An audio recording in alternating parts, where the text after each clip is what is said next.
Field 2, Morning Show.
Good morning, boys and girls, and welcome. Happy Valentine's Day.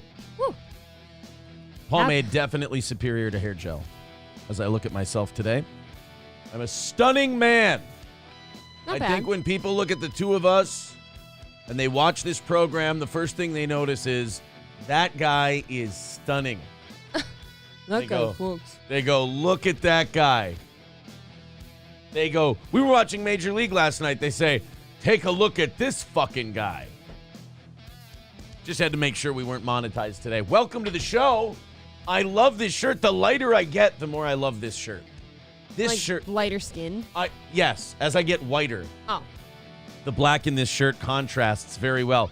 No, it's, I'm really enjoying being lighter. I'm enjoying being less of a person than I used to be. Now we just got to earn it. It's been just like not eating as much. That's got me down to 216. Ooh. But we gotta firm everything back up. The arms aren't as big as they used to be. We gotta get those back up there. Someday, I'm gonna work on my forearms and triceps. I'm not there yet. I don't know. Don't most men get a forearm workout every now and then? I don't anymore. I don't have time. What? I have too much sex. Gotta make time. I make, as the older folks say, I make too much love. I'm making all the love, as the old folks say. It's a weird term. Yeah, I don't like it. When I think of making love, I think of like slow. I think of like, candles and slow, passionate. I think more of like fucking, if I may. Yeah, I typically consider it that too. Yeah, some of you are love makers. Some of you are fuckers. Pick which camp you are. Are you a love maker? Are you a fucker? Or are you just, I don't know. I need more terms. We can't. For me, I always like to say if it means that, I mean like, fuck me like you love me type of thing. Fuck Gotta you. say it's hot though. Like you love I'm me. tired still. It's not there. All right. Well, I need categories of people. Los Federal. Oh, it is Valentine's Day. Plankton says my wife hates the term fucking. Does it sound too crass for her? You know, it's like, it's pretty basic, but like having sex is fine. That's one you can say kind of in polite conversation. Maybe Plankton's wife likes the term coitus. Oh, God, Or coitus. intercourse. Intercourse. You know what? Intercourse can be a funny one. You can say it if you're like, we're going to have a little bit of intercourse today. It can be a silly, funny one, but coitus is gay. It's pretty gay. Coitus is so gay that guys fucking each other in the ass won't say coitus. Yeah. And by the way, I mean, there's nothing sex to me about just a couple of guys butt fucking. That's got to have its own term. Cornhole. ew. Because that's not fucking, that's not making love. That's just, it's Sodomy. sodomy. Sod you. Sod you. But anyway, it is Valentine's Day. We have a lot to talk about today. We are very, very busy. I do want to do that Ed and Michelle as I do my Wolverine pen finger. I want to do that Ed and Michelle Long John Silver's video from yesterday that we never got to because I had to grope and stare at April in a bikini last night on the show. And then, apparently, from the online reviews I'm getting, my freestyle was also the subject of conversation. I don't think it was as much conversation as April's bikini, but when My Lost Interest clipped it, he clipped specifically me freestyling. So, look, April in the bikini and the freestyle. Let me say this before I act like I'm just completely disavowing myself. I didn't think the freestyle was terrible. No, it was fine. It was fine. It showed that I'm capable of doing it. It did not show that I'm like a stud at it or incredible or amazing. The last time I freestyled was probably 8 years ago, 9 years. I was probably around 30 the last time I freestyled. Because I have a friend who is a rapper, and we always, from middle school till, the last time we were outside drinking together, we would spit bars at each other, yo. Sure. We would just spit, just a couple of boys spitting some bars. You attempted a freestyle, not this summer, but last summer. It was all right, too. Wait, what? Just at some event with our friends. It didn't necessarily end well, but your freestyle rap went well. Wait, I don't remember this. What do you mean it didn't go well? Oh, no, I was good in that one. Right, I know. Oh, yeah, I was solid. I was spitting bars. You're right. Yes. That one cost me a little. It did, and that's why I didn't want to mention all of it. Oh, well. Yeah, but I want to pretend that my bikini was The bikini was unimportant a hit. last night. We have comments about the bikini. We will get to all of them. How many of them I will try not to make this Gator Light bottle look like I'm throttling my wiener, but how many of I them? got caught making this motion. Good Lord. Go ahead. How many of them say that I look like a 12-year-old boy? How many? I bet it's all of them. They better not, because that makes my boner all the more shameful. That would be weird. It's a very shameful erection if I see you in a bikini and someone goes, she looks like a 12-year-old. I go, well, I mean, either you have to be wrong. Or I'm into that. or apparently that look gives me a boner, which it doesn't. So therefore, you have to be wrong. Yes. Just to save my life. April and I are off to an incredible Valentine's Day start. I do have to say. I wrote April a lovely note. And then, ready for some superhero shit?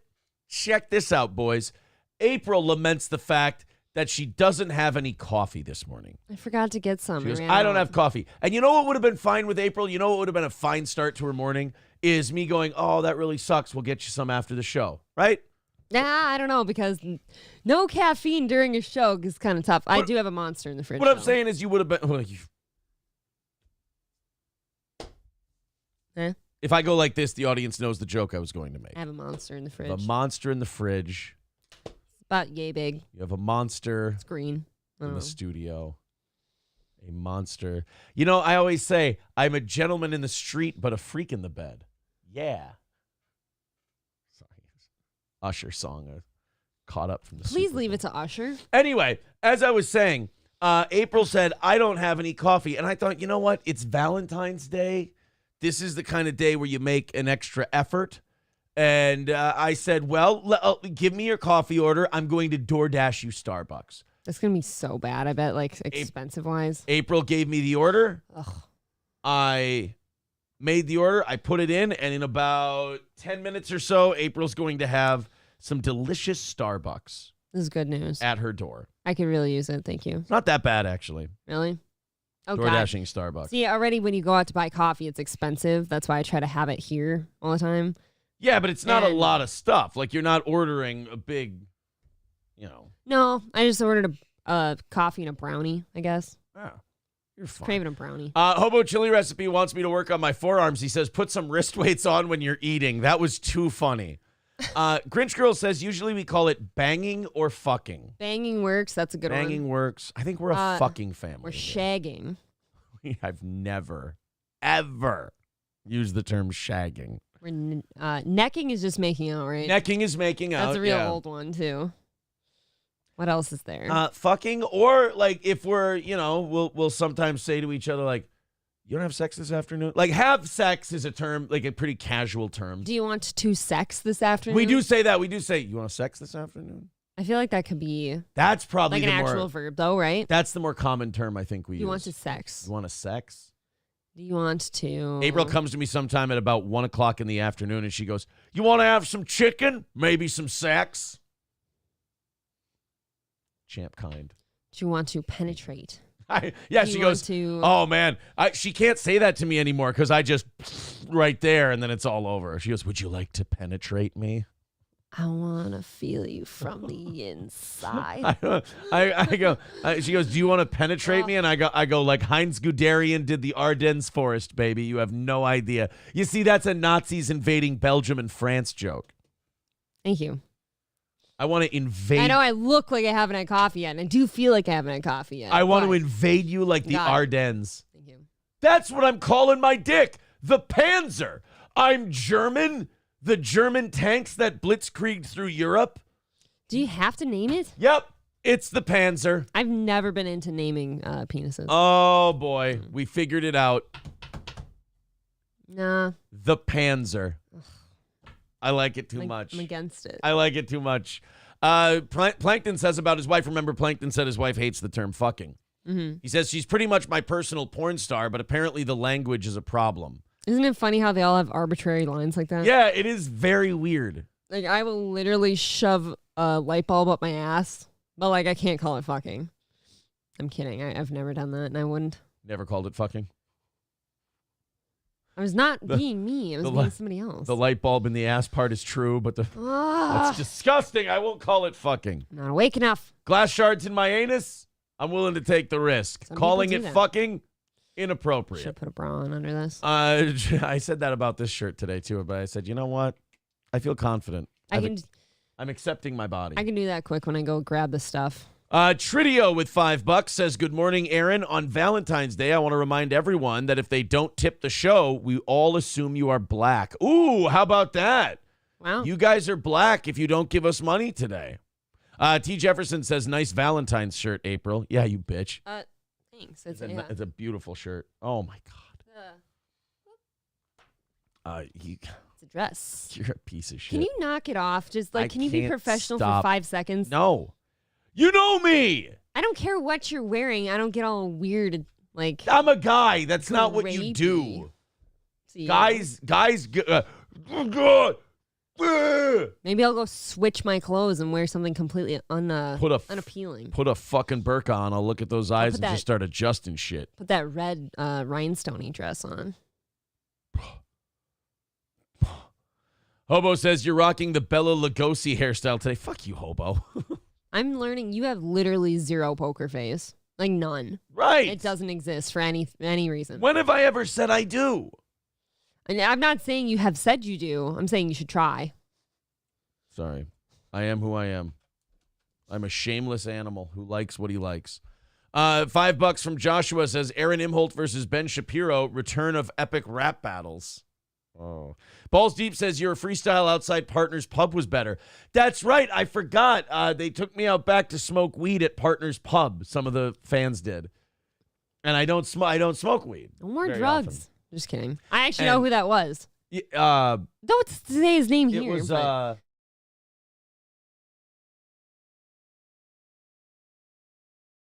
can't fucking remember his name. I got it. Oh, okay. There you go. That's who it was. I always get it. So he took me out back with a few other dudes. We smoked some weed. We were Took listening. you out back with a few other dudes. Took me out back with a few other dudes, and bent me over a bag of rice and cut a hole in my ass, like American Me. I was Edward James Olmos.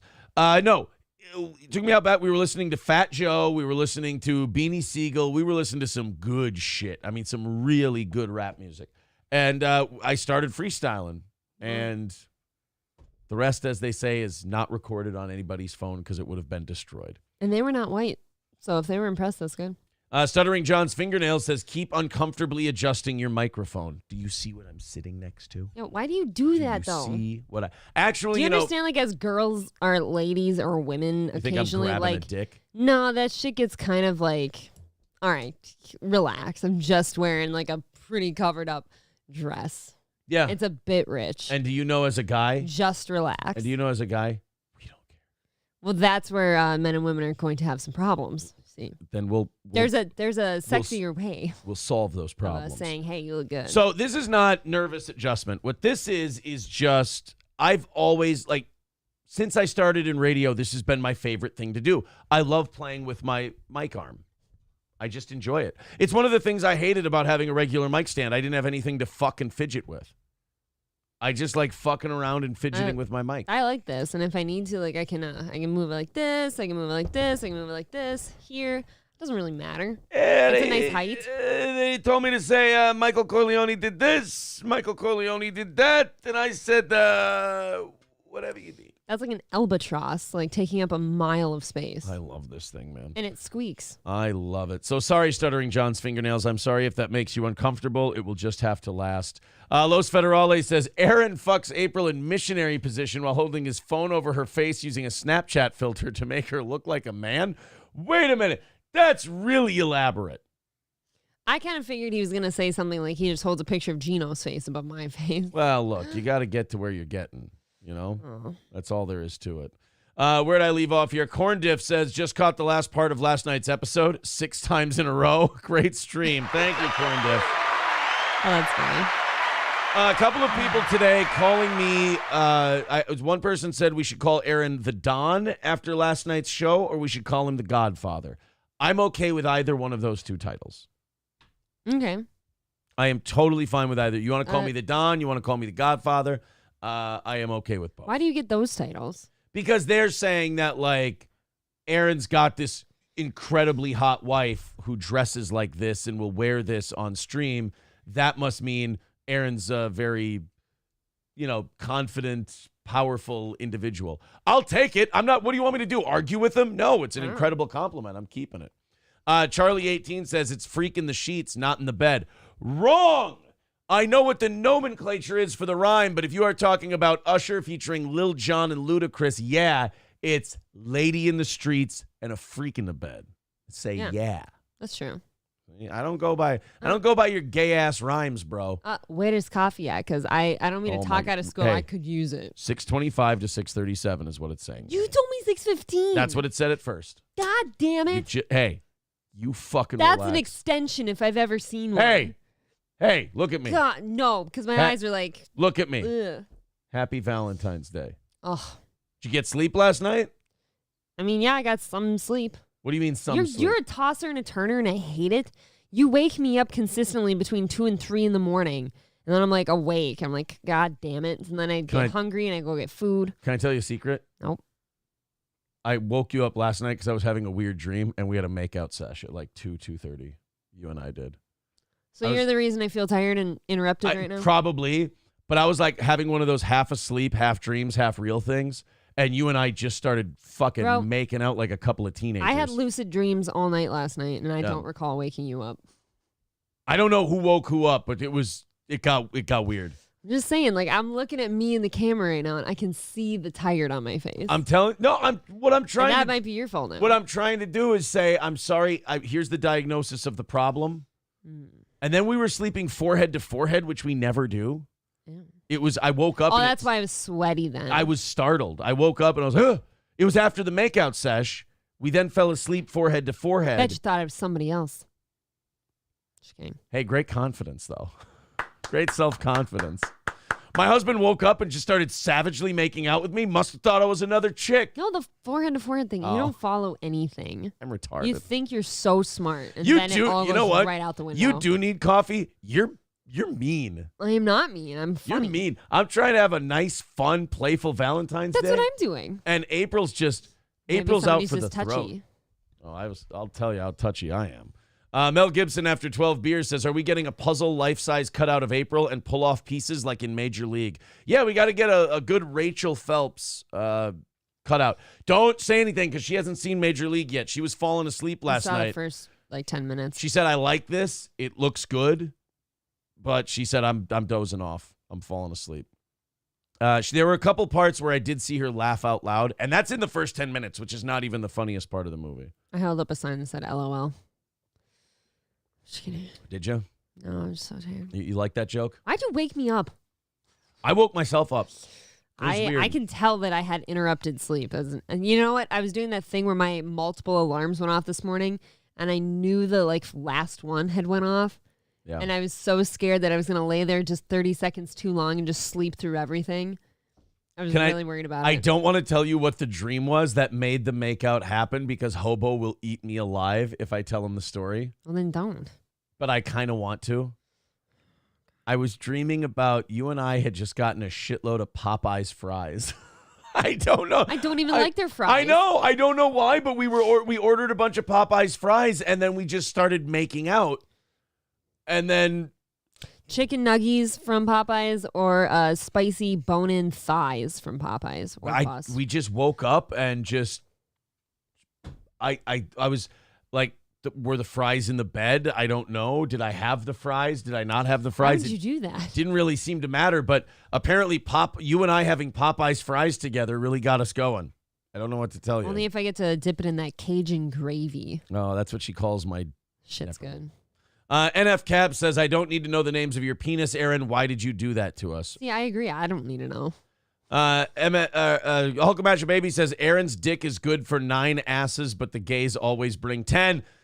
That is a German... Oh, Hulkamash, that's perfect. So that's what the Germans used to say about American production, like how fast America could produce stuff. That was our superpower in World War II. Yeah. The Germans would say 1 German Panzer tank is worth 9 American Sherman tanks. But the Americans always bring 10. Get it? It's very fun. Do you see? Smart. Bobby Baloney says, odd, I feel like stealing bicycles all of a sudden. Oh, because if you don't give money to the show today, you're black. I see. Little Lemmy says, you are wearing what looks like a silk bathrobe with your boobs hanging out. What did you expect? Fucking hell, I'm switching my clothes when I go back up. You switch that, you're fired. I'll chance it. Ivan Joyderbum. Oh boy, April's going to be mad about the notification I just got. Ivan Joyderbum says, why are you wearing another guy's name on your shirt, Aaron? That's my boy. What notification? What are you talking about? You're not going to... I got a notification I'm going to read you in just a second when we get caught up with the chat. No, just would you relax? You don't have the fucking notifications I do.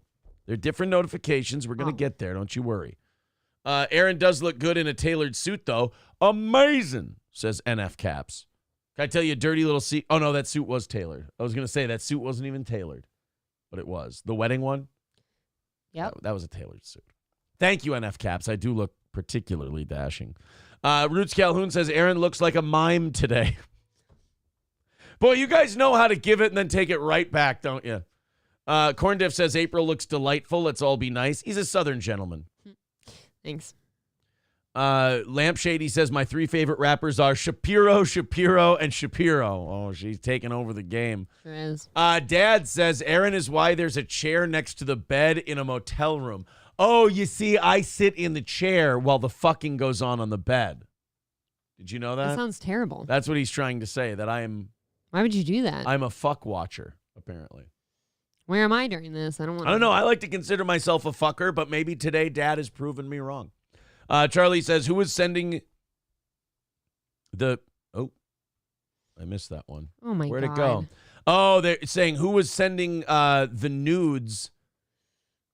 Where the fuck did my shit go now? You're right there. There it is. Charlie. Who was sending the nudes to Nick during his local show, Aaron or April? Was somebody sending nudes to Nick last night? I don't think so. Oh. No, I'm saying during his show they must have. Boy, that must be fun. No, I wonder who was sending him nudes. Little Lemmy says, last night you were stripped down to a bikini, so I'm not sure why you're complaining, April. Were you complaining? What am I complaining about? What are you complaining I don't know. I'm going to call you the Milk Maiden, says Hobo. See that? You know what the sick part of that is? He could be talking about either of us. Stuttering John's Fingernails says, how about instead of Godfather, we call you the Slob Father? I don't. Why would you think I would agree to that? Why would you ask me if that one was okay? Lemmy says, I think you should be called a pimp since April basically got naked for money on the internet. Ooh, Lemmy's being cunty today. I see that. Look at Lemmy being a little cunty. She's right, though. Uh-oh. So I'm a pimp now? Right. If you want to be. I guess April had no agency over her own body and did not have fun with that at all. It was just me making her do it. Yeah. Hobo says Lemmy's coming out swinging. Yeah, I don't know. Lemmy's having a weird day today, I got to say. Kyle says April puts herself out there for your show, and all you do is order cold coffee. She likes cold coffee. Now, where is this cold coffee, by the way? Okay, this is the notification I got that April's not going to like. Oh, no. I swear to shit, if it says it's not coming, I'm leaving briefly. Your order from Starbucks is running a bit behind. It will now arrive between 6:30 and 6:42. But now it's also saying searching for a dasher because our dasher is running behind. Oh, boy. So do you understand that then that, like, cold brew is probably dicked because all the ice will melt in it and it's going to be disgusting? No, I said no ice. You told me no ice. Right. I didn't know if that was an option for sure. So at least you got that part. You are falling apart, aren't you? I'm not falling apart. It's just annoying. Like, you order something, you pay for the delivery and shit, and it's got to take almost an hour longer than it says. Hobo Chili says, Aaron, were they cascading over your bed while you were naked? Were you doing shots of ranch dressing also? Fuck. Oh, God. Mad Max Mardigan says, no straight man names his cock. The woman does. Tell that to the Panzer. I could have ran to Holiday. It takes me all of 5 minutes and they have coffee. You hate that coffee, though. No, they have the cans of stuff that I like. T. Jefferson says, don't listen to Lemmy. She's just contrary out of habit. More like contrary. Am I right? Contrary. She hasn't had coffee. She doesn't know. Sir K says, Aaron likes adjusting that phallic microphone in front of his mouth. Right. And it's big and black. It's, It's a big black cylindrical thing he likes pulling in front of his mouth. Are you? You know what? You know what this is? Hurt people hurt people. I don't care. That's what this is. Sir K says Starbucks will be like the period, late and spilling over. Ew. Whoa. Wait, which one is it? Is it late or is it spilling over? I taste my own pre-cum becoming a member for his 17th month. Says, welcome to Costco. I love you. Thank you. Call you to Godfather, says Ryan the Garbage Man. Call me whatever you want. Lemmy says, I'm not being mean. I'm not kneeing mean. I'm being funny. Well, yeah, you're not kneeing mean because kneeing mean is not a thing. It's true. Little Lemmy has a candle from Reed Street. I bet you she does. I bet you she has a candle. Is somebody trying to hurt me by saying Lemmy has a candle at Reed Street and I don't? Oh, wait. Lemmy has a Reed Street candle? No idea. Wow. I'm probably about to light one of these for today, though. Corndiff says, how is it that you guys have your own coffee, but you're door dashing Starbucks? I forgot to order some. Do you ever do that when you either forget to order coffee or buy some at the grocery store? In fairness, your coffee was stolen. Yeah, that too. I had another bag and somebody took it. Wow. Lemmy says, yes, I have a candle. I also have a promo code. Ooh, look at Lemmy. You know what? Now it's dicked because we probably could just ask for one and get like 4 different soaps. It's okay. But now you don't want to do it. It doesn't feel the same. Now it feels hack. No offense, if fucking Lemmy has one, I'm not going to feel special if I have one. Right. It's just not going to feel. I'm going to feel like I went down. Annoyed Wawa supervisor says Aaron's joy when someone suggested a cool nickname for him is embarrassing. Also, Wawa has fantastic cold brew at all locations, and we deliver it to your car. Oh. April's going to be fucking mad at this DoorDash Starbucks thing. I literally could be back in 10 minutes if I went to Holiday. You know, look, it was a very nice gesture. It totally was. I was excited. It was a remarkably kind thing I've done. Everything that's happening is completely beyond my control. Nobody wants to bring me my coffees. I don't know. For God's sakes. What to tell you. All right, kids. Let's get down to it. We got to say some thank yous. Then we got some stories to get to today. Joe Biden was, I think Joe Biden was reading. He was reading to black kids while they ate Popeyes. It's kind of fucked up. Joe Biden was talking basketball with a bunch of chicken-eating black kids. Oh, my God. Which sounds really racist, but that's 100% what he was doing. Matthew Q with $5 says, thank you for sending my merch, April. Great show, guys. Steel toe stickers look good on tractors. Thanks again. I like that. Appreciate that, buddy. And Scarface with $5 says, I don't trust this doppelganger version of April that you buried in Pet Cemetery. Watch out, Aaron. She might have a knife. Oh, boy. Rude. That's right. Remember you died? Did I die, though? Yeah, that was the rumor, that April died, and now I buried you in a pet cemetery, and now we've got a different April. Okay. That's here now, like a cursed version of April. You know what? I got to turn this DoorDash order off because I'm just feeling April murdering me every time I look at it. So I didn't know you were looking at it. I'm gonna turn it off. I am thinking about how I'm gonna have to go upstairs and at least grab that monster or something because I'm exhausted. Roots Calhoun says the long black sleeve shirt makes you look like a magician. Creep. I like this shirt. Oh boy. Oh. Kyle says, April, just go to Quick Trip and get yourself flowers and chocolate too. April and I have a Valentine's Day tradition. Thank you very much. Quick Trip does have good coffee, though. I actually unironically like their coffee. Steel toe stickers also look great. Great in the trash, says Hope. Remember, we sent Hobo stickers, and he sent us pictures of him putting them right in his garbage. I paid for those, sir. What an asshole this Hobo chili recipe is. Big Earn becoming a member for his 21st month. Thank you very much. All right, guys, here's the number for this morning. 3:35 away from knocking it out and doing a half hour of overtime. Thank you very much. We've got this morning, tonight, and tomorrow morning. That's it for goals, and we're good to go. So, Streamlabs, PayPal, Venmo, Super Chats, memberships, etc. Go ahead. Throw a couple of bucks in. Yesterday, we knocked it out in record time. Very quick. So, April's very jealous of that, and she'd like to see you beat that today, right? Sure, yes. Absolutely. Jaeger says, I'm leaving the house in about 5 minutes. Want me to pick you up Starbucks and drop it off? Not after I paid fucking $30-some to get it from DoorDash. No, watch this. I actually think that'd be hilarious. Yes. If you can get that shit here before DoorDash, I will never use DoorDash again. It's a funny experiment. What is your problem? Don't worry, I've got... you are so, like... Don't worry, I got food. Competitive's not the right word. I got food coming.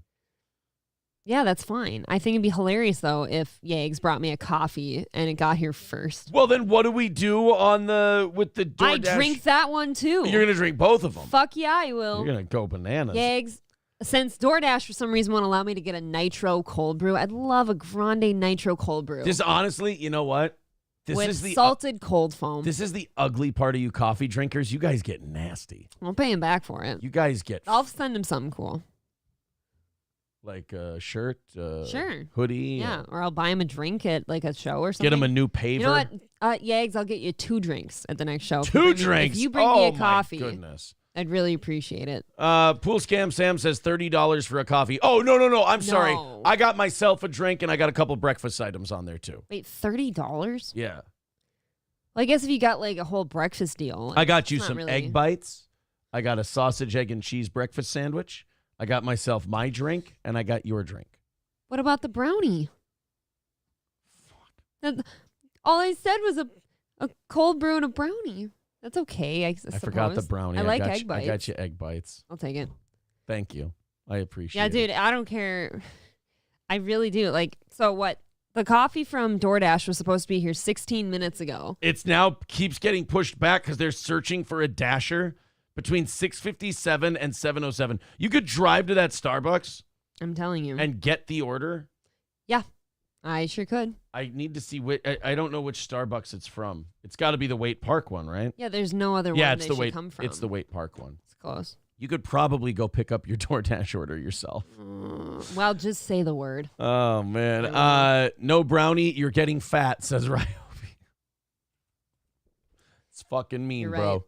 That is fucking mean. Tell me when I can go, and I will. All right, let's get down. Let's start some stuff today. We got some things to do. We got to get April's mind off of coffee because these coffee addicts, man, when they don't have it, they're on a warpath. I like how you think that just gets people's mind off of it. Like, no, that's how I wake up in the morning. All right, let's get into this. The migrant crisis keeps evolving, and we keep hearing new stuff about it. I don't know if you heard yesterday, but the Secretary of Homeland Security, Mayorkas, was impeached yesterday. Wow. They impeached Mayorkas yesterday. And nothing will come of that because the Democrats have the Senate, but just kind of, putting them on notice sort of a thing. Well, we're now seeing stories about rich families taking in migrants and basically making them slaves. Like the migrant crisis, remember, open borders and sanctuary cities, that was all meant to make us look really progressive and fair and nice and decent to all these. The great irony of it is it may have backdoored us back into slavery. Yeah. But I guess, are these illegal immigrants going to complain as long as they're here? Right? Because now you're at the point where these people are bringing migrants, they're bringing illegals into their house, and then in exchange for room and board, they're having them do stuff around the house, which back in the plantation days, the plantation owner would say, well, in exchange for your room and board and the money I paid for you, you can work it off as a slave. Funny thing is, they never paid it off. No, they didn't. It's odd. So their children had to stick around. It's long form. They had to payback. do it. So here we go. This is a story out of Boston. Oh, savor the irony of this one. A migrant family from Haiti is sharing their experience. They're searching for shelter in the Boston area and then recently found a host home in Brookline. And now they're looking for jobs. A host home. That's a lot better than saying master. Yeah, host home doesn't sound quite right, does it? It's just a host home. Host That's all home? it is. I mean, they're making you do work. Yeah. As NBC 10's Aaron Logan reports, they say these last few weeks have been life-changing. And it's been an emotional few weeks for Wildande Joseph and her husband. First, sleeping on the floor at Logan Airport, then in Children's Hospital with their 2-year-old daughter who got very sick. Me siento mal. Es muy difícil este tiempo. Oh. She felt bad, as any mother would. Now things are looking much brighter as they've been welcomed into Lisa Hillenbrand's Brookline apartment. Tu niña es muy... You know, I will say this about illegal immigrants. If I could get the fuck out of Haiti and the U.S. would let me in. Yeah, you would too. Yeah. Yeah, that's what I'm kind of saying. Like, they have a place to live and it's not Haiti. Right. I don't blame anybody for coming to the United States of America illegally. I get that part. The problem is 100% on our end allowing it to happen. Like, if you're a woman from Haiti with kids, I understand why you'd try to get to America because you're going to starve to death otherwise. If you're a terrorist from the Middle East who hates the United States, I totally understand why you want to come into the United States illegally. You want to cause some trouble. I get that too. The problem is on our end in allowing it to happen. You know, a lot of people get mad at, when there's a crisis or a problem. One of the most fatal mistakes Americans and people in general make is they tend to blame the powerless. Yeah. They tend to go, oh, fucking Mexicans, oh, fucking these people, God damn it. They get all pissed off. And you're like, you understand that they are so 100% not the issue. Not really. Like going after, yeah. Go ahead. Go on. I was going to say, going after them is not going to solve the immigration problem. No, not at all. Because that person is always going to exist, the desperate poor person who wants a better life. On our end, we have to do a better job of going, yeah, look, we get it, we understand, but we got to keep shit in order over here too. Yes. Sorry. So it would be like if Popeyes just gave away free food because people said they were starving. Like, well, no, look. We have to make you pay for the food, otherwise we're not going to be able to exist to feed people. I can't give you food if I'm not making money. Right. Alegre ahora? Sí, muy alegre. Cuando se levanta en la mañana, se dice, ay, Lisa. Oh. She says her daughter is very happy. When she wakes up in the morning, she says, hi, Lisa, and everyone starts the day smiling. It's a delight, and it's really fun having them. What I realized is there's so much prejudice against refugees, mostly because people don't know them. That's such a rich white woman's way to talk. Is she's like, yes.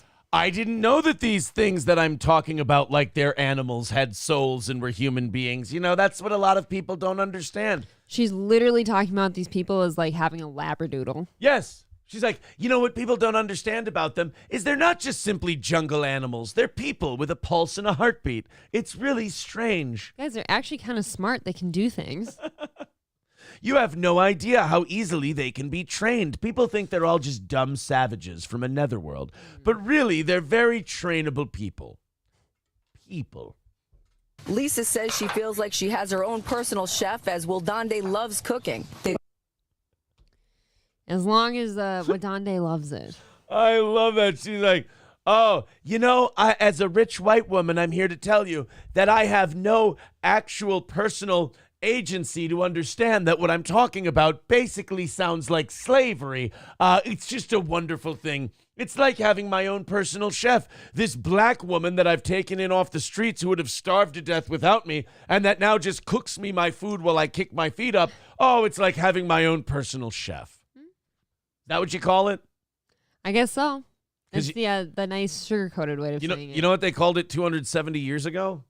A house Negro. Oh, I was going to say house hand. Well, I want to scotch too far. I was being nice for Valentine's Day. ¿Gusta la ocupación? Sí. In fact, her goal is to open up her own restaurant. Quiero tener mi propio restaurante. The couple has their work permits and they've been taking. All right, do you want me to cancel this order? Yeah, you might as well. Because if they've made it, that's shit already. That stuff's cold. It's fucked up. How do you do that? Oh, are you fucking kidding me? There is no canceling, huh? There has to be an option to cancel. This is bullshit. That's retarded. I will never. I don't like DoorDash very much. I was happy to hear I had an option today, but. Wow. Are you fucking kidding? That's too bad. You guys don't have a dasher for me. You're running way behind. You're saying it's going to be 7:05 to 7:15. It's never coming. Just so you know. I could have gone to Starbucks twice by now at least and got everything. Fuck DoorDash in the ass.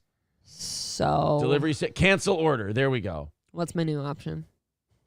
Your total refund will be $12. I'll still pay $27 for this fucking order. I would bitch. I would call DoorDash and bitch. Make him give you a gift card. Something. Yeah, no, I'm not canceling the order now. They're going to bring that fucking food and drink here. That's horseshit.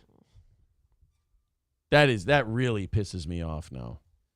That they don't even have somebody. Why would you accept my order if you don't have somebody who can fucking bring it to me? Right. They're just like, oh, let's just do it and ask for forgiveness later. Jesus Christ. Well, fuck DoorDash in St. Cloud, Minnesota. Yeah, I really Taking needed English that. classes. Yo cualquier trabajo va a hacer para guardar mi dinero. Well, you see, this one, we make him work outside and do odd jobs like gardening and raking and mowing the lawn. He takes care of things that are more, field activities, I would say. Whereas this woman that we've taken in as one of our little migrant workers, she's our cook and she handles things in the kitchen. We call her Broomhilda and this one's Django. Para hacer mi futuro. They're open to work anywhere to save money for their future. In the meantime, they're enjoying their time with Lisa, their new. They just said they're willing to work anywhere to save money for their future. In the meantime, they're happy to help Lisa, which means Lisa is not paying them. Well, yeah, they're helping. Yeah. Not work for. Not work for. Hey, we're looking to save some money so we can buy a house and have a piece of the American dream. Hey, by the way, Lisa, we've been cooking for you and doing odd jobs around the house. Oh, yes, I know, honey. But, that's for the room and board. Well, how expensive is room and board? What I'm saying that's the point. What I'm saying is these really tolerant, progressive, rich white liberals have brought back slavery, and they have no idea they've done it, and it's hilarious to me. We've done slavery. We've done segregation. Yeah. It's all happening again. I tell you, with progressives, we won't. Nothing will get you back to the 1830s quicker than being progressive. Nope. They move so far forward that they come back around to the past. It's amazing. It's trending again. Yeah. Friend for life and their daughter's new grandmother. Se abuela mi niña. Sí. They are hardworking. They want to learn. They want to be successful. And I feel great helping, and I get to understand the refugee crisis from the inside. I want to know you from the inside. Does anyone else not see this as like the most condescending, rich, white, liberal shit ever? It is. I think she does believe that she's doing something good, but it's not sounding. It sounds like she's talking about something she picked up at the pet store. Yes. I get to learn about their savage ways. She's talking about ferrets. It's amazing that they don't have bones through their nose. I always thought that would be one of their key signature features. I've also learned that they don't necessarily settle all of their problems with violence. The other day I was sweeping the floor and I got some of the dirt on their shoes and I thought for sure I was going to be raped and murdered. But they didn't do that to me. So they really are human beings deep down. Almost as much as I am. Again, this is the face. That's the white lady face I see when I think of white liberal racists. Yeah, you're right. This is the kind of woman who goes, we of course can't have voter ID, but how will black people vote? They don't know how to get identification. Lisa That's why they can never show it to the police and they get all fighty. says she's so impressed by the number of people she's met right here at Brookline Town Hall meetings who've been stepping up and hosting families. She's hopeful more will do the same in the coming days and weeks. As a matter of fact, she's so happy with the help she got from her Haitian migrants that she had in her home. She actually took $25 from one of her friends to send that Haitian migrant over to her house so that she could do cooking for her. It's a fair trade. Wow, that's really something. In Brookline, Aaron Logan, NBC 10 Boston. All right, the need for more migrant shelters in Massachusetts is something we've been following really closely. Wow, that's amazing. So you Stop. need help finding more migrant shelters. Did you ever consider, and this is just an idea, I'm going to throw it out there. Did you ever consider maybe just calling ICE? Yeah, stop accepting. Stop just taking all that in. Did you ever think of maybe just calling the people who take people away when they're here illegally? Kif Dunnage says Aaron's racial chops have hit a new level. Oh, so, no, I was saying that's what she is saying. Not me. I would never say that. Sparky Rose says Aaron just described every white liberal woman. That woman nailed it perfectly. That's exactly what they do. They talk about people like they're furniture, like they're pets. Like they're a pet. I would go with the pet thing. It's really, really, it's uncomfortable to watch because they don't know they're doing it. Yes. So you're watching them just sit there thinking they're good people going, they're just such these fuzzy little creatures. They're just so much more intelligent than you think. You know, they even know how to say please and thank you. I didn't have to train them near as much as I thought. Look, they can do tricks. I taught one of them to sit and roll over. It was incredible. I'm just really having a lot of fun with these black mammals that I've brought into my home to cook for me. I meant more like, oh, look, they can clean my bathroom. Oh, guys, we are 3:35 away from handling today. Hey, do me a favor. Let's see if we can get that under 300 by the end of this hour. We got about 15 minutes to do that. I just want to keep that goal in order. We are a filthy, dirty beggar show, and I just want to make sure the begging part is taken care of so that then we can just do the show part, just like yesterday. Yeah. So thank you very much. 335 is the number. Streamlabs, PayPal, Venmo, Super Chats, memberships. Thank you very much. Let's go on a run. We appreciate it. Go. Yes. I'm getting that monster. You know, look. Yeah. Why This don't is you go retarded. get something? Because I got to be honest. You look like you need something. Yes, I have made it very clear every single day you've ever known me that I do need caffeine in the morning. It's a requirement. Oh, for me. wait. Picking up your order, 7:03 to 7:18. Thank Christ. Look at that. I'm excited. DoorDash is on the move. Finally. April's going to miss this one, too. Joe Biden apparently saw all of his... Joe saw all of the polls that are coming out showing that black people not really a big fan of Joe Biden anymore. Backer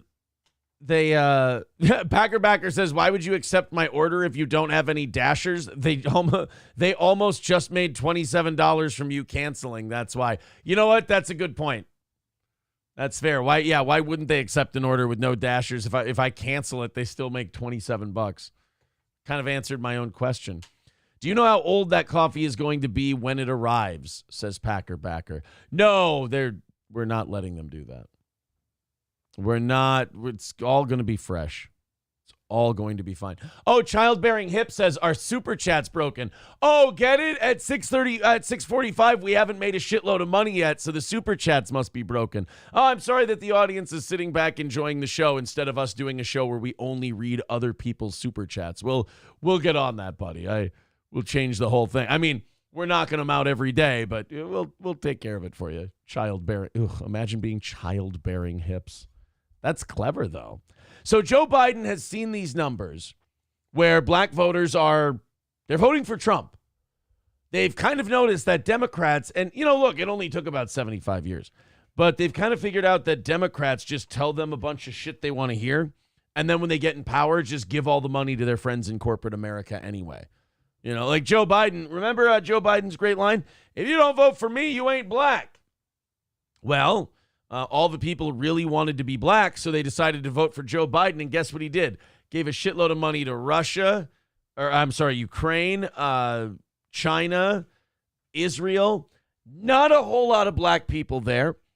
He's also let a shitload of illegal immigrants in, which, of course, undercut poor minorities for jobs and wages and put downward pressure on wages. So that's not exactly great for the inner city. And they've also noticed that he's remarkably condescending to black people. So they've said, hey, the economy sucks. Biden's treating us like shit.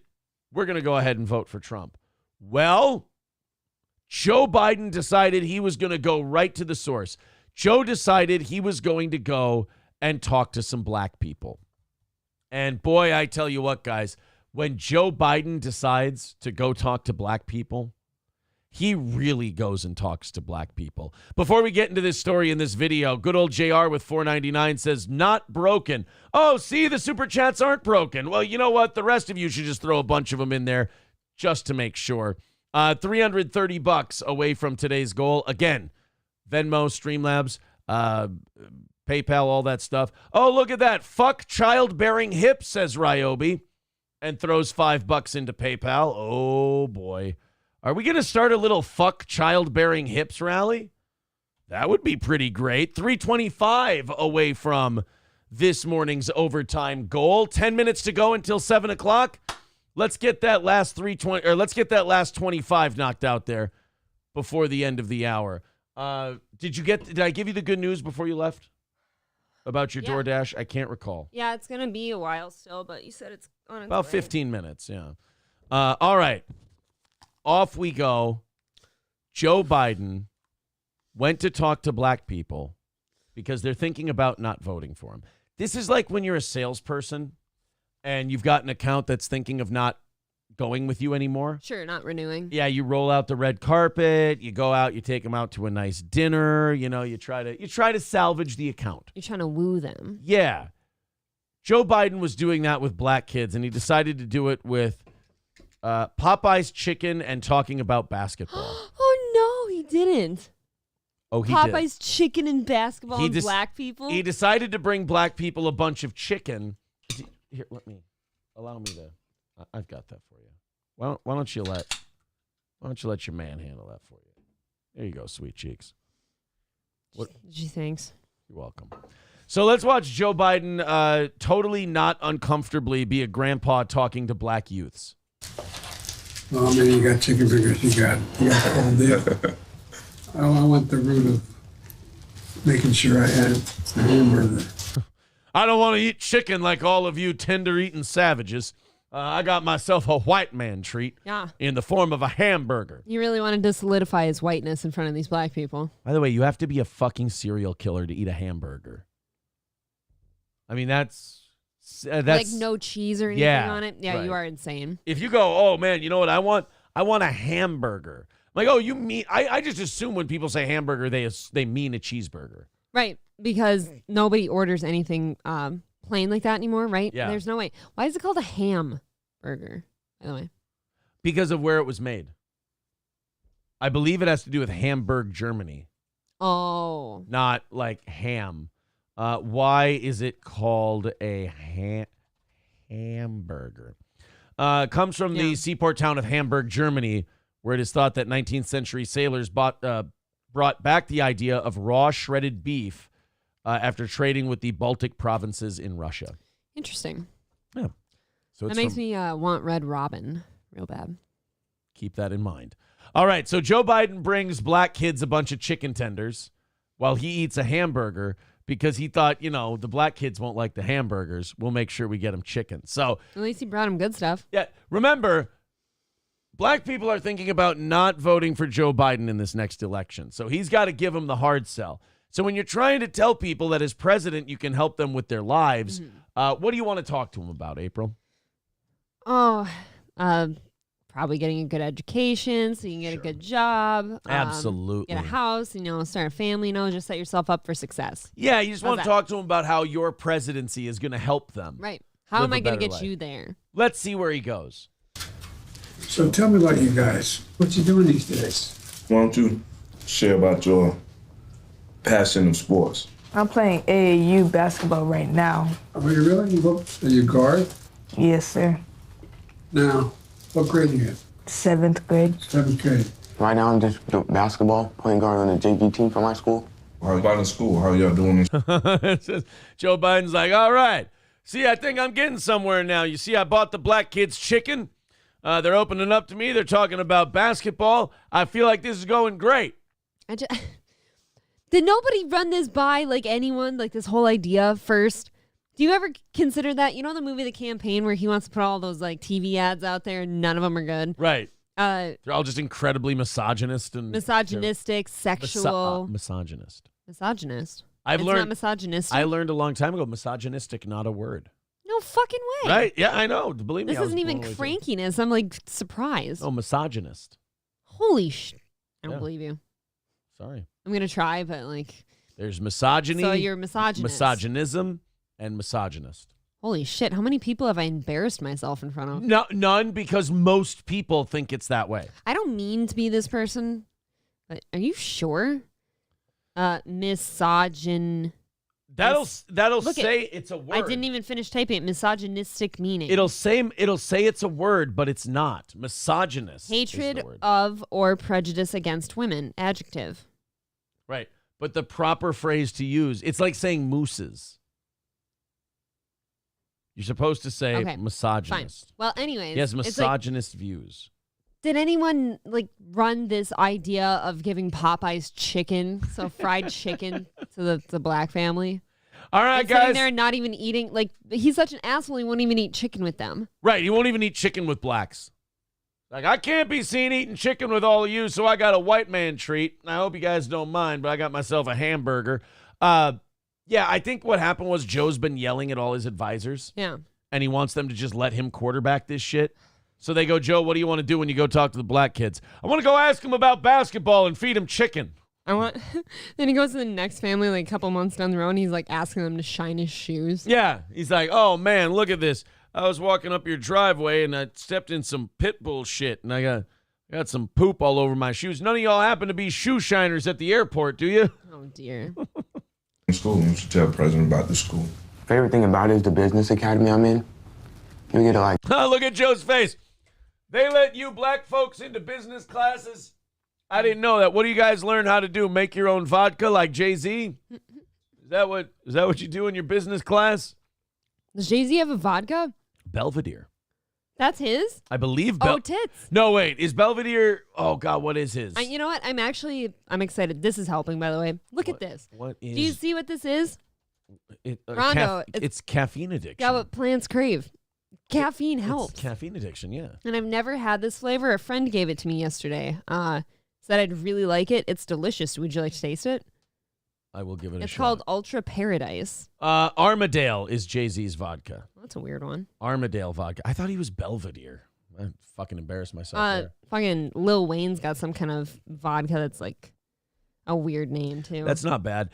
Isn't P. Diddy Ciroc, or am I wrong on that, too? Ooh, I don't think so. Yeah, Ooh. Ciroc. That's P. Diddy's. Pineapple vodka. Yeah. So he just has the pineapple one? No, his is Ciroc. Right, Ciroc pineapple. All the varieties of Ciroc is vodka. very, very profitable. That's like the cool one. Were you the fucking Dow Jones Industrials? You knowing all this shit, huh? No, I just recall like that one was even like cooler to be caught drinking than Grey Goose at some point. People are pointing out that I have not put up the video of Joe Biden this entire time. God damn, I'm getting really bad at this. All right, here you go, guys. I'm going to give you guys the visual of Joe Biden staring at the black kids while they talk about going to business class. 7th grade. Right now, I'm just doing basketball, playing guard on the JV team for my school. How about in school? How y'all doing in school? You should tell the president about the school. Favorite thing about it is the business academy I'm in. You get to, like, travel, so we... I just love that. I love that the guy goes, oh, yeah, I'm in a business academy, and is like, Joe didn't make that face when they told him he was playing basketball. No, look at that face. Yeah. By the way, he looks like he needs somebody to, like, kind of like me a minute ago, pump some caffeine or, like, something into that man. He looks dead. Right? He doesn't look... I just love that when they said, oh, I play basketball for my AAU team. He's like, point guard? Yeah. Yeah, I get it. And then this kid goes, I'm in business academy. And Joe goes, Get the fuck out of town. Right, but with the white kids? But point guards, I know how to spot though. Point guards, I get that. You look like a point guard. Absolutely. Yeah, that's the thing. That kid said he played basketball. He didn't say he was a point guard. Nope. Joe just goes, "You're a point guard?" So yeah. Joe can spot that from a mile away. But a black kid in business school, he's like, oh my God. Joe's looking at a black kid saying he goes to business class the way I look at a dog when it walks on its hind legs. Oh, Gordy does that sometimes. I'm just saying that's the way Joe looks at black kids in business class. We've been to like NC State, Wait Tech, and when. You're kidding me. Yeah, we went to. You're kidding me. You got into business school? You're kidding me. You blacks like business, huh? Oh, I knew you liked buying sneakers, but I didn't know you knew the intricacy of the markets. That's amazing. Look, maybe you need to readjust your visions on business. I believe most black people like business. Well, that's of some sort. Joe didn't know.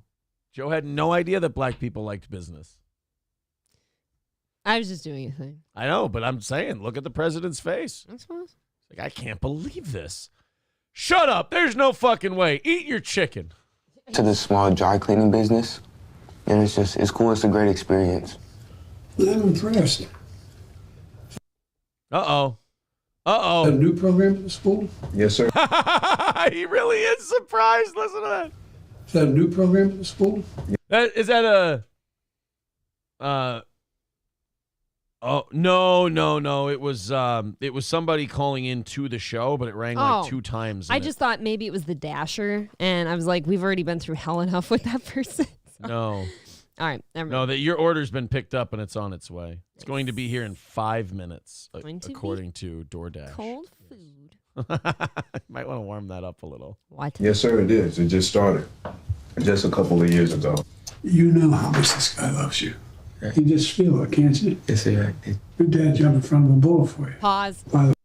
Can you imagine if Joe really stepped in and he's like, can you imagine your dad's actually here for you? He's just like, it's so nice to see a black man sitting around for his kids. Joe's just, he's in there. He's feeling himself. He's like, I got these black kids some chicken. I'm talking to them about basketball. We're feeling good. I'm trying to be the father they never had, but then you're here. Fucking bananas that your dad's actually in the picture. Isn't that crazy? And they're like, what do you mean?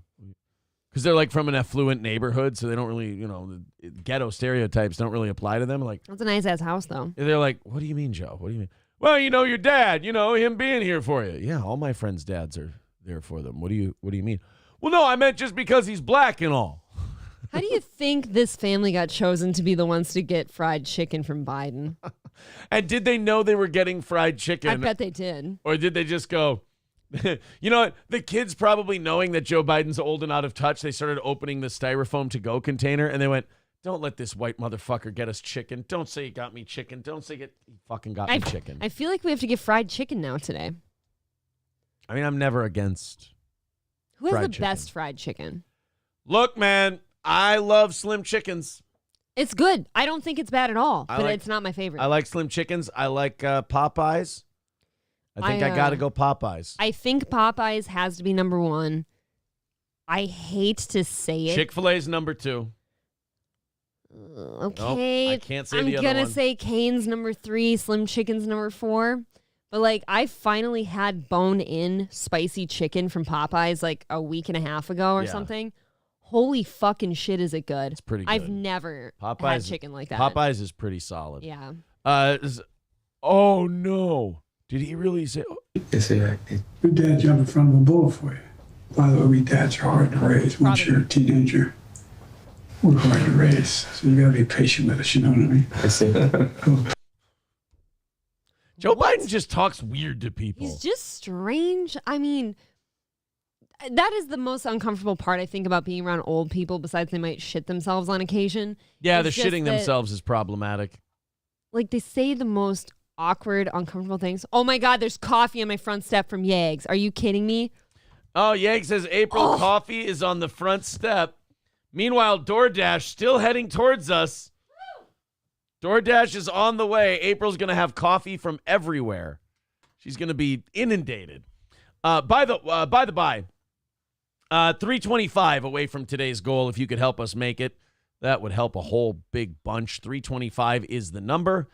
Go ahead and throw a couple bucks at us. Streamlabs, PayPal, Venmo, etc. Thank you very, very much. Corndiff says Biden sounds like a fading transmission from a sleepy galaxy. Oh my God, you guys. What do you got? Oh my God. Yags is officially my favorite listener we have.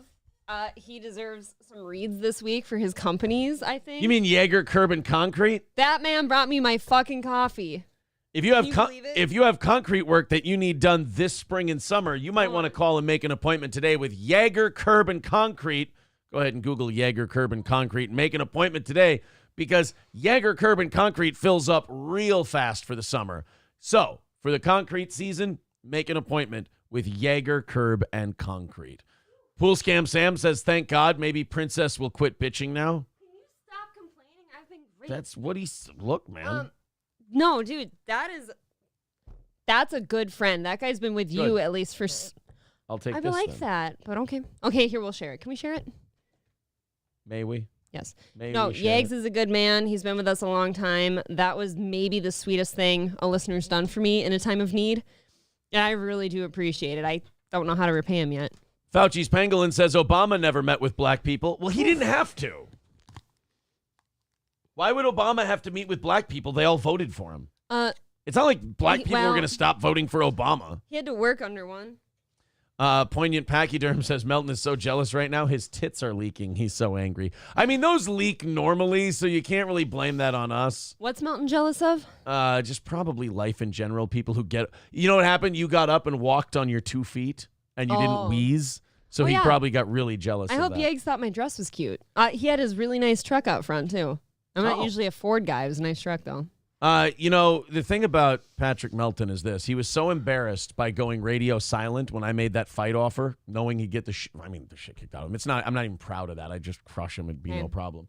But atta girl. It's called a Belgian dip. But now he's going to, I guess, lose a boxing match to Chad Zumach. Oh, that's bad news. That guy, he doesn't know how not to embarrass himself. What a great day. And you know what's even greater? You were a fucking whirling dervish of terror just a few minutes ago. This is a problem, dude. This is like a crackhead. That should show you how simple we are.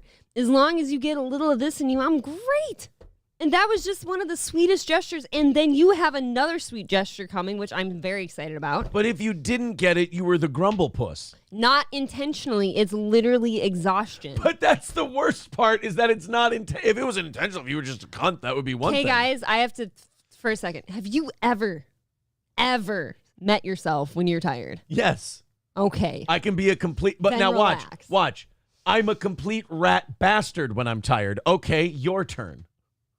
I'm a complete rat bastard when I'm tired. There we go. I don't know when I've never said that. Sir K says this is called addiction. Yes, it is. My only addiction is this right here. And maybe fishing. And you're okay.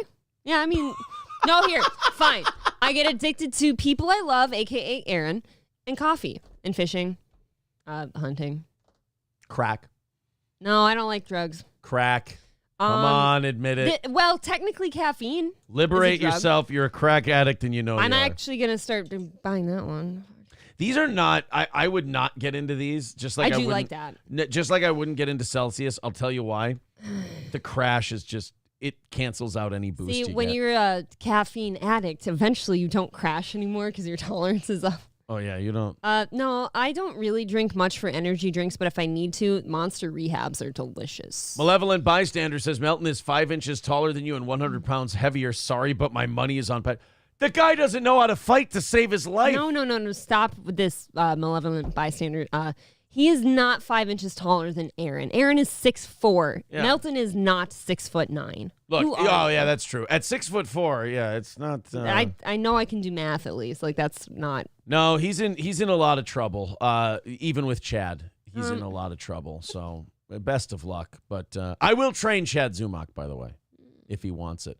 By the by, 3:25 away from today's goal, and we are into the 7 o'clock hour. If you could throw a little something in that PayPal, Streamlabs, Venmo, etc., we'd appreciate it. And then we'll do a half hour of overtime a little bit later Holy today. Shit. You're making me realize something because like you were sitting over here and being needy and like, oh, what about me? What about your addiction to me?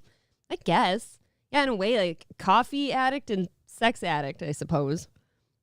When the dick's good. What? I don't really know how much of a...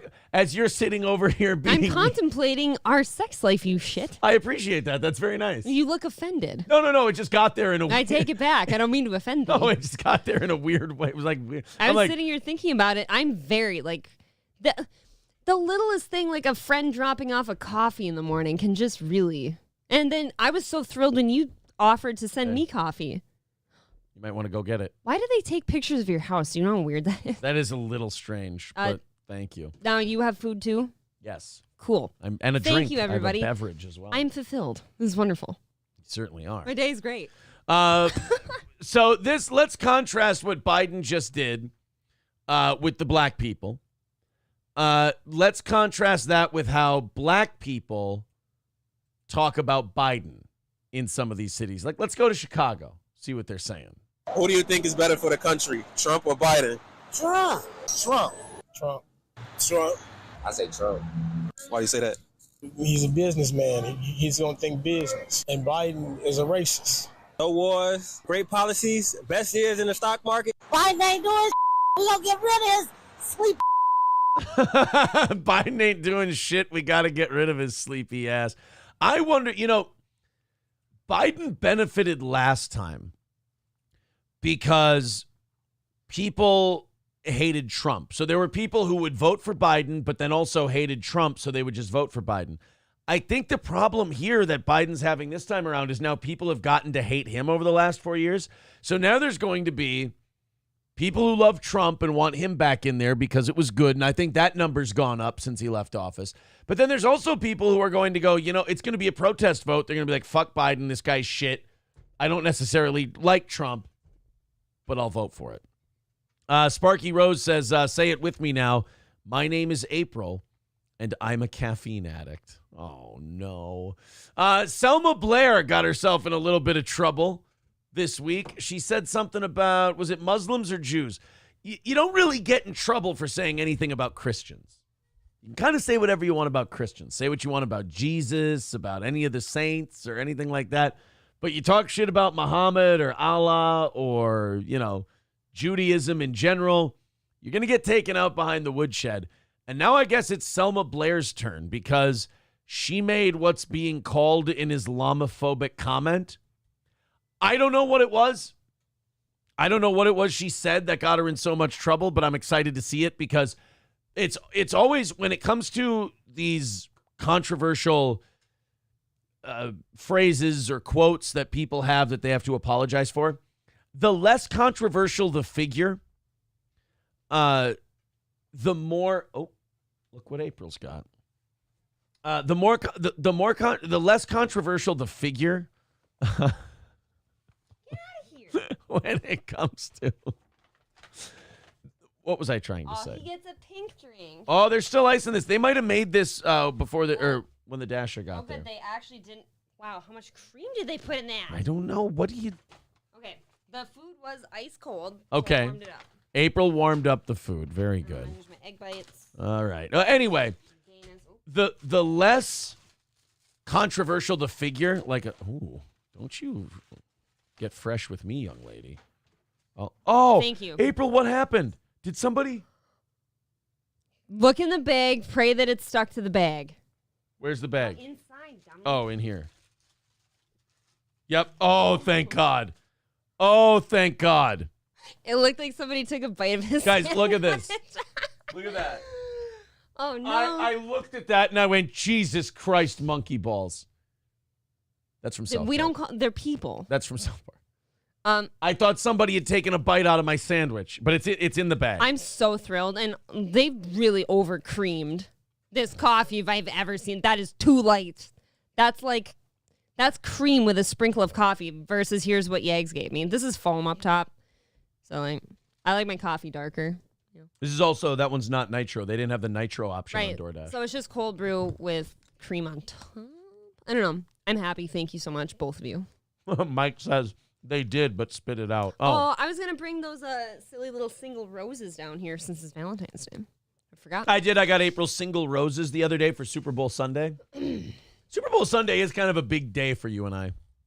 I love football. It's great. Yeah. Then also you got then Valentine's Day today. And we have to do our little Valentine's Day tradition. I do agree. I don't like going too over the top, like with gift wise. Like I said, I really do mean it. Like I don't like obligatory things, but I do like going and getting a treat that we like. Mm-hmm. I think that's nice, like a Byerly's Bakery. I love how yesterday you did try to play it cool with your floral arrangement thing too, though, because those are just so fucking expensive. Yeah, those aren't so bad, are they? They're like $30. It's like, okay. I was going to say 20, I 30. love flowers. I was going to say $20-$30, but that's not bad for like, it's a floral arrangement that goes in the kitchen or the living or the dining room, and it lasts a few weeks. And... You know, some people don't like floral arrangements because they're like, it feels like there's a funeral here. Yeah, they consider it to be like funeral shit. Keep talking. Isn't that strange? I don't know. Keep talking. I like flowers. I think they brighten up a space, but like, I don't like how much they cost. Hobo Chili says April, a.k.a. never satisfied, a.k.a. no happy medium. Oh, what? Shit. Why am I never satisfied? What do you mean? You're catching it from Hobo today. When don't I catch it from Hobo? All right, so the Selma Blair thing. What I was trying to say before the Starbucks got here and we got all wrapped up in that. The less controversial the person that steps in shit, the more I get really excited to hear what they said. Yeah. Because I love watching people step on rakes they didn't see coming. Well, I've done that. And then having to learn that this world is just dog shit when it comes to people piling on for you saying nothing at all. But when it's someone who's controversial and they say something controversial and you read what they said, there's an element of like, that's just what they do. Yeah. You know, like if Bill Maher were to say something and they're like, it's Islamophobic, I'm like, that's Bill. You know, or Ben Kanye Shapiro. West. Kanye, right. But if it's like a Selma Blair and Selma Blair's not known as like a firebrand who says all kinds of crazy racial shit, you're like, ooh, I can't wait to see what this innocent found out about the world at large. This is going to be great. It's like when I accidentally say something untoward. You're just kind of like, oh, fun. We get to watch them for the first time. See, because we hate how hideous and ugly and disgusting and gross the world is. So we love it when someone else who thinks it's good has to watch it. just watching them find out that it's all rat shit. He was like, yeah, I didn't even say anything that bad and the internet's crucifying me. It's like, it's what those pieces of shit do. I straight up said I felt bad for nurses that couldn't go to work without being vaccinated once. I was crucified for it. Yeah. I said I felt bad they couldn't work. Yeah. Well. And I got told you're that clearly I just a didn't COVID want people to apologist. live. Yeah. Well, so Selma Blair says something about Muslims. This is why I always tell people who have podcasts and stuff, I'm like, don't get high on your own farts. Don't go into your own subreddits. Don't go into your own discords and go in and try to be cool and fun with everybody. Because eventually that all turns on you because those are ne'er-do-wells. They're miserable fucking people. And they're going to look for someone to turn on eventually. And they'll get to you at some point because you'll say the wrong thing. So Selma Blair made some Islamophobic comments. She went viral last week and started catching tons of flack after commenting on an Instagram post about Congresswoman Rashida Tlaib and Cori Bush voting against a measure banning Hamas terrorists from immigrating to the U.S.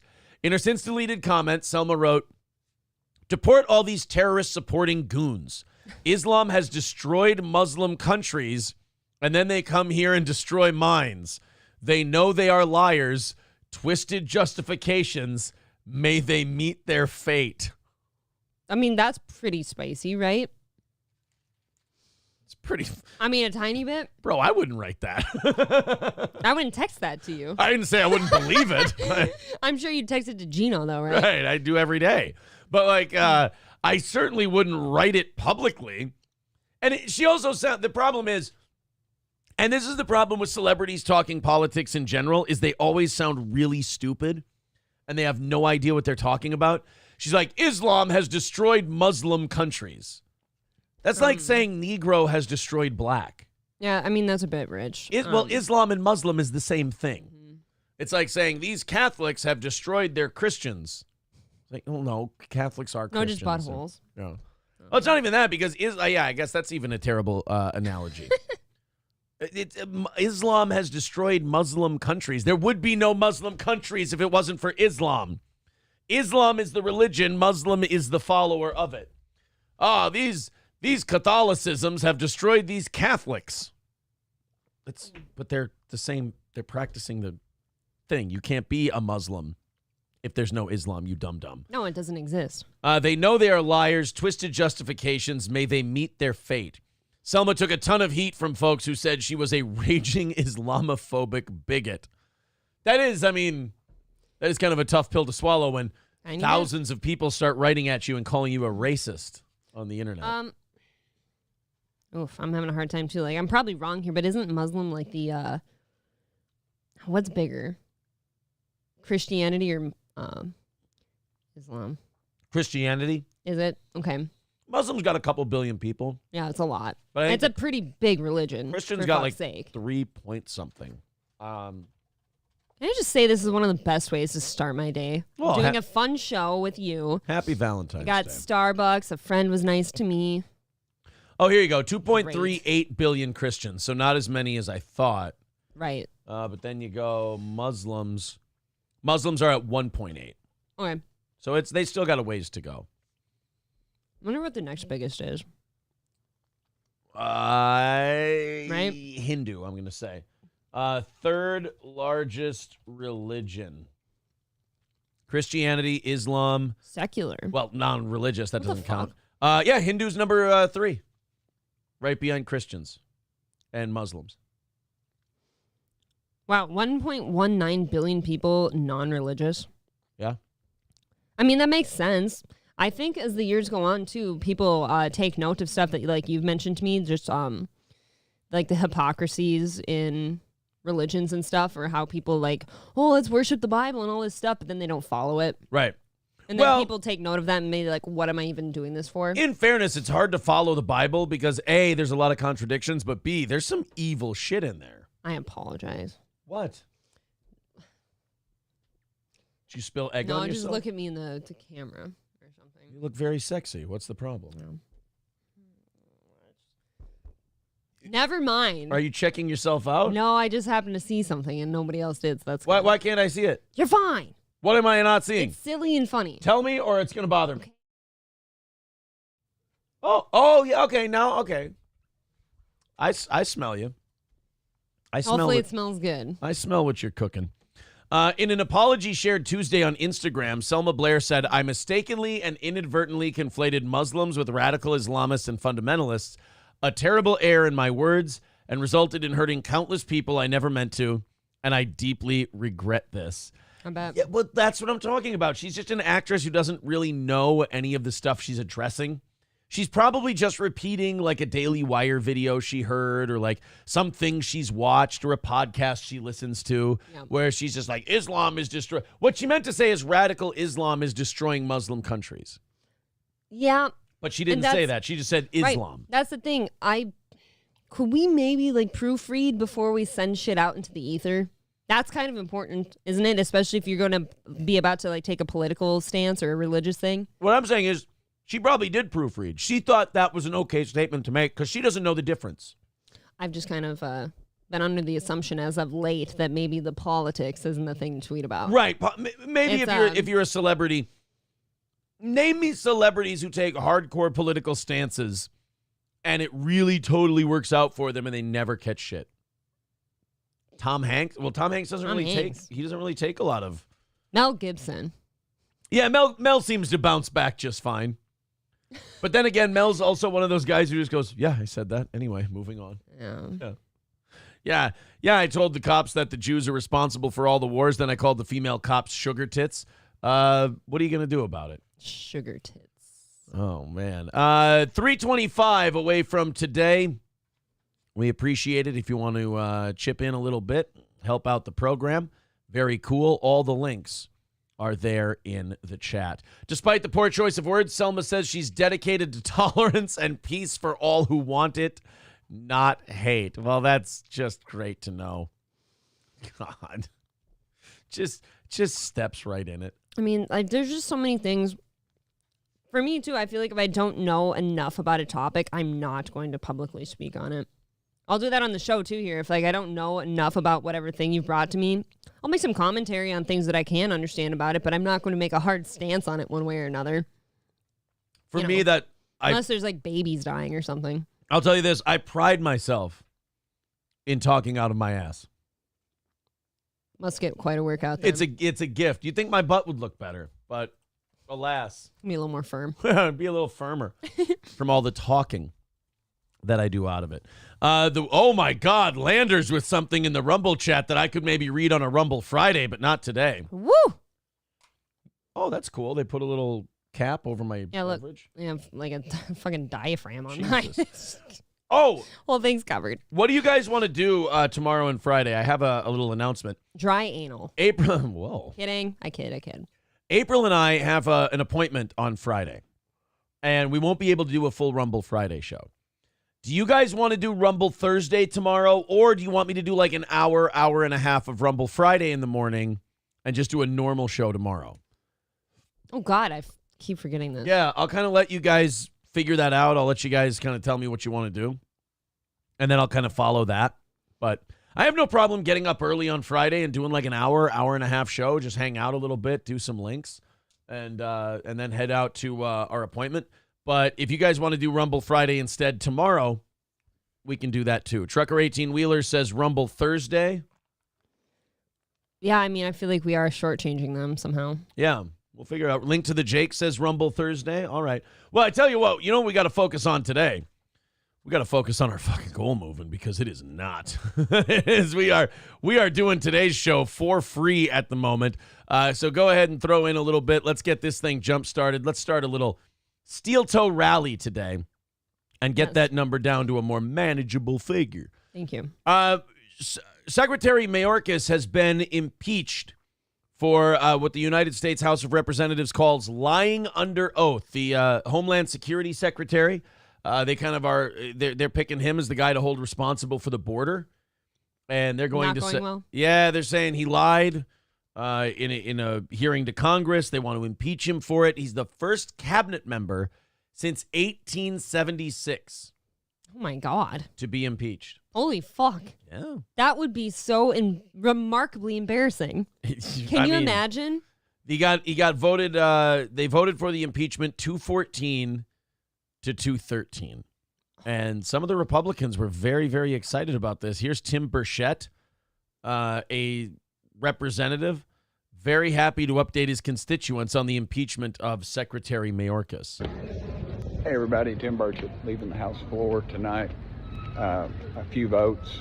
The main one, of course, was impeaching Secretary Mayorkas, and we in fact had the votes tonight, and he was impeached, and he should have been. He lied under oath. He said our border is safe, and in fact it is not safe. It is a very dangerous place, and there is little or any security there. Okay, here's the tricky part. Yes. They did find something they can impeach him on, which is lying under oath. And as long as you have the votes to do it, you can do it. Yep. There's no way you're going to be able to put Senator Mayorkas on trial for lying under oath because he said the border's safe. That's such an open-ended opinion. It's flimsy. It's vague. You say, well, I mean, compared to, say, jumping into traffic, right. The border's remarkably safe. You could be considered a matter of opinion. Yeah, you could go to most places on the U.S.-Mexico border, and there's probably literally nothing happening. Mm-hmm. You know, it's probably safe. So you could argue that with the way illegal immigration is, and drug smuggling, and gang activity, and human trafficking, that the border is a frightful hellscape where people are being victimized every single day. But that doesn't mean that you can take the words safe or dangerous and start charging people with lying for having those opinions.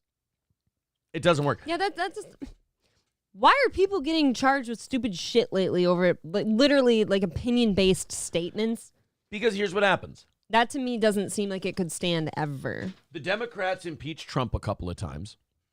The Republicans get bitter that they impeached Trump a couple of times. So then when the Democrats have power, the Republicans are looking for a way to fuck them back. So they impeached Senator Mayorkas. They wanted to get Joe Biden, but that special counsel said, we can't prosecute Joe Biden for mishandling secret documents because he's too fucking old and forgetful. He's just a senile coot. He didn't. They said we couldn't, with how much dementia this guy has, we couldn't determine whether or not he stored those files improperly on purpose, like there had to be a malicious intent, or like sure. he had to consciously fuck up. Yep. And they're like, he's so stupid. We can't say for sure if he did or not. Yeah, we can't prove that he mishandled these documents. He might just be a dumb fucker. So I don't, they couldn't get Biden on that. So like, well, why don't we get his Homeland Security Secretary? We'll get him instead. And here we go. People are coming over, as you know. And this president and this White House and have done very little to do it. We already had H.R. 2 passed last year, and it was, I'll get you 1 second, I'm sorry. And it's waiting over there on Schumer's desk and refused to do anything about it. So it was a good vote. He needed to be impeached.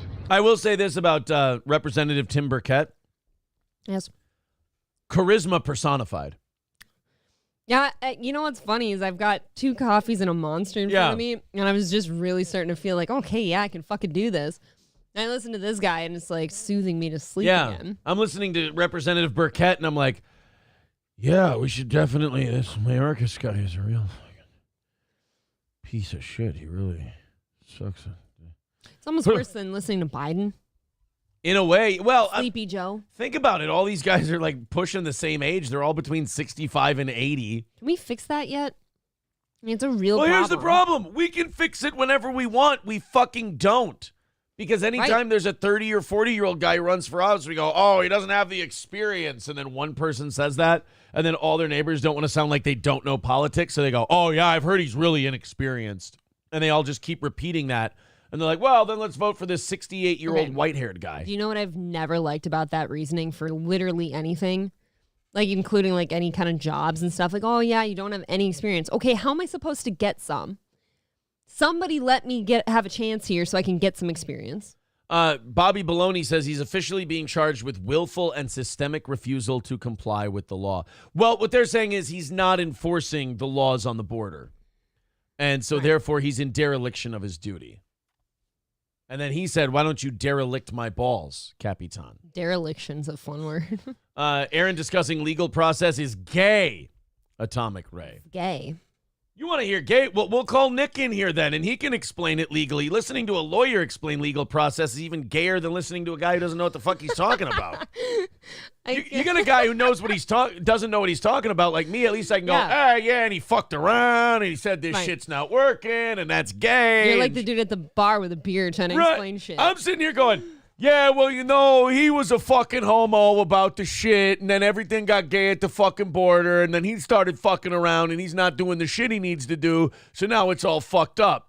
Whereas if we got Nick in here, he go, well, yeah, I mean, well, you see, the legal statute and the precedent of this says that what Mayorkas is supposed to do is he's supposed to adhere to Section 244, Paragraph 4, Piece 12, and that's where this whole thing needs to coalesce around, is the legality of the argument that Mayorkas may, in fact, not be enforcing Penal Code 14.46- Paragraph 4.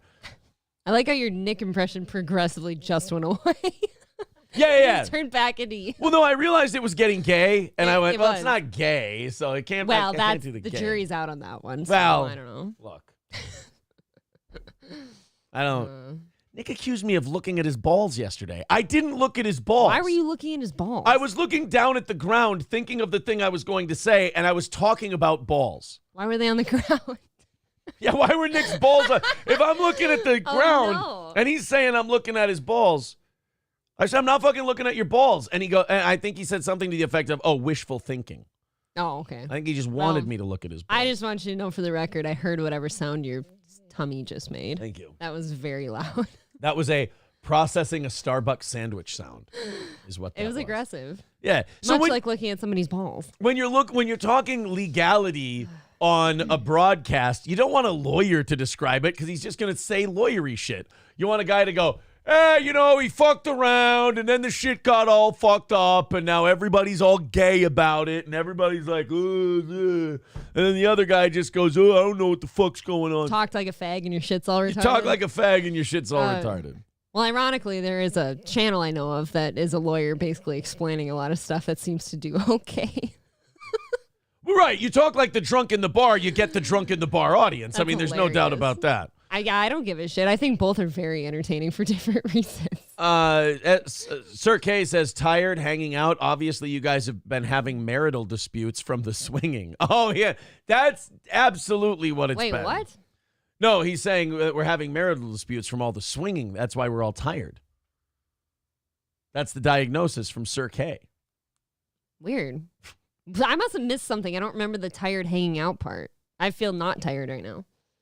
Well, I'm sorry. You forgot an hour and a half ago, just like Bruce Banner. That's not from swinging. That's from lack of caffeine.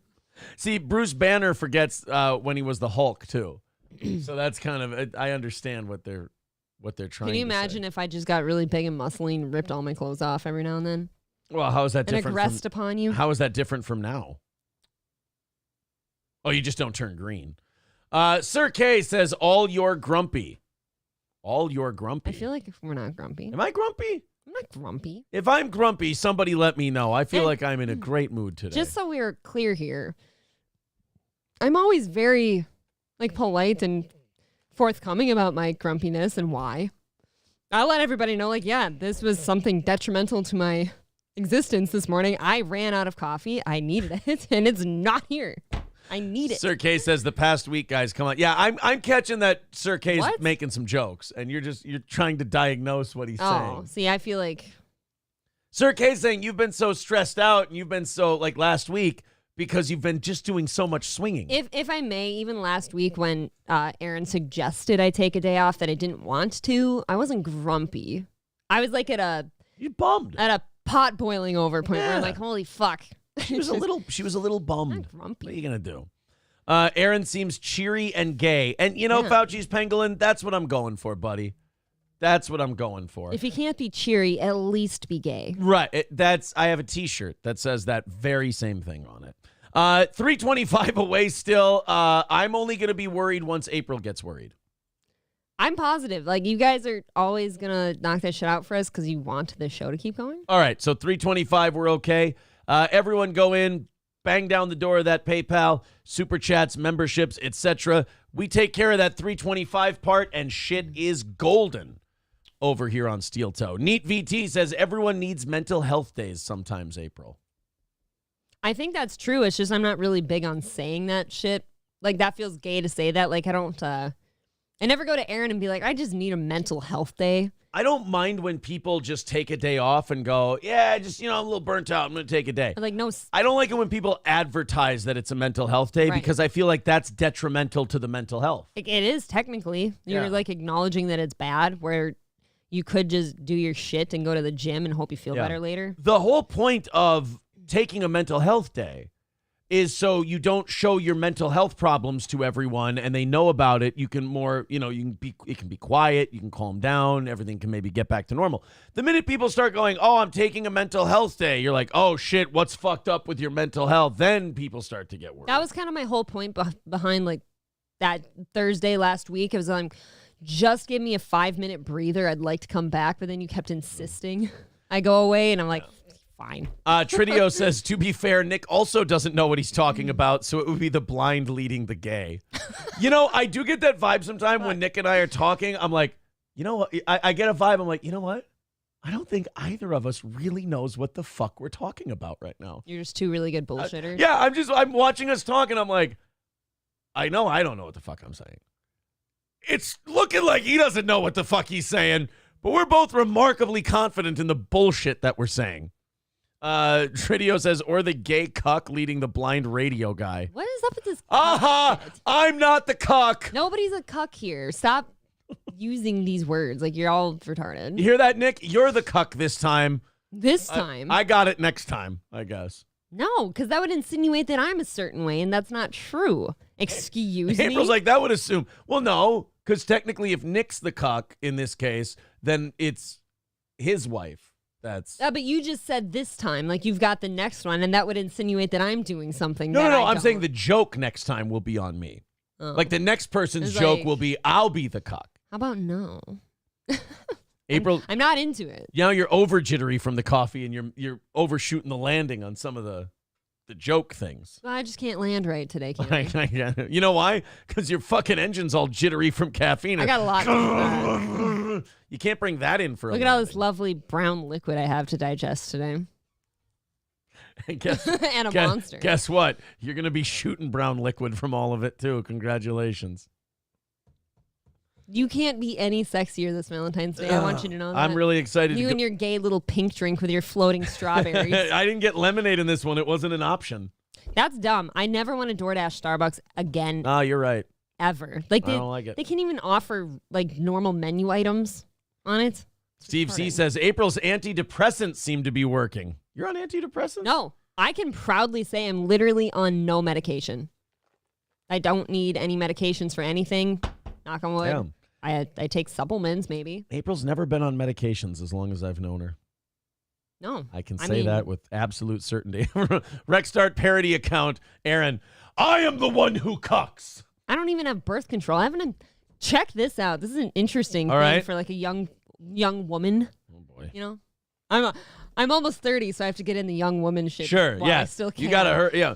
By the way, those of us in our 30s who still feel young, thanks for saying that. That's really fucking great. Welcome. Yeah, no, appreciate it. No, no birth control since I was 21, so that's been 8 years. Isn't that crazy? Are you really careful, or does your shit not work? I'm leaning towards the shit don't work, but you're also snipped, so. Here's what I'll do. I'll reverse my procedure. I'll just start throwing them in there, and then we'll see. We'll do an experiment. We don't need to be doing that. I don't care enough. No. I don't need to know. All right, how about for my 40th birthday, I get to plant a hot one in you? Fuck no. Why not? Because no. Gives you plenty of time. I don't want to. That's why. Oh, come on. Like, I'm plenty happy with where my life's at right now. Oh, you know how cute. I'm good. You know how fucking cute that boy would be? Perfect little Aryan boy. Yes. Oh, he'd be adorable. Like nothing like you. Oh, you fucking whore. I have those nice, pretty bluish green eyes I've got and this nice natural blonde hair. What about a nice German upper face area? Have you seen my nephew? That's what he'd look like. Fucking adorable. I don't need. Yeah, but this one would have a hotter dad. We don't need to be unsnipping. No, but that, interestingly enough, like 6 years of my life not on birth control. Not a fucking issue. Hey, babe, I have bad news for you. What? 8 years of your life. No, because you're snipped. Oh, okay. Well, so then you got to go back almost 5 years. So 21 to 24, 25, 24. So 3 or 4 years. I started dating that guy when I was just barely almost 21. So like I still, I guess, was on it for a little bit. But I mean, that's still almost. Then you were done at 25. Then it was me at 25. Okay. So 4 years you made it. Oh, fine. Sure. You made it 4 years. But that's still quite a long time, not being on anything. That's pretty good. I'm guessing my plumbing just kind of doesn't work, and that's okay. I only have half of my plumbing, if you consider that. Well, now, during that time, did you take any hot ones that were, like, oh, shit, shouldn't have done that? Not often. I was careful. Not often. I was careful. You were with one person that whole time. Yep. So maybe their shit didn't work. I don't know. There's no reason that their shit shouldn't have worked, but maybe. Boy, that is playing with fucking... That's playing with hot coals, man. You're playing with fire, but nothing ever happened, so somebody is fucking up somewhere. Famous last words. Nothing happened. God damn, man. Can't you just be proud of me? I mean, I am proud of you, but Jesus, that is a... I guess I never used condoms. Once in a while, I would have girlfriends... What are condoms? I never used them. They're gay. And... I'm trying to think how many of my girlfriends were on birth control. Not really. Some of them were on it for a little bit, but not a long time. What? Most women in general are on birth control long term. Like real long term until they like make a conscious decision. Like, nope, I want kids now. I'm trying to think. I think only one of my girlfriends was on birth control. Holy shit. And that was for like... That wasn't the case for people my age. Like everyone. Honestly, my high school girlfriend, the first woman I had sex with, was on birth control. That's after we started having sex. Shocks the shit out of me. And that was, I think that was the only one. So I guess I'm doing all right too. God damn. That seems weird to me though. Every girl my age typically was seriously on birth control or like a couple types. Oh my God, that's fucking terrifying. I just thought of that. You know, like the girls, we were going through my Facebook photos the other day. You know those girls I said that I was like, oh, I hooked up with that one, and we made that face. We're like, oh, I was like, I got really drunk. I hooked up with that one. It's terrible. There was one that we both cringed at. I thought about that, and I'm like, I don't remember which one it was. What the fuck are you doing? Like, I was like, do you know how unsafe that is? No, like to myself. I'm like, do you know how fucking unsafe that was? You know how horrible that could have ended up? No, you asked like, oh, do you ever take any hot ones? Like, no, not really. And honestly, like the 2 times I ever did that with my ex, it was like I legitimately freaked out and went and got a plan B like instant because I'm like not fucking around with that. Yeah, I hear you. You never want to have kids when you don't feel something's right. You know what I mean? Yeah. Let's not do that.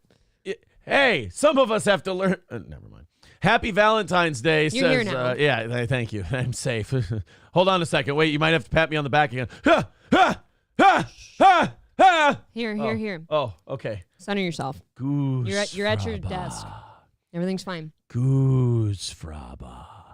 Schweitz 111 says, Happy Valentine's Day. Great to see April back. Hope you have a great day and a great show today. Thank you, Schweitz 111. $25. What a nice guy. Coming in from Schweitz. Thank you very much. Guys, we are 300 away from today's goal. Thank you very much. Link to the Jake says back tickles. Yeah, I got back tickles last night. And then how do I repay April? With lucid dreaming fucking makeout session. I don't know. What's strange is I had really weird lucid dreams last night, all night long. Yeah. They were freaky, actually, like how intense they were. Do you remember I don't remember that. The making out? I remember waking up. I remember that you woke me up somehow, but I don't remember anything else. Maybe you weren't because you were like pressing your teeth into my mouth. So that was, maybe you were like half asleep too. We were both just half asleep making out. Yeah, I'm not really a toothy makeout. No, that's what I was saying. Like, I don't make out with my teeth. Thank you very much. Still fun, but. What do you think I thought I was doing if I was pressing my teeth into your mouth? Was I kissing or was I like pressing? No, you were kissing. Like we were getting fucking after it. What the fuck? But it was, I was having a dream where you and I were getting Popeyes fries. We were just getting fries at Popeyes, nothing else. That's disgusting because there's like 300 other items I'd rather get. Right, and then we just started making out last night, and then you woke up first, and you woke me up. And I was like, you up? And I was like, what the fuck? Like, how did I wake you up? You woke up from the like lucid dreaming makeout thing we were doing. Yeah, but I don't remember it. And then I woke up fully, and yeah, I remember what it was. You woke up and you went, where's Gordy? Oh, right, because Gordy does sleep with us, and sometimes I get scared in my sleep that you're gonna roll over him and kill him. Right. Exactly. He doesn't move. He's the most retarded sleeper. He's like bound and determined to stay in whatever warm crevice he can find. Yeah. And if you start shifting around, he just doesn't move. Yeah. He's going to die someday like that. Probably. Producer Robert says, were you sleep-jacking again, Aaron? No, I was not sleep-jacking. Hobo says, April, if you have a dream about Aaron cheating on you, chances are the woman's a lunch lady. You know any hot lunch ladies? I do not. Atomic Ray says, bring it in, Pores. Aaron's sexual assault of Nick Ricada Defense Fund is not a joke. Oh, my God. This is not true. But thank you very much. I appreciate that. That's 25 more off for today. 275 away from knocking today out. Hey, let's get it under 200 by the end of this hour. We can do that. Nice little run. We got about 15 minutes to do that. Thank you, Atomic Ray. That's very cool of you. Appreciate it. Let's go to this next story. This is the morning radio guy in me. Lucky guy. I like somebody's sending a text. Easier to raw dog and pay $500 on occasion. Dude, pay for a plan B. You don't have to pay $500. Yeah, there are so many ways. I knew guys in college, not ones that I slept with. It's just guys that I knew that were like with girls I knew. Yeah. That would have like a couple plan Bs on standby to just give the chicks so they don't have to wait. Now I know the abortion pill is 2. Is plan B 2 or 1 or what is it? What do you mean? Like pills. Is it just 1? The plan B pill is 1 pill. Okay. It's the abortion pill that I'm thinking of. I've never seen an abortion pill in my life. I know about the abortion pill. Why? But, all the abortions I paid for. You're supposed to have like a whole basketball team of kids, aren't you? I mean, I've never so much as really even had a scare, for God's sakes. Shit. No, I didn't say they were my responsibilities. Just paying for abortions. I ran a charity. Oh, you just pay for them. Yeah, 2010 to 2013, I ran a charity where I just... yeah. Plan B is pretty... I went to certain neighborhoods and paid for their abortion. Plan B is pretty simple and it's pretty effective. The only embarrassing thing is, like, I went out and bought myself one time. Usually the guys are nice enough to get you one. Oh, you really slept with gentlemen back in the day. I've taken, I think, 3 Plan Bs in my whole life. That's pretty good. Is that good? I don't know if that's good. 2 of them were purchased for me, like, out of an abundance of caution. It wasn't even, like, a big deal. And then the other one was, like, I had to go get it myself. And the worst part was I went to, I think it was the Waite Park Walmart for it, and they were locked up, so I had to ask somebody to get it for me. And you feel like such a hoe when you got to go ask somebody to, like, unlock it for you. And, you know, like, they try to conversate or something while they're working the lock and shit. It's they like, want to talk just to you. not talk to me right now? You're like, I'm sorry. I just took a hot load from a stranger. I'm not here to really talk shit with you. The only thing that sometimes bothered me about the Plan B situation was, like, it costs like $50. And when you're in college that that's fucking a lot. sucks. Yeah, $50 in college is a hit. And look, the natural, like, rebuttal to that is, well, how about you just not be a hoe and be, you know, safe? Like, do safe sex? Yeah, of maybe, course, I get it. Don't let a guy drop one I in totally get it. I do. Mistakes happen, you know. I don't know. $50 seems like a really steep price to pay for a stupid little pill sometimes, like, especially if somebody truly doesn't want a kid. I think you... What do you mean? I mean, the alternative is a lot more expensive. Way more expensive, yeah. But I think you probably could go to a Planned Parenthood or something and get one for free. I've never been to a Planned Parenthood. I don't know. Nana's Clam says, that doesn't make you a hoe. That makes you a good girl. That's kind of what I thought. Yeah, you don't... Yeah, you don't want to be... playing with that kind of fire, I guess. Like, no. I think it's the responsible thing to be like, no, I don't need a kid right now, so let's just go be careful. I did have a girl fake a pregnancy on me once. Jesus. Oh, yeah. What kind of girls have you been with? I won't say her name on the air. I've talked about her on the air before, but who was cute little thing. But why? Because I went back to the girlfriend. Yeah, but it's like, it's what do they think that's going to do for them? Make you stay. So I decided that I had to stop this tawdry behavior, and I needed to, you know, which is stupid because it's your fucking high school girlfriend and you're in your first year of college. Fuck it. The fact that you're fucking this chick means it's time to move on, take the training wheels off, and go to the next one, right? The high school girlfriend, that's the training one. So you got to go to the next one. I went backwards. I went back to her, and that girl pulls me aside before class one day, and she goes, I'm pregnant. And I'm having a baby, and we need to figure out what we're going to do about this. And when you're 19 years old and someone tells you they're pregnant, and obviously it's you who did it. Yeah. Obviously. Really, all you hear is...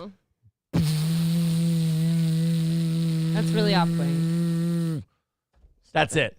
See? Like, link to the Jake in the chat just wrote, Aaron, I'm pregnant. Fucked me up for a second. Yeah, I would never want to do that to a guy. You know what I mean? That's not something I could ever attempt to lie about. And if I had, like, the impression that would be something they'd be upset about anyways, yeah, I'm probably not. It got weird, too, because I asked her, I was trying to be a gentleman. I'm like, all right, because she wanted to, you know, go to Planned Parenthood. And I said, I'll go with you. And she didn't want me to go with her. She goes, no, I don't need you to do that. What, are you calling me a liar? Are you saying I'm not really pregnant? I'm like, that was my red flag where I went, why the fuck would that be the first right, place that sounds more just supportive. Yeah. Like, I'm going to go with you to be supportive because this is also my fault. I'm sorry, you think I'm fact-checking your abortion? Is that what we're doing here? That's kind of weird. And then after a few conversations like that, she was like, I just wanted you to stay. I didn't know what to do. I did. But do you not see how crazy that makes you? Just tell the guy then, like, no, I want you to stay with me. Don't go back to that girl. Stay with me. How hard is that? You're going to go out and say, like, oh, I'm pregnant and all this shit. Can I, you know, I've Really? been accused of being attracted to kooky women before. I've never heard this. I've been accused of being attracted to, I believe one person has called it broken things. And I, Whoa. I will say this. I do like a good kooky gal, like my gal right here. But, I'm lovely. But I will say this. You know how I've always said that I'm always the last one to know that a woman is interested in me? Yes. When you when you're leaving a woman you're hooking up with and she fakes the pregnancy and then breaks down and admit it, there is a part of you that does kind of marvel at yourself and you go, how good is my dick? You do get a little. I should have seen that coming. You do get a little egotistical. You're like, how good am I laying fucking pipe that this chick's lying about babies? This bitch will not let me leave. This bitch will not let me leave. Another one I dated. This is the person I dated before I married. Before I was with April. Before I married April. I was dating her right up to the wedding day. But before I. That's what I actually heard from some people. Do you know that? Before I met April. Oh God. I dated this woman and she would never let me break up with her. Yeah. Like I tried to break up for probably a year and a half.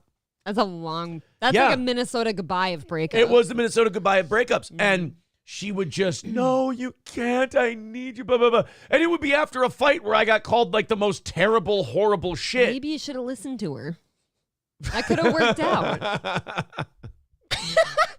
That could have worked out, dude. She's just calling me terrible, horrible shit, and I feel like garbage, and I'm just bummed. And I'm like, I'm going to go. Like, I think women beat up on you like that, and they don't expect you to go, well, then I'll just fucking bounce. Like, I don't give a shit anymore.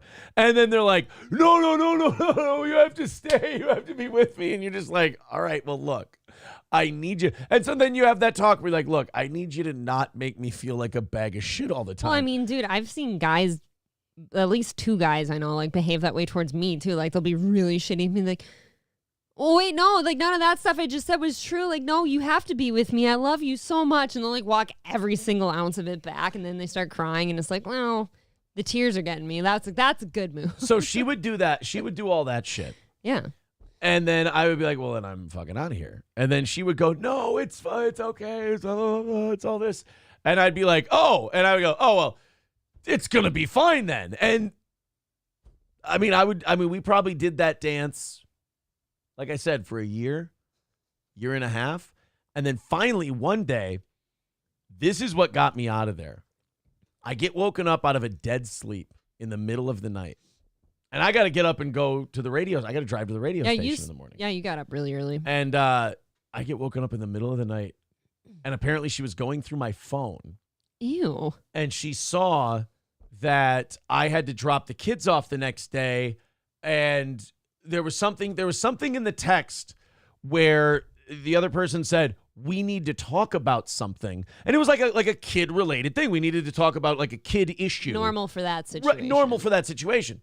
She woke me up out of a dead sleep and she goes, are you getting back together with your ex? Now, anyone who knows me knows how, I'm not someone who goes back to exes. In fact, I burn those bridges and I usually don't like anybody. So when she asked me, are you going back to your ex? I remember I shot up out of bed. I'm on two knees. You know when you stand up straight on your 2 knees? Aaron, 2 knees. In bed? Aaron, 2 knees. But I got a few. And I got up on both knees. I pounded the bed and I go, that is it. I am fucking out of here. And I yelled, because the idea of that made me so upset and so irrationally crazy that I'm like, I'm fucking gone. And I grabbed as much of my shit as I could and I went home, and that was it. That was the end. That's what it took. But that person, like, even when you started dating me, was still like reaching out. Again. Like, still. But April, you understand. Pretty sure they said something to me even. It was such a long time ago. You understand when women do that, you think to yourself, how good am I laying dick? See, that's the problem with you, because, yeah, you would go back just for a little, like, give them one more little taste just so you can hear them beg you some more. Well, I mean, it's a high compliment. Of course it is. Like, you hate them and you want to be done, but they're like, just give me your... I'm like, I'm a fucking good dick. It's a good confidence boost. I bet. When you hate a woman's guts and she wants to fuck you. It always feels good. That's why this marriage works so well. Oh, wait, no. April hates my... Fuck, I screwed that Why joke is up. there hate? Damn it. Happy hating. Valentine's Day, baby. Eddie D says women greatly underestimate their power. In some ways they overestimate it, but in other ways, yes, they do underestimate. Women underestimate their power, and this is every relationship I've ever been in, good or bad, right or wrong. Women underestimate how much pain they can cause because they're small, so they don't think they can cause pain and hurt. Women have an ability to cut men off at the fucking knees. Women can hurt men in 3 words. In ways that it takes men 300 words to hurt a woman.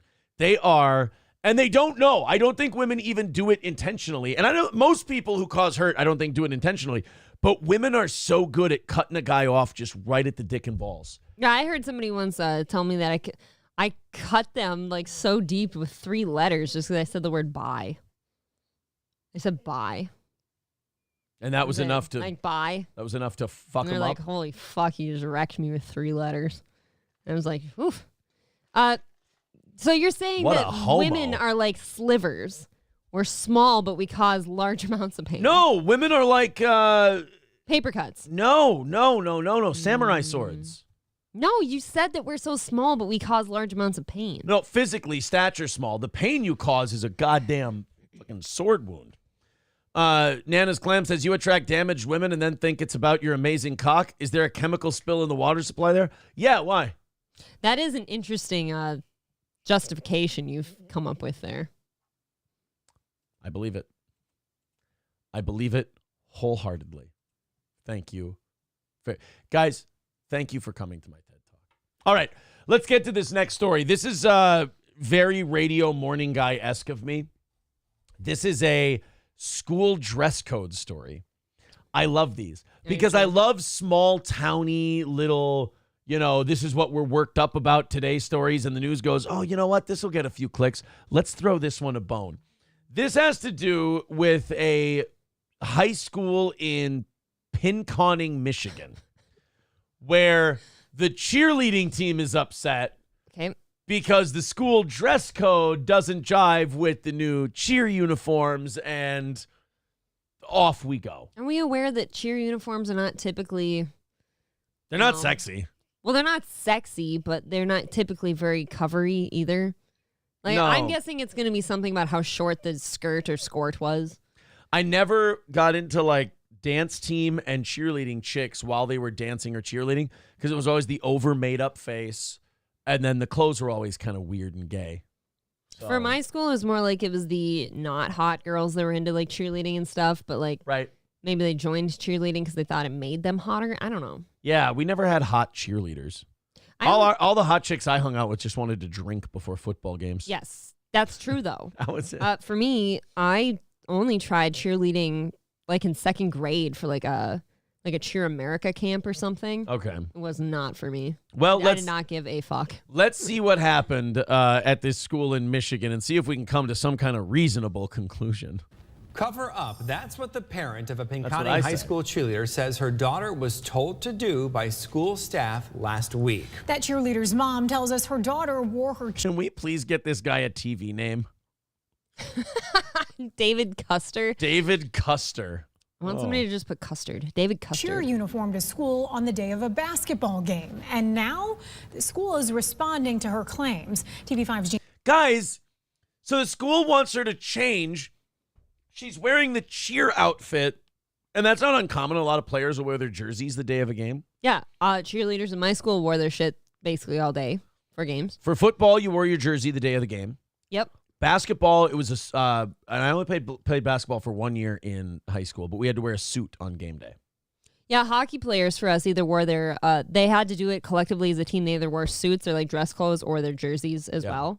And then for football games, the girls, like guys would offer up their like away jersey or whichever jersey to a girl to wear. So I wore football jerseys all the time on game days. Didn't your school do that? You were really popular with the football team boys? Yeah, I had a lot of guy friends. Whose jersey would you wear the most? I don't want to say his name. Whose jersey? Hold on. Because you got to remember, when April was wearing these people's jerseys, I was covering their football team as a radio guy in that town. I had a couple that I wore most frequently. All right. Whose did you wear the most?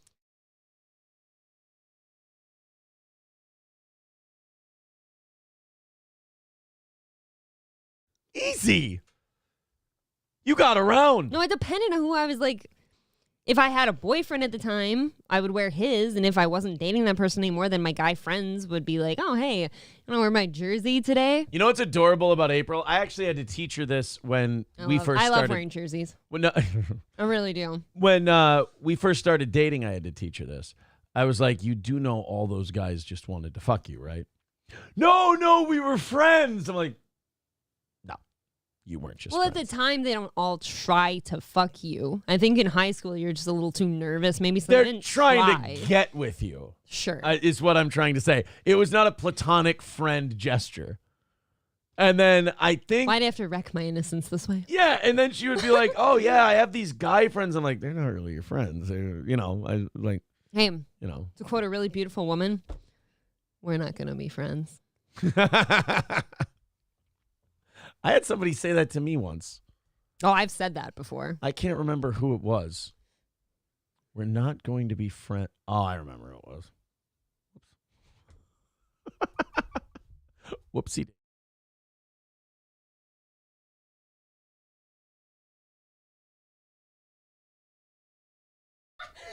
All right.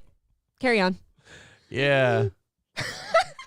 That's hilarious. You try to trick yourself, but it doesn't work. You do, and yeah, you're right. All right, off we go. Anyway. James Felton joins us in the studio with that. James? Amanda. We both probably should have said, friends is fine. We both probably should have went, friends will do. Friends is okay. Now I'm actually, hold on.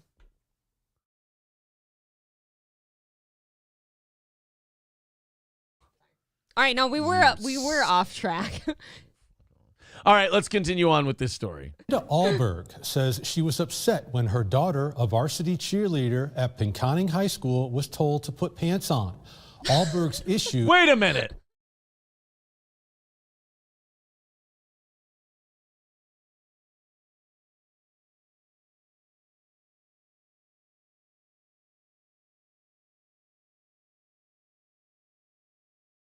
Yeah, the fuck are you It was just talking funny.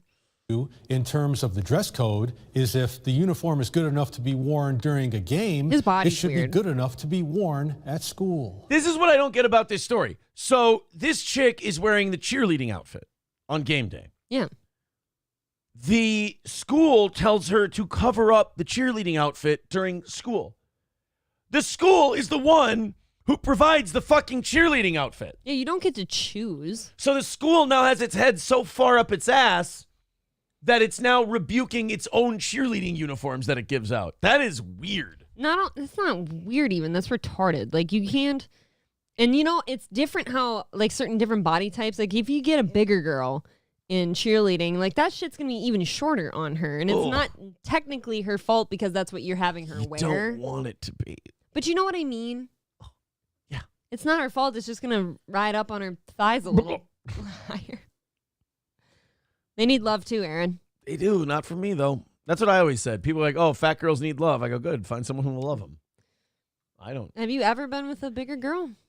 I've made out with one once. I've dated a couple heavier guys. Yeah. Which is weird because that's not my type. I've made out with one once and I didn't go further because I literally, while I was making out with the girl, went, my friends are going to make fun of me so bad if I have sex with this girl. Wow. I've never thought about that. Like when I'm with somebody, I don't sit and think, oh God, my friends would really judge me for this. Oof. Because guys make fun of each other. Do you want the rest of this?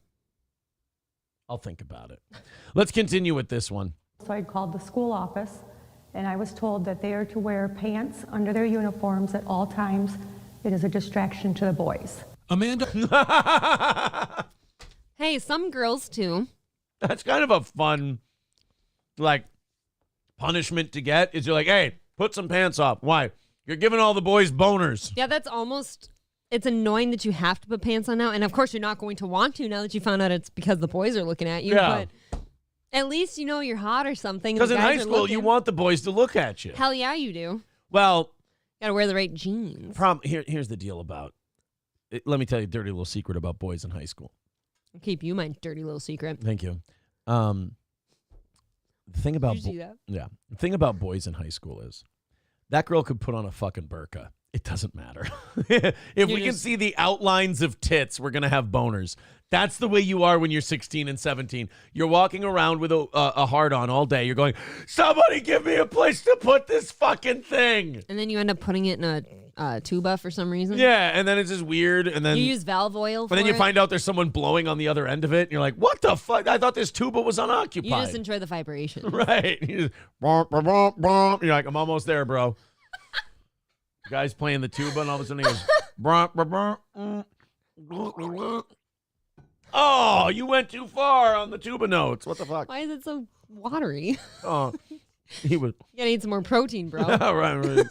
Oh, gotta coagulate a little. You're all thinned out, dude. The Allberg tells us this is the conversation she had with a woman last week in the Pinconning High School office after she says her daughter, Mariana, a varsity cheerleader, was told to put pants on to cover the bottom of her uniform. I mean, do we have to talk about it like she had a clitendectomy in Somalia, though? I mean, like, they're like, and the girl had to have the school officers tell her to put some pants on.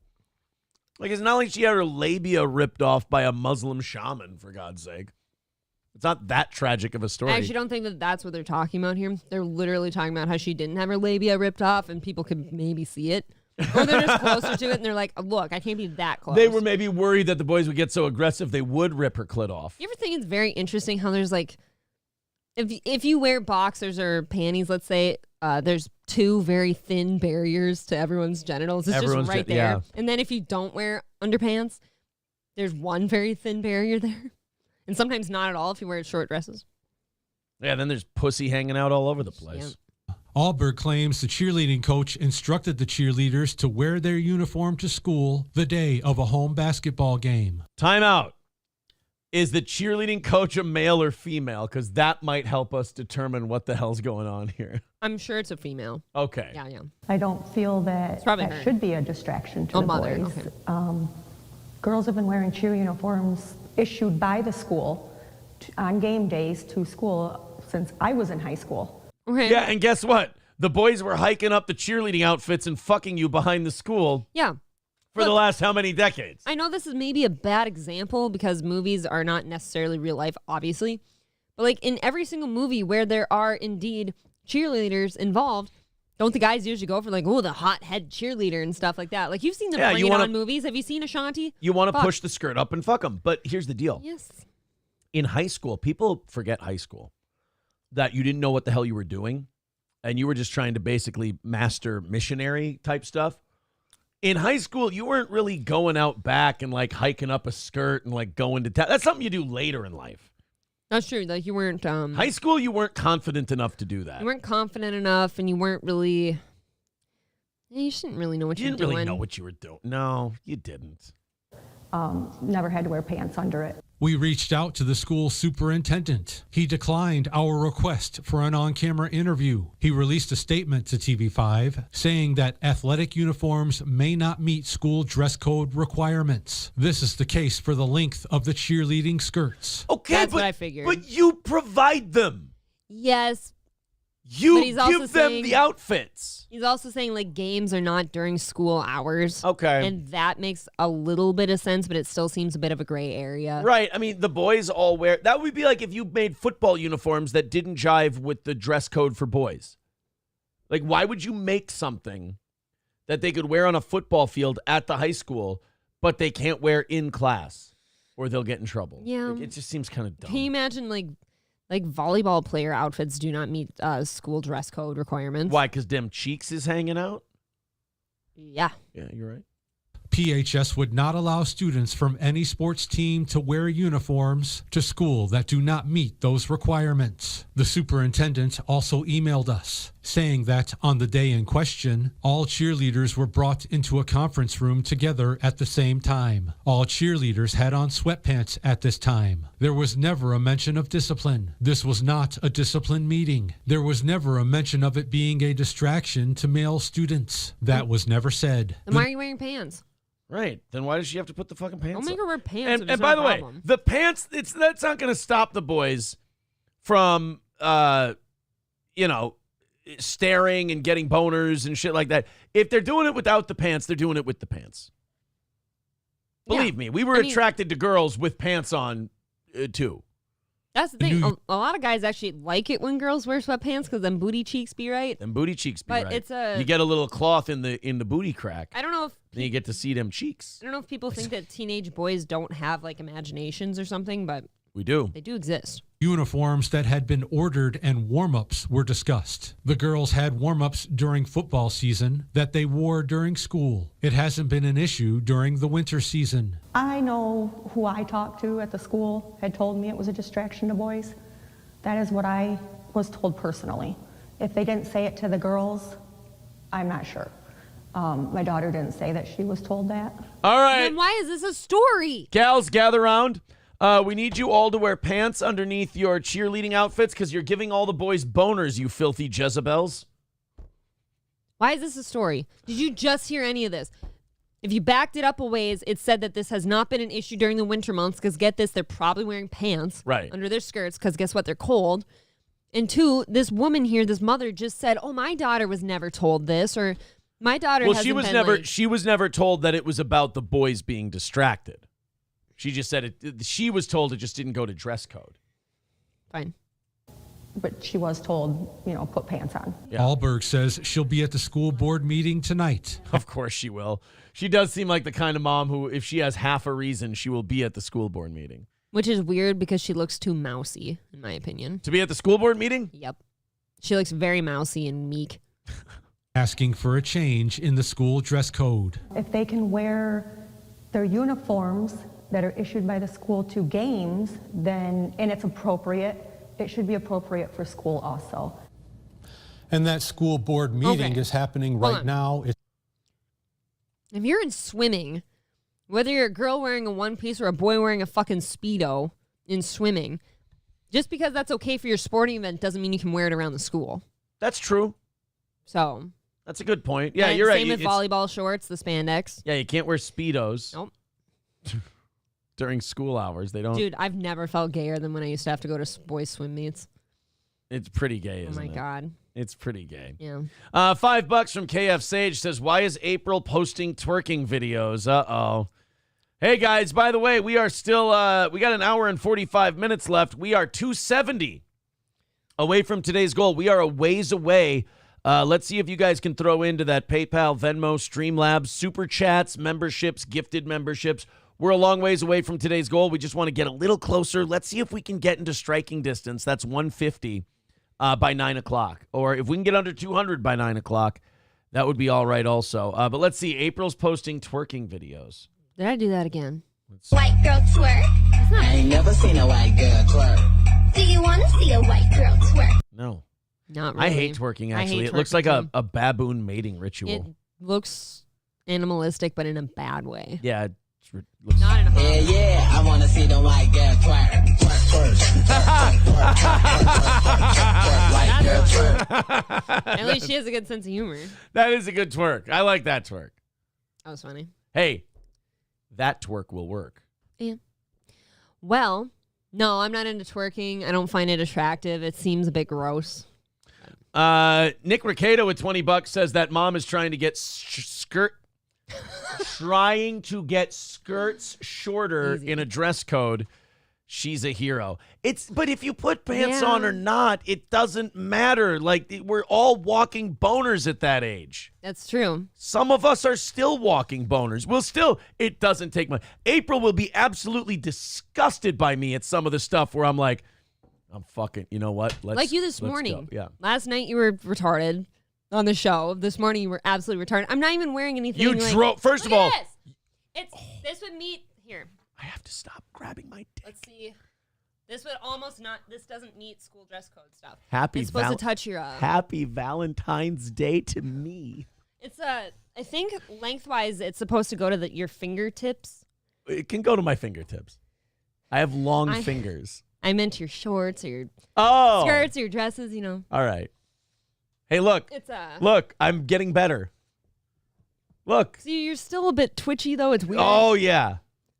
You have literally zero poker face, and you need to work on it because there is I don't a day. I don't need to work on it. Look, I'm flattered, but there is a time when women will be like, "Dude, a little tact, be a little sexier about whatever you're doing right now? Because you're just like twitchy and foamy at the mouthy. I'm performing.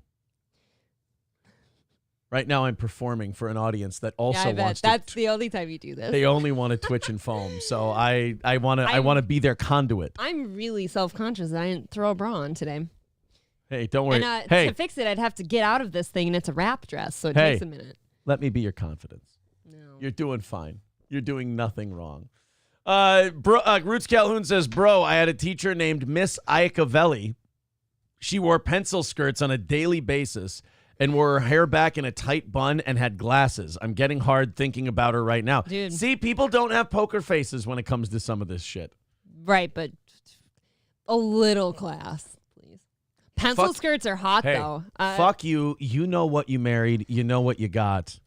I know. Woof, woof. Look, I didn't realize that wouldn't go away eventually and like be curated into something a little more... Do you know how many women artistic. right now? Do you know how long some women have been married and they went, I wish my husband would be the dog that he used to be, because he doesn't do that anymore. You know, that behavior is something where in 2-3 years, you miss it when it's gone.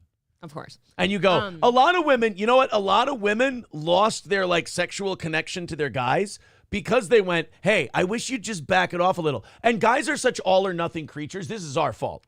Guys are such all or nothing creatures. They go, well, I guess I'll just stop being fucking. I guess I'll fucking stop pursuing it because we're fucking babies when we get chastised.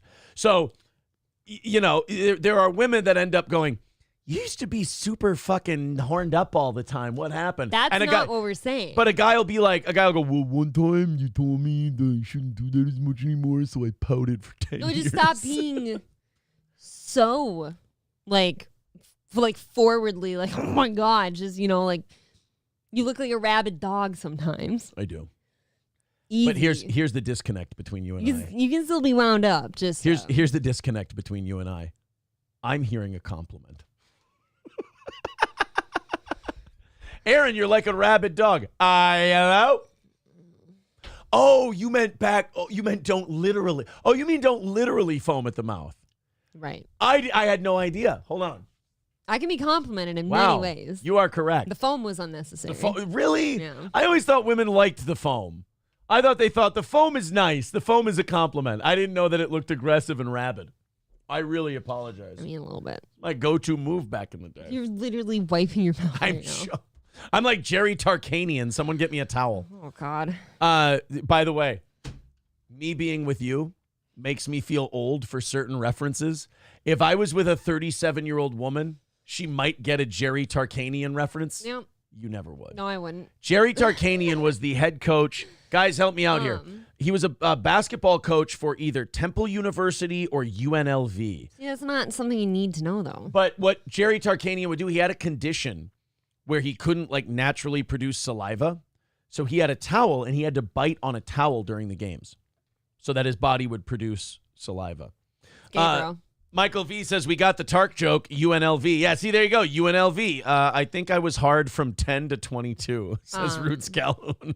Attaboy. By the way, Kurt Cobain's shotgun said he hooked up with you in the studio in 2014. Is that true? Who's pitching and who's catching? Wait a minute. Which studio would I have been in 2014? I was in 3 different studios in 2014. Well, then you KLFD, Q102, and Rockin' 101. That could have been anyone then. So it could have been anybody. Okay, Scooby Jooby Jew, April married Pepe Le Pew. Yeah. See, that's about it. Yeah, pretty much. Pretty much. And then, well, here's the problem. You get positive reinforcement like last night, and you go, well, Pepe Le Pew, you know, in the game, as it were. Old Pepe. At least in front of people. Could you rein it in a little bit? You know what? That's a good point. That's all I'm asking. That's fair Just enough. in front of our friends, family, listeners, Yeah. anyone Like, that's not me. Grabbing your hips and ass in front of your parents, you're right, is probably a bridge too far. Some would say. Some would say you should cut that fucking behavior out And right I get now. a talking to afterwards. Yeah. Like, do you see what this guy does to you? Do you see that he's demeaning? Just grabbing your ass all the time and just squeezing on it? Like It's almost like he just thinks you're a piece of meat. That's what makes me mad is when people say that. You say, you see her as just a piece of meat. And I said, eliminate the word just. I'm a piece of A5 Wagyu. Thank you very That's much. right. A ribeye. And now I Fuck need to. you. Now, if you'll excuse me, it's time to tenderize the meal. You don't need to tenderize that one. It's already nice and tender.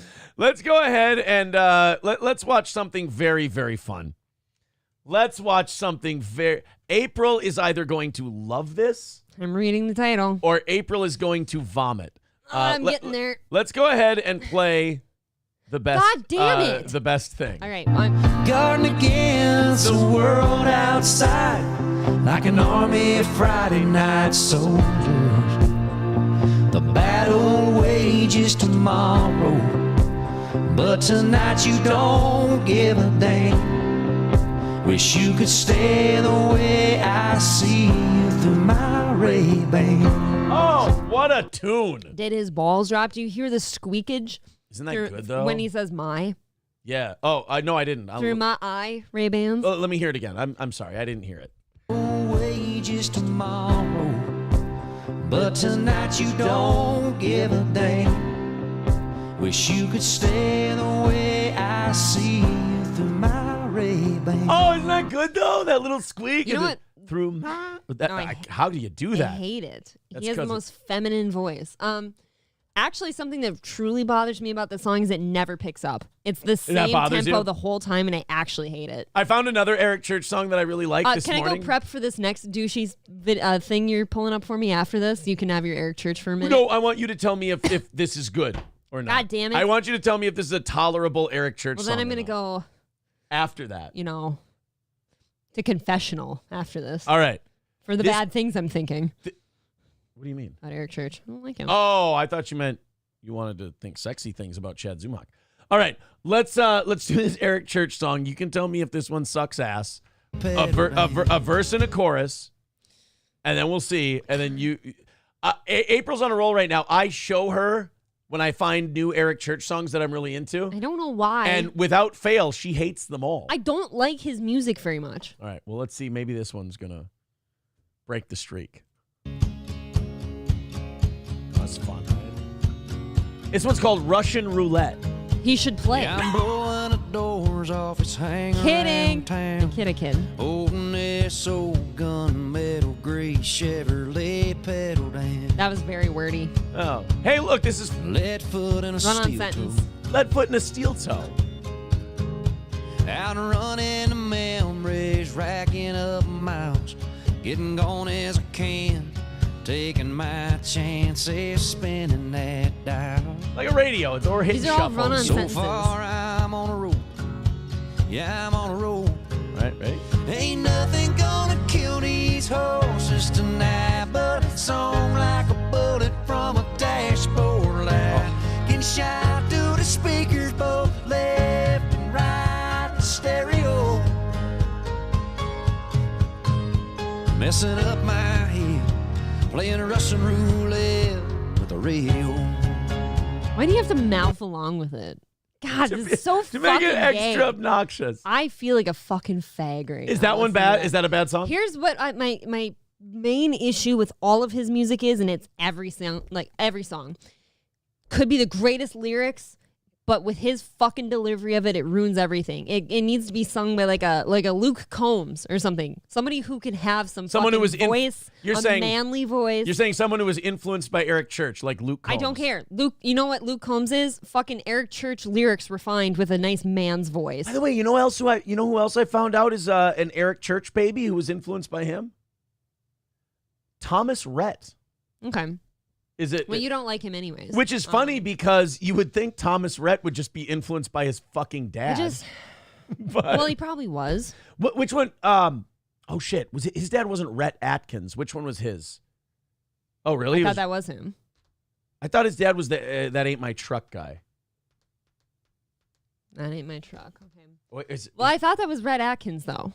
I thought that was Eric Atkins. It's not Eric Atkins. Hold on, wait a It's minute. Rhett Atkins. That ain't my. Oh, that was Rhett Atkins. Holy shit! Rhett Atkins has been around for a minute. So for me, like I said, makes me want to take a back road. Makes me want to take the long way home. Put a little gravel in my travel. Unwind, unravel all night long. I'm taking a bathroom break after this. All right. No, a lot of Eric Church songs, great lyrics, probably great music. I hate his voice. I think his voice is fucking weak. It's feminine. It's lazy. It's airy and weird. There's no bass to it. Which is weird because you like Machine Gun Kelly, who sounds like a homosexual. He's got a soft voice. So I don't know how to fight this fight right? with you anymore. I really it's don't. Strange. There's a sex factor to MGK's songs. Women are that easy. is unmatched. There is not a single Eric Church song that will ever get my fucking jeans soaked. But if you want to fucking play me some Bloody Valentine or something If like a guy that, says dick or pussy in a song, women go, "Oh, he said penis." he didn't say those in a song at all. I'm just saying. He literally doesn't say dick or penis in a song. But he also... There's shit that's implied that's very hot. There are no implications in a Machine Gun Kelly song. It is all laid out nice and easy for you. You know what's implied in an Eric Church song? He's emotional and gay. Well, that's why I like him. God. Out to the speakers, both left and right in stereo. Messing up my head, playing Russian roulette with the radio. God, that's just... No. See, babe, he's having a hard time in life, but he's got some real good songs kicking. You know what's... But you know what? That next one coming up could, boom, bullet right to the face. Yeah. You know who would sing the shit out of an Eric Church song? Who's that? Gordon Lightfoot would do a better job. Everything... Left and right with the radio. Everything's wrong. Left and right in stereo. Eric Church even has like a look down. His look is good. He doesn't sound good. See, you literally I like everything but his everything about delivery. Eric Church but his voice. Everything but his delivery. Would Bob Seger deliver Eric Church songs as well? I would wager just about anybody. Okay. Trying to think of more people. It's not good, dude. Mr. Nicholas with $10 says the revenue share claim that Eric Church does on each stream is all the money he makes. Right? We have probably bought Eric Church a pool. Wow. Yeah, you are willing to demonetize every show lately for Eric Church, which is troubling. Scarface says back to Gaytown. The fact that you didn't hear Gaytown on Monday, you have missed pretty much the lingering thread through this week's shows, which is Gaytown. Look, I get the Gaytown We created a place called Gaytown. I don't have to listen to the Gaytown bit to get the Gaytown bit. You know exactly my obligations on Monday. Gaytown racers. I can get the Gaytown bit. Sid Saraf says, how much to ban Eric Church? Well, let's see. Thank you. We're $250 away from today. Sid Saraf owns this show. I will ban Eric Church from this program for the rest of this week and all of next week if we knock out today by 9 o'clock. I'm for it. There. We knock out the other 250 before 9 o'clock. I will ban Eric Church for the rest of this week. Okay. And all of next week. Zach Yeager in the chat, who was a lovely gentleman who brought me coffee this morning. What a fucking guy. I love him. He even says that Weird Al could sing it better. Even he doesn't like Eric Church. That's fucking offensive. And I think if him combined with Sid Saraf says that Eric needs to go, I think you got to. Is this an intervention? It should be. Look, you don't see me like forcing you to play any songs I like on this show. Yeah, I understand. I have a lot. I have a lot to think about. It's like being chained to a radiator, but it's a bar stool, and just being like exposed to this bullshit. Yeah. For any length of time, it's torture. Hobo Chili Recipe says Friday Night Soldiers. If I ever see Eric Church, it's on. This plays on the jukebox at the Outpost, says Aristocock. Dude, even the Outpost men, better singers. Shimba. Ride. Dr. Silverwolf says, thank you, Aaron. I was already questioning if I wanted to suck start my 870. You just confirmed it. See, people don't like this. Bobby Baloney says, good thing I always have my music on standby. Hey, wait a minute. Root says, form a straight line, everybody. Have your IDs ready and enjoy the Outpost.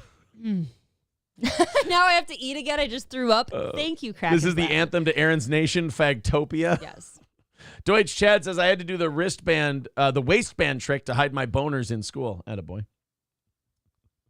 Yes, it sucks ass, says Ice Grills. It's not good.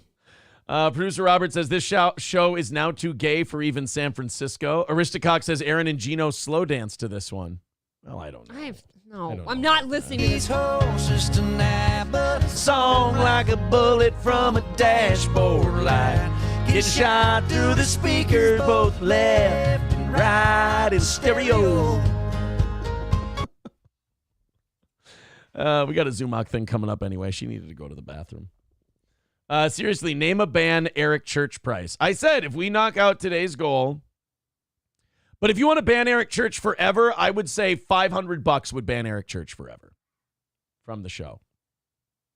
It would hurt me. It would suck for my soul. Now, on Rumble Link Fridays, I'd still have to play it because that's not me. But $500, I would ban it forever from these streams. You guys really just kind of ruined my Wednesday by forcing me to name a price. But thanks a lot. You know what? That's okay, because now, like, friends and family and everyone I hang out with, because I won't listen to it on the show, they'll get to listen to more Eric Church because I'll need to listen to it more often. Aristocock says, it's fake twang. I'm a Southerner through and through. This is horrible. Aaron Y. Aaron worships at the Eric Church of Satan. Eric Church, not bad for a gay guy, says Ice Grill. How to Kill a Show, Aaron's masterclass. April's Try Valentine, says Kyle. Oh, you come to Florida in March, says Hobo. You in the ring, 3 rounds. I feel pretty good, Hobo. Scooby Jooby Joo says, I think Eric Church and Luke Combs are supposed to have the next 2 celebrity bars here in Nashville. Y'all both could have your fun. If there's an Eric Church bar opening up, I'm going back to Nashville. He mouths along because he's imagining Eric Church dunking his balls in Aaron's mouth. Now, see, how is that helpful to anything that we're doing here? Really, I ask you. Really, I ask you. Body like a back road, says Tridio. Is that Thomas Rhett? I thought that was Sam, whatever his name was. No, we'll ask April. She likes shitty country music. Tridio says April is saying all this about feminine energy. Likes both Aaron and Nick. What? I mean, come on. Couple of attractive fellas, right? Roots Calhoun says Machine Gun Kelly is taller than you, Aaron, and he has an anarchy tattoo. He could kick your ass. I fuck Machine Gun Kelly up. Let's stop it. First of all, he's not taller than I am.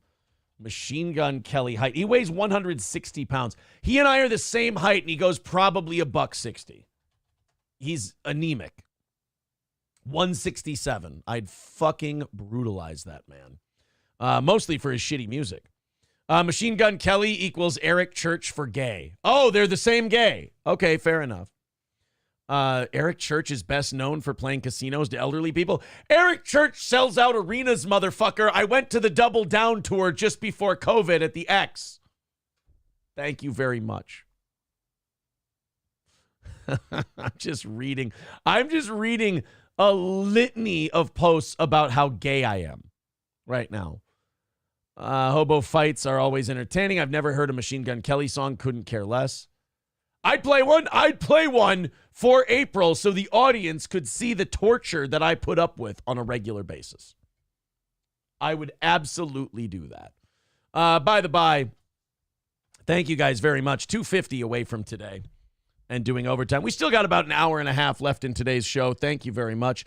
If you'd like to contribute, Streamlabs, PayPal, Venmo, Super Chats, etc., thank you very much. Like I said, I told Sid Seraph, if we knock this out by 9, I will ban Eric Church for 2 weeks. 500, he's gone forever. They asked the price.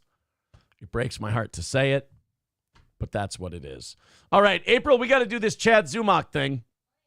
And I know you're very excited for it, so I want to wait. I need you to get out here so we can do. Oh, she was upstairs. Where the? I had to fix my dress. I honestly thought that she was taking a long time in the bathroom. Oh, I was. I took my dress off and adjusted it and put her back on. Are you sure? Are you covered? Oh, you missed it. I should have done it right there, huh? You know, that would be nice. It's Valentine's. Sometimes you just need a mirror. It's fucking Valentine's Day, man. Nana's Clam says, you both have terrible taste in music. It's a draw. You don't know. Like, the things I mention here is not, like, my end-all, be-all of music interest. April does like some good music. Like, when she likes her 90s country and early 2000s country and shit like that, she likes some very good music. What about my rock music? Are you kidding me? So a lot of her rock music is good. A lot of it's gay, but a lot of it's good. Oh, God. A lot of it's good. She does. Her Rob Zombie, her Godsmack, her Megadeth. Stone Temple Pilots. Stone Temple Pilots I like. God, I like a lot of shit. Are you a... 3 Doors Down. 3 Doors... See, now that's starting to get gay. I don't mind I Three Doors had. Down, but that's starting to get gay. I wish I had just. Oh, April named one Wu-Tang album. I don't know what album names. Why do you have to know the album names? Well, because when you're roots and you're a hip hop snob. See, that's rude though. Like it's. I'm not gonna fight with Hobo. I'm not fighting with you. I thought you were fighting with Roots. Oh, Roots. Sorry, I'm not fighting with Roots. Is that who that was? You know, I get them all screwed up because they're all a bit testy. Somebody sent a text that said, "Since you're wearing an Anthony Cumia shirt, I thought you might like to see his favorite restaurant." And it's a Hard Rock Cafe logo with the OCK cutout, or with the OCK lights out. So it says Hard R Cafe. That's very funny. Easiest R word I've ever said. Easiest R I've ever said in my life. This person says $1,000 to ban Eric Church from Rumble Friday as well. All right, $1,000 clean Eric Church ban from the entire show forever. Now, can you even mention his name in that case? Yes, I can still say Eric Church. I just can't play any of his music. Megadeth is not gay, says Amanda Hug and Kiss. Right? Nobody said good. Megadeth is gay. Shit. I like so many things. I'm in a Seether way lately, too. Yeah, Seether's all right. Seether's okay. I know. I got it. I get it. I understand. Relax. Let's go to the Chad Zumach thing. Chad has been on a roll lately. Of toilet paper. And are you saying he's shit? I mean, yeah. Cottonelle made products specifically for him. So Chad has been on a roll. He's been able to have a sense of humor about himself. He's been able to laugh a lot more. He's been funnier. So much so that I'm almost willing to call Chad Zumach rehabilitated. And I'm ready to have him on the program, and we can talk about all the shit and all the stuff and all the things. And then, kind of see where it goes from there.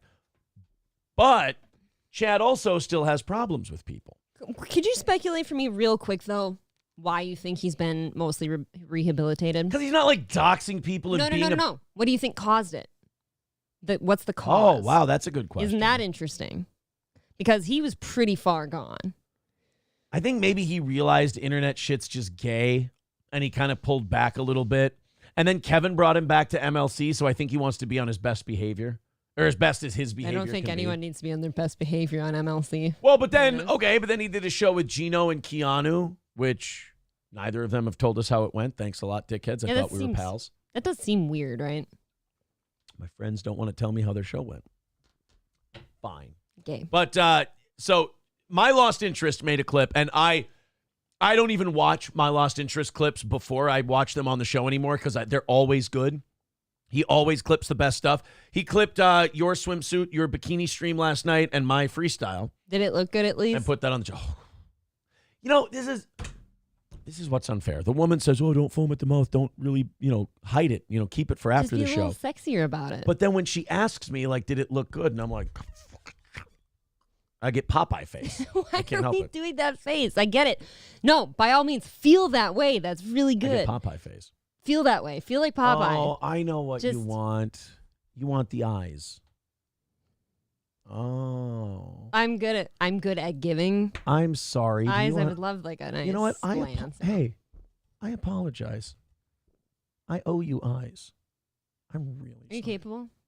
You're usually more of the twitchy guy. I'm pretty good with eyes. Yeah. All right, we'll test it. That just got gay. See how gay that was just there? Everybody sensed gay. I don't like it. All right, let's go. So this clip is called Chad Defends Mike Morse and Attacks Pat Dixon. And then Kevin Brennan explains how Melton duped him. So this is just a smorgasbord of this is like all of them. The greatness of MLC right here. This is why you and I used to listen to MLC religiously, to watch a bunch of middle-aged men bitch. I was a little surprised to see Mike Morse's name thrown in here, though. Because who really thinks about Mike Morse? Isn't he the part least of offensive? Shuli's show? Well, yeah. And he was always really nice to me, Mike Morse was. I don't know since then what's happened or been said. I don't even think the Shuli people dislike us. That producer Joe had a hard-on for me, and then I kind of sunned him during the Ray DeVito interview, if you remember that. And so I think he kind of got bitter about that, and then just kind of like he obsessed over me a little. I don't remember why producer Joe got sunned. Wasn't he the guy who tried to rob an old man or something? No, he got beat up by an old man. He got beat up by because one. he was like he pulled a gun on an old man. Right. That's his neighbor. Yeah. He's the one who went off on those nurses at the cancer ward. Remember that? He was a fucking prick. I forgot about all he's that. a real piece of shit. Okay, carry on. So then, but Shuli, Bob, Mike Morris, like we've taken shots back and forth, but ultimately I would say hi to those guys if I ever saw them. And like, Bob used to call us. He used to call me even and be like, hey, you're doing a good job. Yeah, Bob and I would talk on the phone.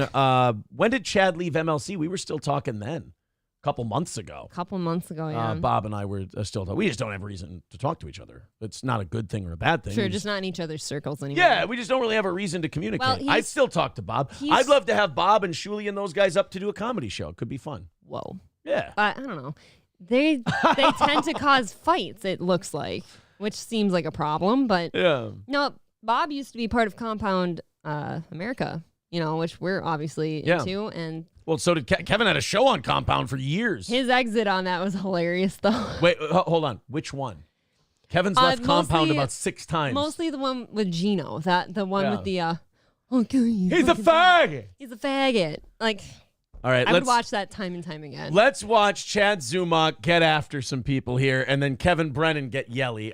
I can see in this clip already that Kevin's turning a little tomatoey. He's pre-red. Yeah, he's pre-red on this one. Let's give it a look-see. They said you bombed last night to Stan. That's not true, right? No, I killed. I murdered. Get Mike Figs on, motherfucker. Send him the link. He was hosting? You see that? Do you see Chad? And I hate to overanalyze Chad, but a year ago he would have been angry and started screaming because Kevin said that. Yeah. And now he's going, yeah, motherfucker, I killed that shit. Holla at Mike Figs. I will give him this. He got laid a couple times from his neighbor, and he's got some confidence. His neighbor drained all the meanness out of him. And then Kate Meany started calling him on occasion. Yeah. I don't know. I really hope Kate Meany gives up the back door to Chad. Yeah, I hope she lets Chad in her asshole. I really do. Put it down right He's now. dropping loads of there. I'm rooting for Chad to fuck Kate Meany in the ass. To start rooting around in the butt, right? Yeah, I'm hoping. Okay. Do you think Chad's got a good dick? No. But I think I just had to hear it from But I think it works for him. Send Mike Figs the link. I murdered. Somebody sent me a picture. No, what Chad means is he literally took someone's life. It was an oil can. Yeah, he literally smashed someone in the head with an oil can. They hit the bar stool on their way down and broke their neck, like Hillary Swank in $1 Million Baby. Wow. And Chad killed them. Another movie I must see. You hate kicking the dick movies. No, I'll watch them once. I just don't want to keep watching them. Yeah. $1 Million Baby. Kicks your dick and balls right off your body. That movie. They said it was packed and you bombed. First of all, it wasn't packed, and it was a still photo. Send Mike Figs the link. You want proof? Send Mike Figs the link. Yeah. Mike Figs, send it to him. I murdered. Murdered, son. Chad drunk? Yes, he's. You can sense a little bit of slur. Yeah. In between a couple words, he's definitely okay. drinking. You think Chad's okay? So He's Chad's drunk in this one. drinking. So he's having a little fun. He's a little tuned up in the afternoon for the MLC podcast, and he's defending himself. He's proud. You have no idea what I do in New York. I'm having New York's my bitch. New York's my bitch. Wait, how's Jim Florence? How's Jim Florentine doing? He's great. He's definitely. He had Mike Morris at his. Why is Kevin so red already? He hasn't done anything. I think he got some sunburn. In New Jersey? No, I bet he went tanning or something, and he's got sunburn. That's not normal. Or he's become a tomato so many times he's stuck that way. Does that happen? Your like, mom don't always cross said your eyes because they'll stay stuck that way. Your mom always said if you make that face, you could get stuck that way. Maybe that's what happened to old KB. It's a possibility. Fucking party. Did you talk to him at all, Chad? Yeah, man. Mike Morse is a fun guy, man. If you get to know Stop. him. God damn it, my lost interest. Quit doing this. Do not focus on Kevin's face alone when people are talking on your videos. It's unnerving. It's uncomfortable at best. You bastard. How deep a bond do you have to establish with him? Florentine's known Mike Morse for 30 years. Before you get to the fun part. Okay, so that doesn't make it right. I mean, Mike Morris still sucks at everything. But because attacking Mike Morris makes so little sense because Mike's literally never done anything to anyone. Got it. Mike Morris is on Levy Land, right? with Rob Saul No, and Bob Shuley. Levy? No. He's on with Shuley. Mike Moore. Oh, shit. He's the guy with the white hair. I know which one he is. I can see him. Sits in the corner, kind of keeps to himself. Seems like a dude that's not worth getting worked up over. Yeah, you don't need to get worked up over Mike Morris. He's not a bad guy. He's not a good guy. He's fine. Jim Florentine known him for 30 years. How has he known me? 4 of Florentine's album covers were designed by Mike Morris. He's So he's good at that. Kevin's not good at talking or comedy, but he's good at album covers.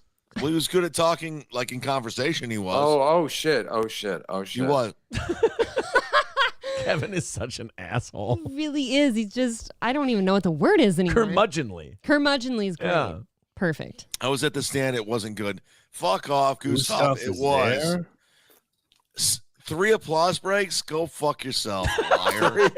Wait. Applause breaks. Wait. 3 applause breaks easily in a 10-minute set. Man, yeah, easily.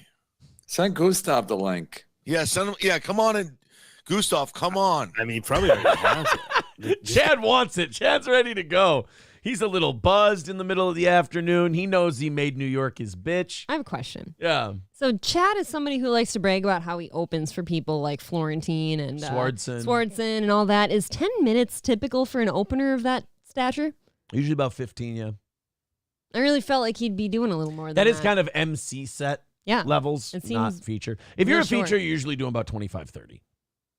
I'm thinking of our shows, and I'm thinking of everybody that performed at our last show. So what, we had you, Johnny, Rakeda, and Lila Hart. Yeah. All of you did far longer than that. Well, Nick was supposed to do 10. So I had to clip out his, so he wanted his set recorded because Yes. he'd never done one before. So I Right. recorded it, and I ended up having to send it to him clearly. His set was like fucking, I swear to fuck, like, no, you were in there a little bit. 20 This was it was probably like like 22 20-something minutes minutes, because the whole thing was 30. I had Yeah. you in there kind of jesting him at the end for a while. It's, I was telling Nick this the other day. I'm like, look, that did really well in front of our audience, and it will always do really well in front of our audience. And he's like, oh, so like I'm a comedian. I get my comedianship now. I go, no. Because if you would have done that set at like a bar that does comedy night, they would have thrown you the fuck off stage. They would have been like, what the fuck is wrong with this asshole? Like the headliner would have been pissed. The feature guy would have been pissed. They Lila was getting mad. Lila was next to me, and she... No. I mean the content. Oh, the content itself. He would have got thrown off the stage for saying the shit he said on like a comedy night at a comedy club or a bar. Like, because he was at a show with our fans and they're kind of used to that brand of humor. alt-righty. Yeah, it worked. But he says, am I a comedian now? I mean, well, I told him, I go, you got paid to do comedy. So yes, technically you're a comedian. And he asked me the other day, he's like, so do I get my comedianship? And I thought about it, and I didn't tell him, but I was like, no, you got to go to like a comedy club or a bar that does comedy night, and you got to make strangers laugh. Like making our audience laugh, you're kind of throwing them done that? red meat. Yeah. Well, I had to do it for years before I got an I audience. guess. Yeah. Benton Station. Fuck. And then traveling gigs to like Wisconsin and shit like that. I went and helped out Brendan O'Day and Nate Ford. All right, fair enough. For a while. You wouldn't open for Louis, though. Louis Anderson. I'd only done comedy one time before that. I didn't feel comfortable opening for Louis Anderson. I heard Louis lost weight lately. Yeah. Louis, He's looking good. Louis really skin and bones at this point. Guy's everywhere. With your disability, bring it on. Oh, God. Well, I flew out early because everyone's going crazy in New York. Like, I had all this, I had spots. I had New York Comedy Club. I had all this stuff. I go, I'm out. Here I am. I'm back in Florida. I'm killing it. I'm winning it. I'm doing it. Woo! We're doing it. This isn't the same guy. It's not. And I know he's been drinking in this clip, but even so, like when he used to drink, he'd be red-faced like Brennan and bitching and whining and kvetching. I never thought I'd say this, but Chad needs to keep drinking every once in a while. This is kind of... I don't want to compliment him. I want to send him some Tito's. What? Yeah. I don't. Chad likes Tito's. Bob Levy's banned for life from Sirius Satellite Radio and the Borgata. Oh, fuck. Pat Dixon's a great man. Just for the record, Pat Dixon is a great man. He's not. He's a ball He's an American hero. He's a ball walker. Kevin only likes Pat Dixon because Pat punched Gino in the face and Kevin Shattered hates his Gino. jaw. Yeah.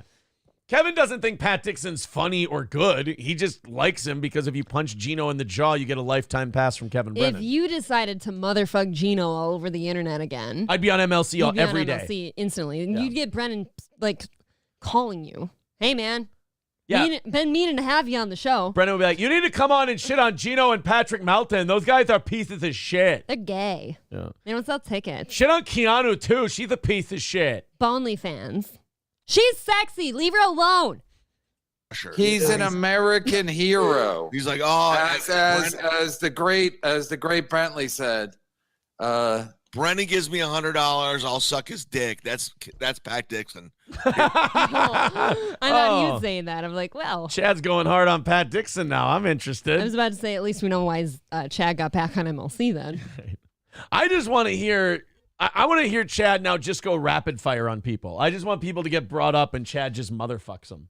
Yeah, but he won't. I don't even get more than that because Wow. he's a hero. No, he's not.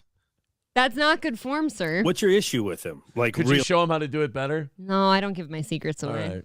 really, at its core, Because he's going to. it's a problem. So Melton being the bitch for that the he is- record, Chad, shit show. For the record, Chad. I don't know if we asked him on the air, but Chad has probably had a couple of drinks. He flew today, right? Yeah. So I took a. Arms must be exhausted. For a I big shouldn't guy, have I shouldn't have liked that. As for a much as I big did. guy, you wouldn't think you could get off the ground like you that. gotta really get your speed up for takeoff. Like early, and here I am. But Pat, like on the other hand, he is a ball washer. Whatever comedian, whatever you are as a comic, and you're like watching and going and articulate over bootleg footage of a guy in a bar. You're not supposed. First of all, you're not supposed to be recording. But you. He didn't record it. Who recorded it? It doesn't matter. But you don't go over it on your like. Dude, you okay, know so what how this did it go? How did it go? People I know that aren't don't take sides said it was not a good setup. It was not conducive. This is it's not conducive. It's not conducive. Kevin, you didn't use that word right. Because it has to be conducive with something. Yes. You can't just say, hey, that thing what? was not conducive. That's an incomplete sentence. Right. To what? But is it weird that I'm now at a point where I'm like, Kevin, shut up. Let Chad talk. No, I'm there too because Kevin's kind of a broken record, whereas Chad has switched it up lately. And he's drinking. He's a wild card. Let's listen to this guy. 100%. 100%. I came in there and go, I want security. I want a door guy. I had none of it. It was understaffed. We had a terrible microphone. It was terrible. It was a shit bar gig. We had to do stand-up, and we did it. But Melton and these fucking Pat Dixon, these former comics, these losers, they judged it like I was doing my Netflix special. I'm trying to survive up there, motherfucker. And you think I'm going to do new material for you? I know you're sniping and doing this. I know what you're doing. I'm not going to do new material. Suck my dick. New material. You fat fuck. I know. Yes! I love Get it. him, Chad. I hate that I love it, but it's good. Fuck him in the ass, Zumock. Get him, Mud Shark. Aww. You got this, buddy. You're best friends with him now, Kevin, because you guys have photos together. You and Melton. We're not best friends. I made that perfectly clear yesterday in a tweet. We're not best friends. Wow. I mean, if he made it clear in a tweet, then how is it? Don't you guys read Variety? You know, everybody can go to my Twitter and find out exactly how I feel about everything. Right, exactly. Especially Jewish people. Yep.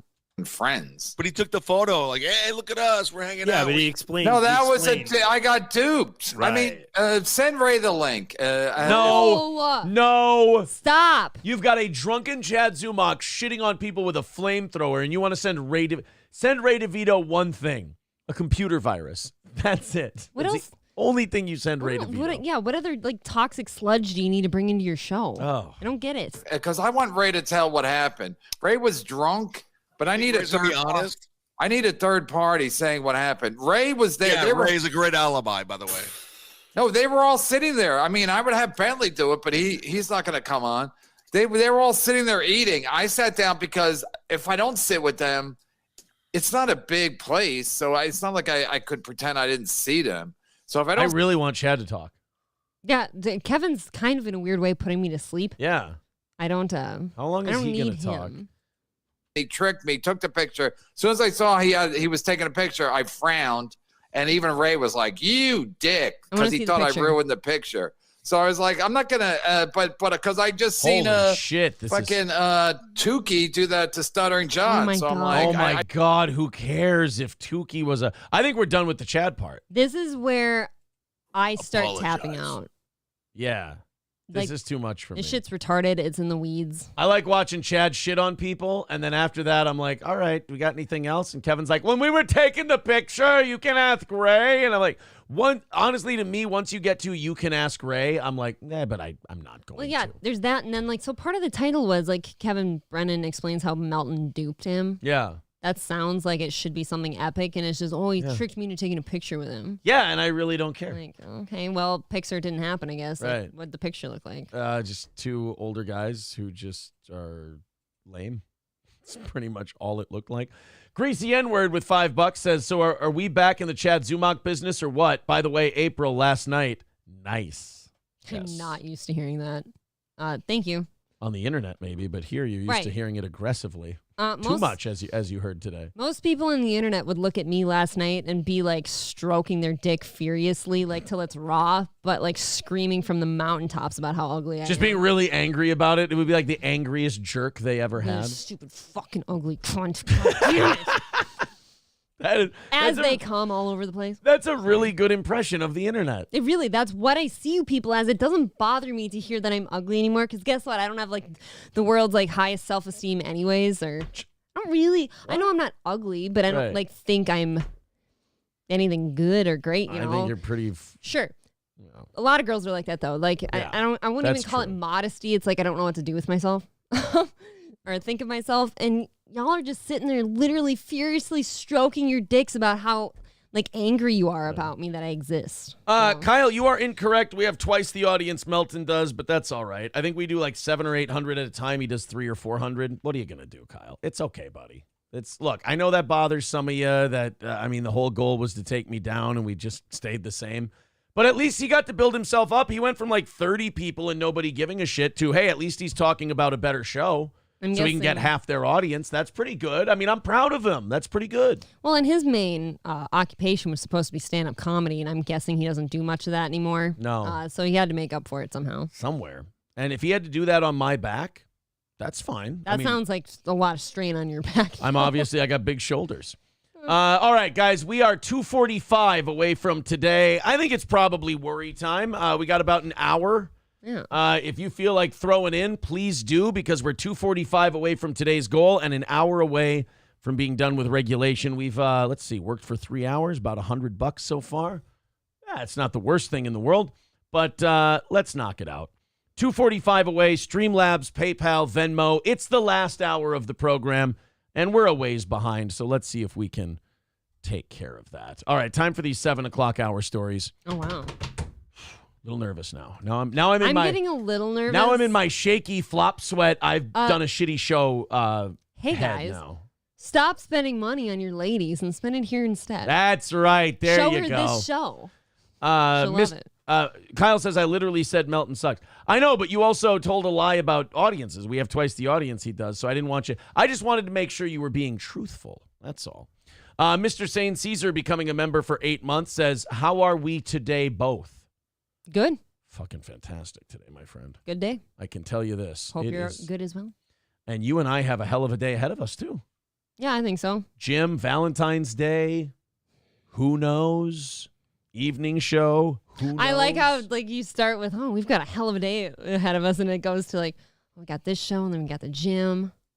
Gonna get some unhealthy treats. Our Valentine's Day tradition. Yeah. And then, I leave a blank space in there and see what we fill. And I'll write your name.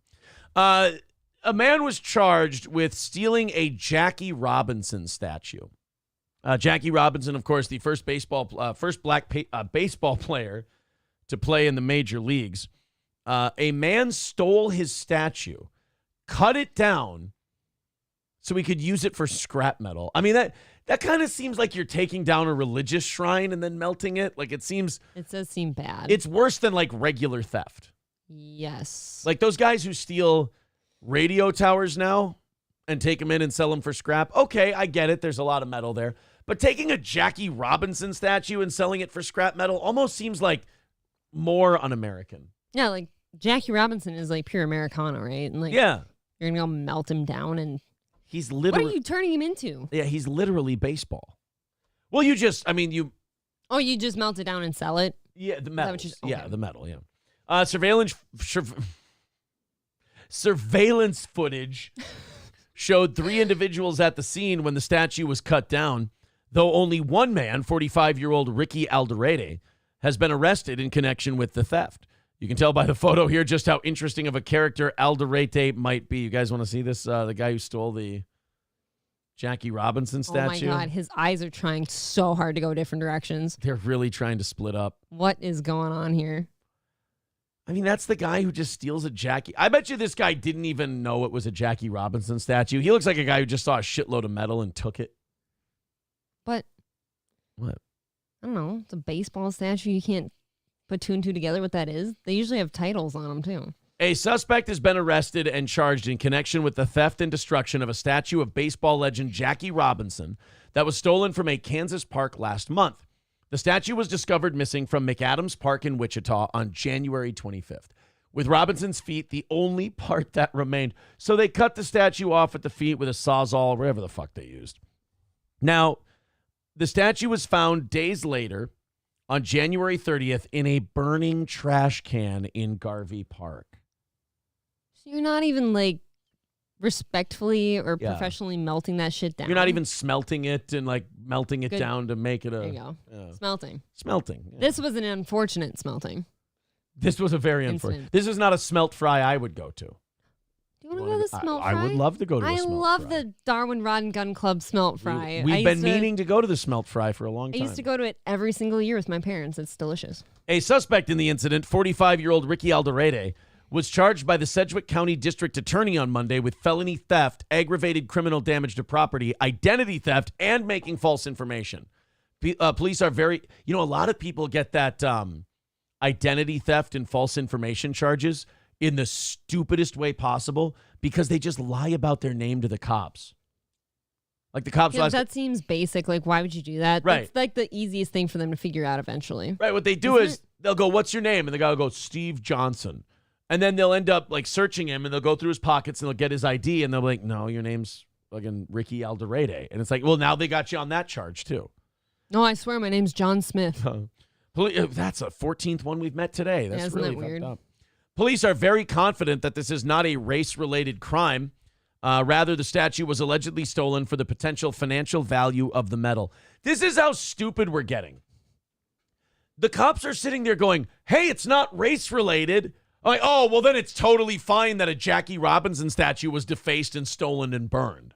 No, it's 100% still a problem. Yeah, right. It doesn't matter like about the race part. Right. They're just like, oh, but hey, guess what, guys? Good news. It wasn't racial. Yeah, still bad. Yes.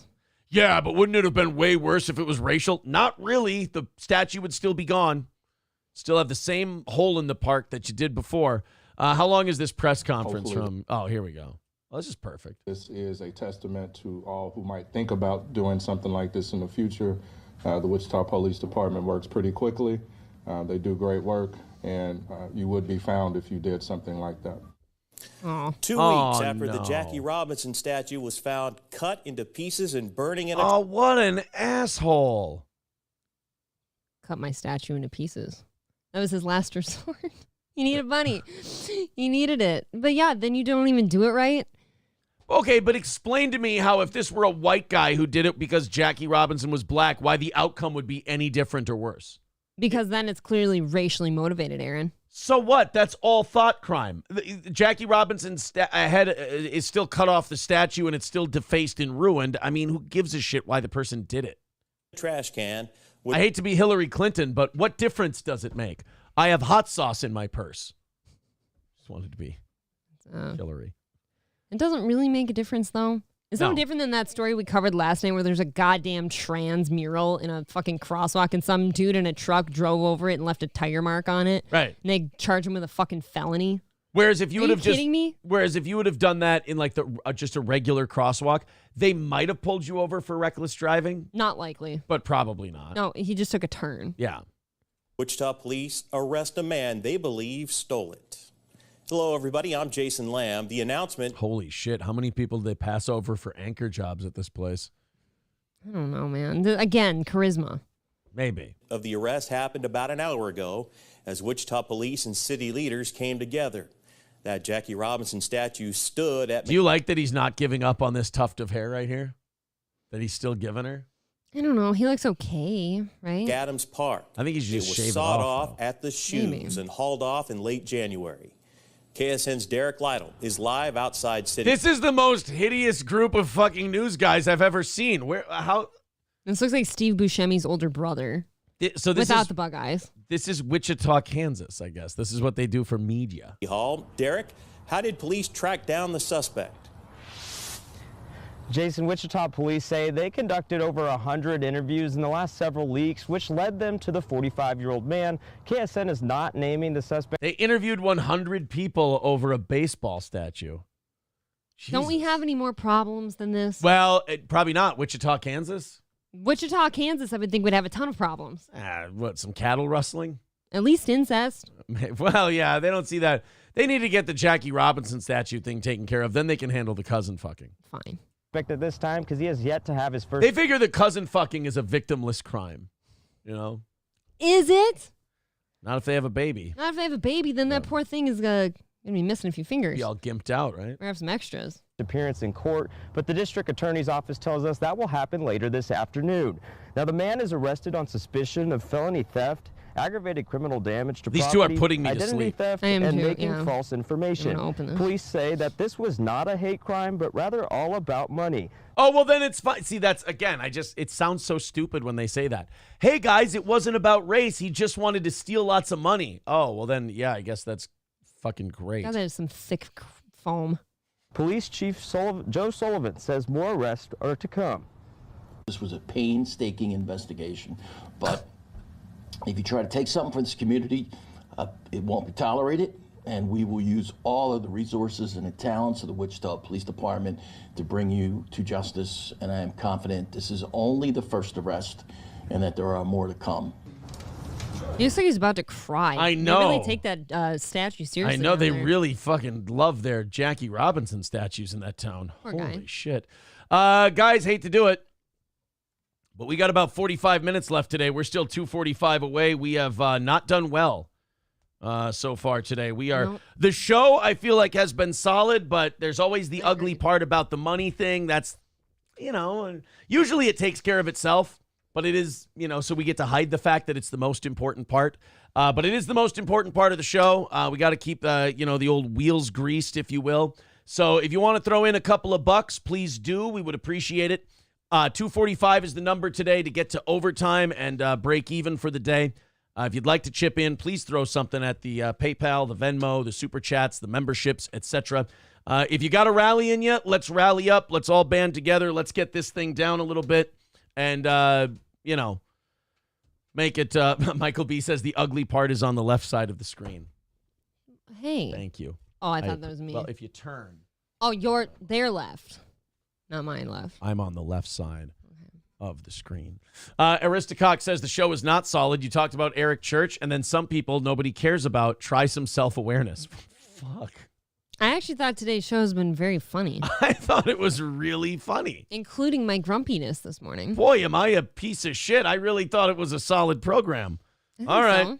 Well, 2:45 away. If you can help out, great. If you can't, looks like we might be heading for the roughest Wednesday we've ever had thus far.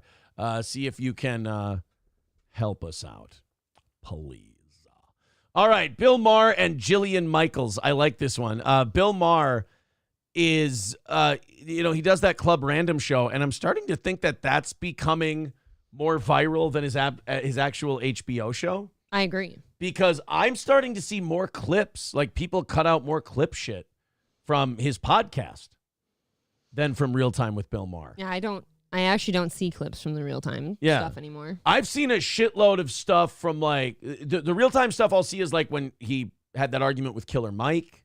Okay. And I think that's about it. But the Club Random stuff, I see like the Patrick Bet David episode. Who's the guy he argued with?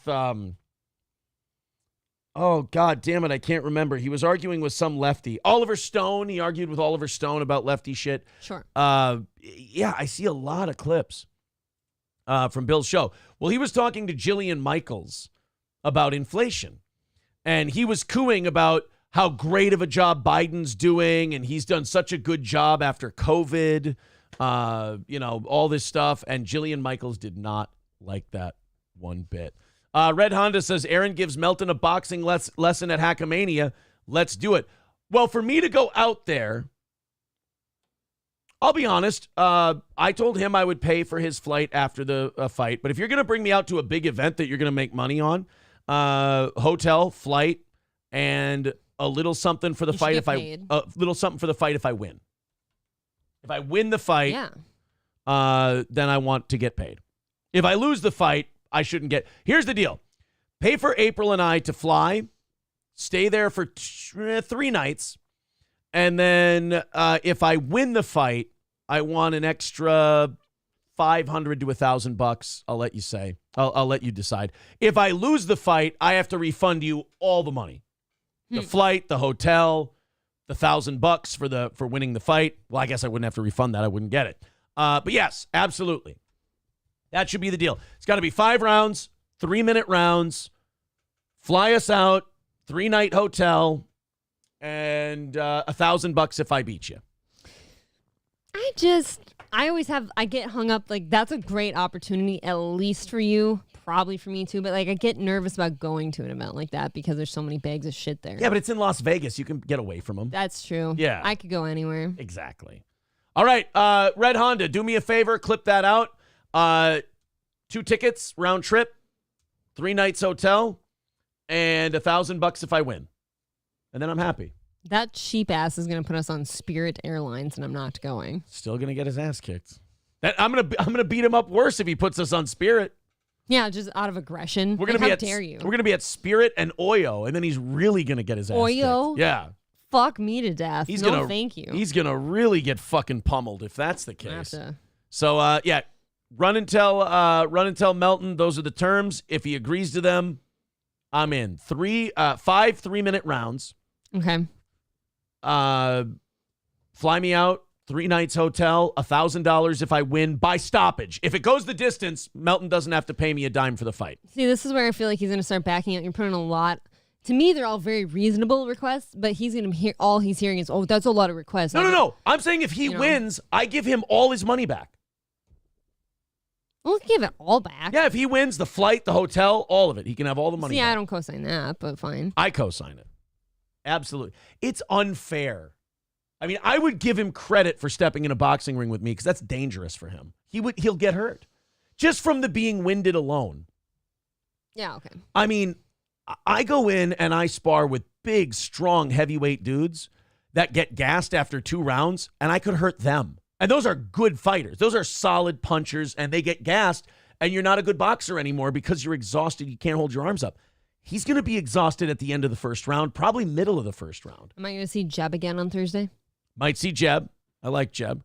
Yags with $100. Thank you very much, buddy. Damn. That's very cool. Yags bringing coffee, and Yags bringing $100 to the program. Thank you very much. 145 away from today. If you guys want to throw in a little bit, now we're within striking distance with 45 minutes left. He's the real MVP of today. Yeah, Yags has been saving the show. Tridio says with Spirit or Frontier, Aaron would at least get some fight practice in. Yeah, but do I have to come with? I don't want to see that kind of fight. Yeah, that's a kind of a rough fight. It's going to be ugly. And that's not a one-on-one either. No, that's usually it's a group effort. Red Honda says, yeah, he said he will fly you out. Red Honda, give him my terms. Well, if it's during the week, I got a lot of comps too. So there's that as well. What was that guy's name? Turks something or other? Turks McGurk. Turks McGurk said he's middlemanning the whole thing. Where the fuck did he go? Yeah. Turks McGurk says he's middlemanning the whole deal. Figured out. Look, man, I would love to have a fight in Vegas. That would be fun as hell. At least you're in Vegas, so like if that's a fucking bust, you're in Las Vegas. I'd have to do more. I'd basically have to only do internet boxing shit, though, because once I accept money for that fight, I can't fight amateur anymore. Oh, you know what? Just have them pay Steel Toe Media Incorporated instead of me, and I'm good. Yeah. I don't or have can to. you do like donations? That's not like a straight up. No, if he pays the corporation, then I can still fight amateur. Okay. I'm good. So Bill Maher was talking to Jillian Michaels about the economy. Bill Maher has decided that Joe Biden's doing a good job all of a sudden. I mean, Bill Maher's kind of been relatively realistic about, oh my, Sid says 145. Can we still suspend Eric Church? Thank you, Sid. How's this, Sid? Holy shit. 1 week until next Wednesday.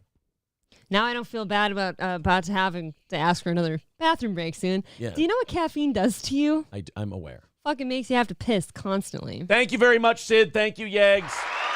We've been knocked out for today. Thank you. And I will give Sid a 1 week Eric Church ban. Instead of 2, because it didn't happen by 9, but it's all right. So do you need to write yourself a note? Now that would be until next Wednesday. And I owe Sid $290 if I play Eric Church. Oh. Did we get it? Grooming. Perfect. Thank you. I'm a groomer. God bless. Of eyebrows. You're a grandpa groomer. Here we go. Bill Maher, Jillian Michaels, the economy's doing great. Sheesh. Jillian Michaels with a great line in this argument, which the line is, go buy some fucking eggs. Okay. Which is a great argument. That's fair enough because you know what? As the one who typically grocery shops, I've seen that shit go up quite a bit. Yeah, exactly. It's ridiculous. Let's check out this clip. Bill Maher arguing with Jillian Michaels that Biden. First of all, I feel bad for Bill here because I feel like he's carrying water for Joe Biden. I can't believe that a guy as smart as Bill actually thinks that Joe's been doing a good job economically since COVID. Right. It's a hard no for me. And the problem is with saying that it was a good recovery from COVID is that there never needed to be a recovery from COVID. We voluntarily shut everything down. Everyone acts like the economy went to hell because COVID was a disease that got released. It wasn't. It was our reaction to the disease getting released that caused the economic problem. Would there have been a downturn because of COVID? Yeah, because some people would have voluntarily not spent as much money. They wouldn't have, but we also wouldn't have the inflation. We might have the opposite. We might have had deflation because people wouldn't have spent any money. You might not have had as much money in circulation because people would have held on to it and hoarded it. And you might have had a little bit of a recession, but at least you wouldn't have pumped trillions of dollars into the economy and caused prices to go apeshit. That would have been nice. And you can't say that, oh, well, Aaron, hindsight is 2020. We all felt this way when COVID was here that there shouldn't be lockdowns. 100%. As Aaron put it early on, I better see some goddamn body bags. Like, everything went to fucking hell. Right. And it totally... We've had worse diseases around before where people really did die and didn't shut anything down. You know what else it did? It put a halt to the beginning of April and I's relationship. We were just starting to hang out. We were just starting to date. I remember you were sitting in my garage and we were crying because we didn't know if we were going to be able to hang out. Do you have to make us look like such fags? Yeah, because it's fun to remember that shit. Yeah, you and I, there was a time right in the beginning of COVID where I had some sort of cold or something. Maybe I had COVID. I don't know. Remember I had like a sore throat and a nose thing? Right. So I'd come over to your garage and we'd have the doors open for like ventilation and sit like 20 feet apart trying to like talk to each other like, oh, we're never going to see each other again. Yeah. It's the gayest thing I've ever fucking seen. Oh. And then remember I gave you a bunch of like steak and hamburgers? You did because you had like a partial cow in your freezer. Yeah, I had a partial cow in my freezer, so I gave April a bunch of food to make in case she couldn't go to the grocery store. I was all lonesome in my apartment for forever.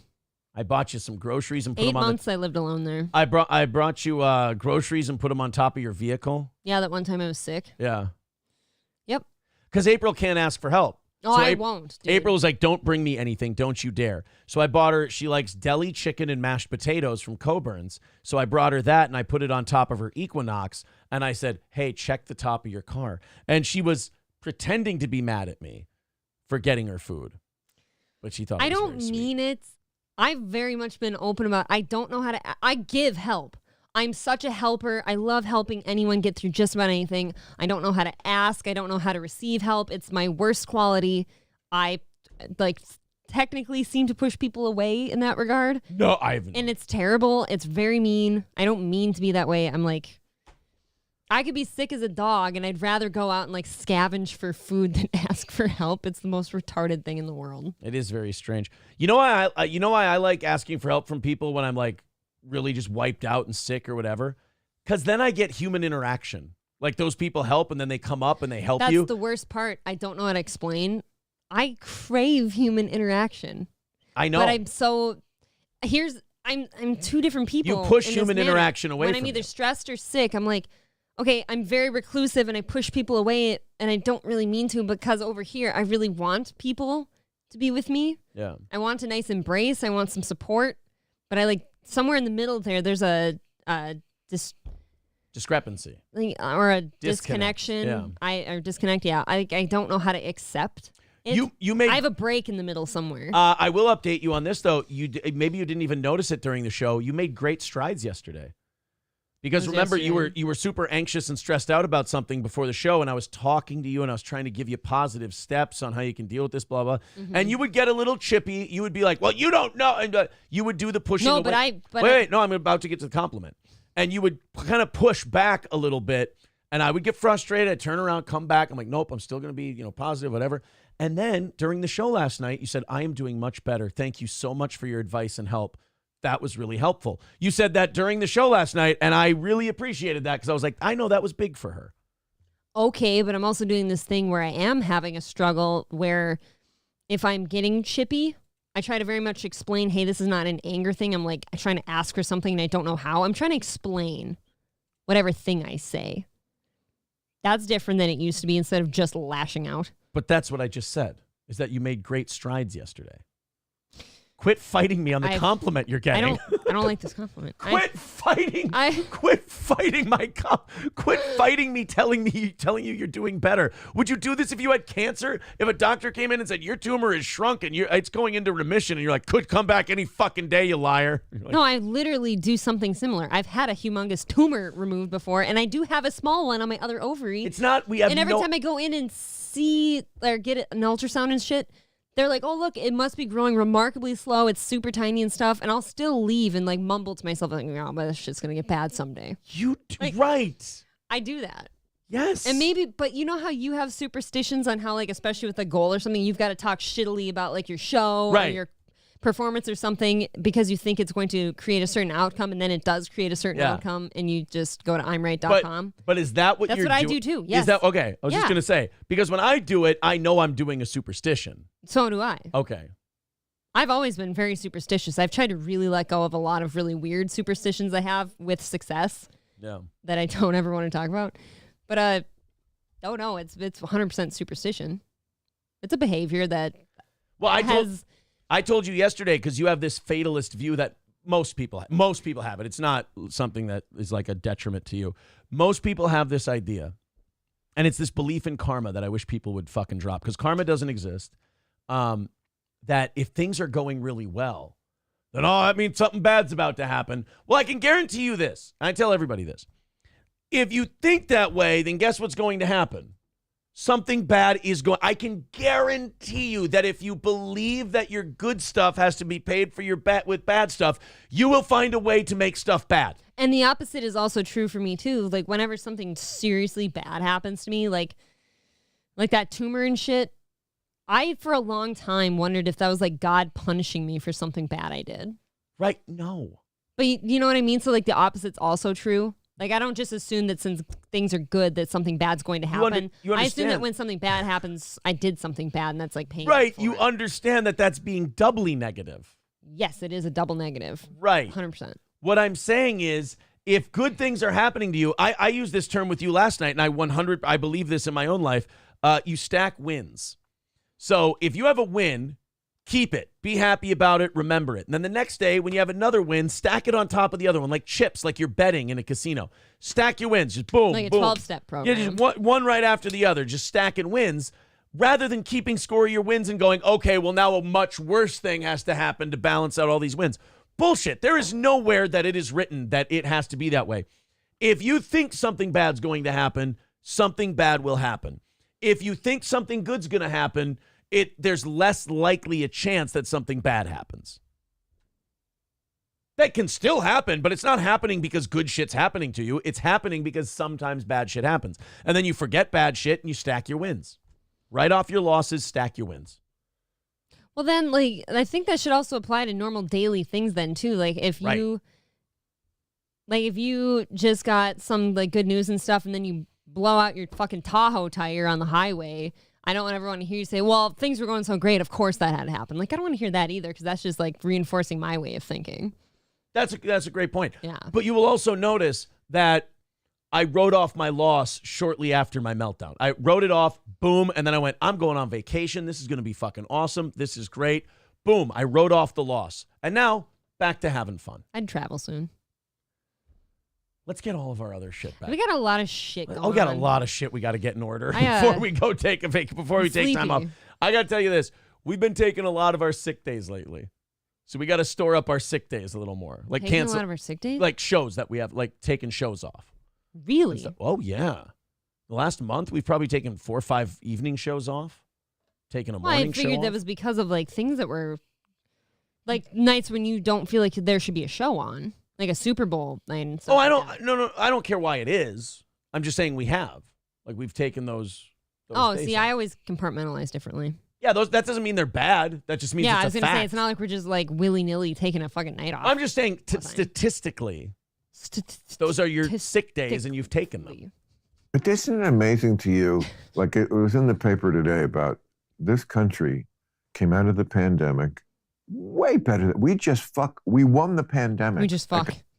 We won the pandemic? No. You childless cunt. What are you talking about? We won the pandemic. Kids are retarded now. We're $36 trillion and counting in debt.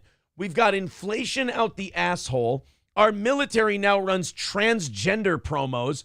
China's kicking the shit out of us in a lot of different categories. The rest of the world doesn't respect us the way they used to. We're bogged down in Ukraine. We comply to a lot of bullshit. We found out we're not nearly as free as we thought we were. A lot of our basic freedoms were taken away from us. Social media started locking people down more and not letting them say shit. I mean, Bill, if you think we won this pandemic, bro, COVID won the pandemic. Fauci won the pandemic. EcoHealth Alliance won the pandemic. Pfizer. Joe Biden, Pfizer, and China. That's who won the pandemic. Yep. Americans lost the pandemic, Bill. And I like, a lot of our audience doesn't like Bill Maher. I usually defend Bill. I like Bill. He is fucking up on this one. Yeah, he's way off base here. I don't like it either. We purposely tanked our economy to get rid of Trump once COVID hit. We took away everybody's job, millions of jobs, took them away. And then when Biden got elected, we went, oh, and hey, there's a vaccine. Vaccine came out like 2 weeks after the election was decided. So they didn't want to give Trump that vaccine. They could have released it. Yep. So vaccine comes out and we go, oh, hey, everybody can go back to work. Biden was inaugurated January 20th or whatever. And I'm sure January 27th, the lockdowns ended. And they went, hey, everybody can go back to work. And then they started giving Biden all these jobs reports. We're like, Joe Biden has created 4 million jobs. I'm like, no, we canceled 6 million jobs. It's because you took them away. Right.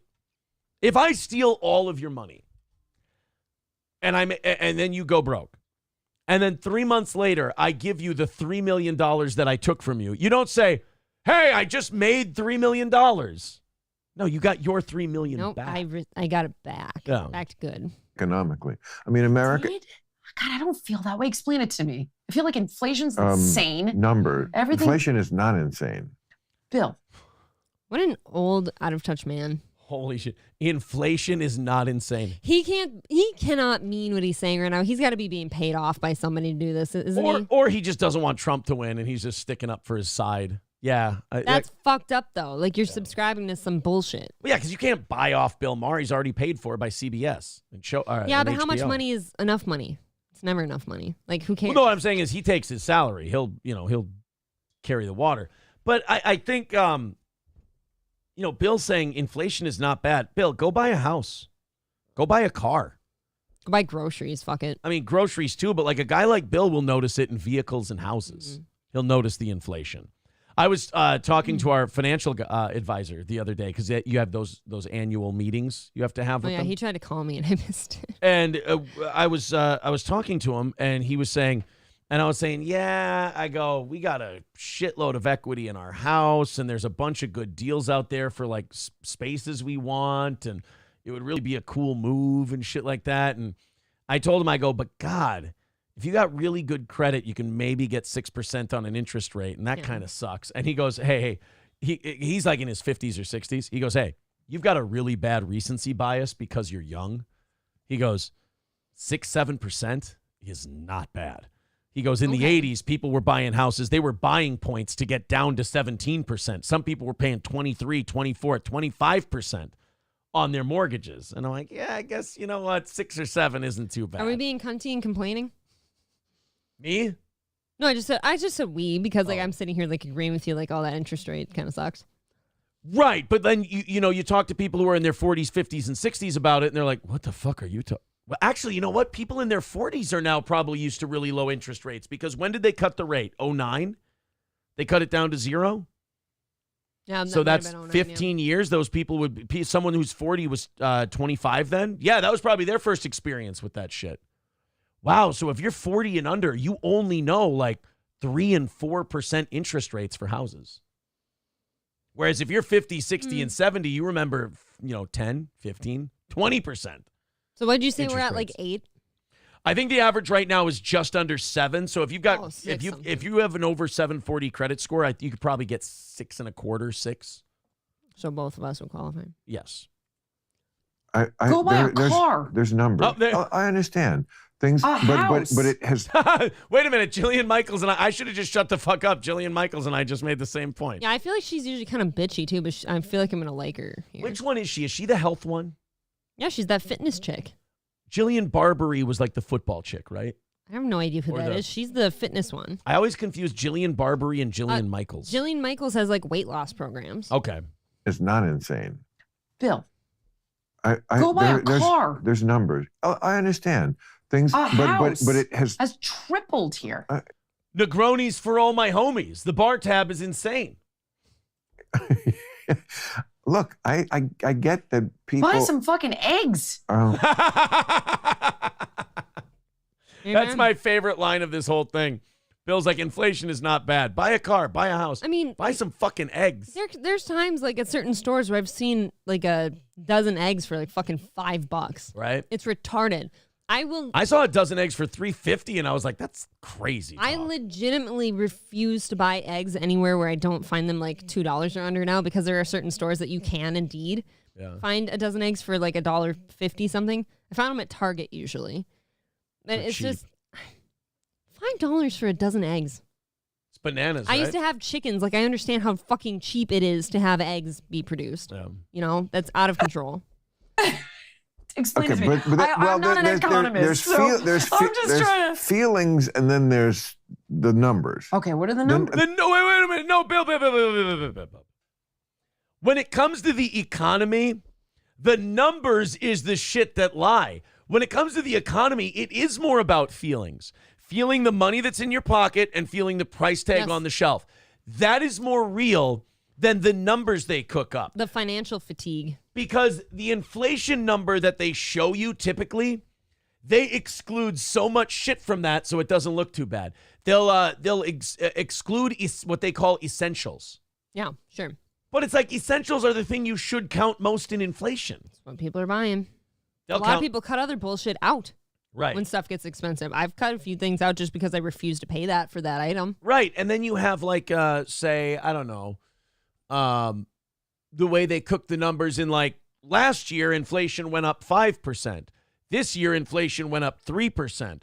So that's a 40% drop in inflation. Oh, God. It's like, no, it's not. No. It's a 40% drop in the rate of increase, but shit's still costing people more than it did last year. Like by comparison year to year, sure. Yeah. It's That's cold comfort to people who have to go buy shit. They're literally hiding lies in these numbers. So when Bill goes, well, look at the numbers. Well, when it comes to economics, that's where the saying, there's 3 kinds of lies. Lies, damn lies, and statistics. And when it comes to any number that a political party, especially in an election year, has a vested interest in making look good is probably not an accurate number. Right. Unemployment, job growth, inflation, job growth, inflation, all of those numbers, happiness index, things like that, those are numbers that are probably skewed. If it's a Republican running for re-election, the Republican's trying to make it look better. If it's a Democrat running for re-election, the Democrat will try to make it look better. And then when they're not running for re-election, when they're not the incumbent, they'll make the same argument against those numbers that their opponents were making when they were running against the incumbent. So nobody has an actual principled stance. It just depends on which side of the fight they're standing on at that time. Explain it to me. I'm not an economist, there's feelings, and then there's the numbers. Okay, what are the numbers? The numbers have come down a lot in the last 6 months. Okay. Of course, it was inevitable when we gave out $6 trillion so that everybody could hide under the bed from the forever flu. Okay, but Bill, you just said we won COVID. You're just describing how we lost COVID. He's talking on both sides of his face. And I agree with Bill, because Bill hated the lockdowns too, but how can we have the lockdowns and at the same time he says we won COVID? You can't. You can't. I agree. So when he says, well, of course there was inflation, we printed $6 trillion while we hid under the blankets. Bill, that's losing COVID. That's losing the battle. That's contradicting your thing. I like these stickers from Starbucks. They feel good on my hand. I liked the cream off that one. You lucky devil, you. I can't watch, otherwise I'll get the creepy faces that you don't like so much. But I understand now you want bedroom eyes. Why? Well, which is fine. I can't do bedroom eyes. What do you find sexy about the tweaking shit? It's not. It's purely instinctive. It's an animalistic facial reaction. There's no intention behind it. It's purely an animal. But the eyes I can't really do on the show because that's... The eyes are very... it would gay people out a little bit, I think. Don't. Yeah. See, it's possible. Can't's the real C word. You're right. You bitch. That was never going to end well. It was taken by the richest people ever and didn't get where it needed to go. A lot of it was stolen. It was. We agree on that too. It was like, was there some response needed? Of course, you don't want the hospitals overrun, but they never were in danger of being overrun. No. We had backup plans that we never even used because the hospitals weren't overrun. Yeah, bought huge factory facilities that we turned into refrigeration stuff for fucking dead people. Never used them for a second. Yeah, Are you kidding me? COVID started in March, and I was saying, then fucking use US Bank Stadium. The Vikings aren't playing right now. Nope, can't have Go a game. ahead. Nope. Get this, there's the COVID virus is out. Can't have football. No football. And then that year we had a Super Bowl. Tampa and Kansas City. Isn't it kind of sickening? It was just a massive overreaction, and that did cause some of the inflation. So Bill, at the beginning, I want to play the first 15, 20 seconds of Bill in this clip, and then I want to play the last 30 seconds of Bill, and I want to watch you see a man contradict himself terribly.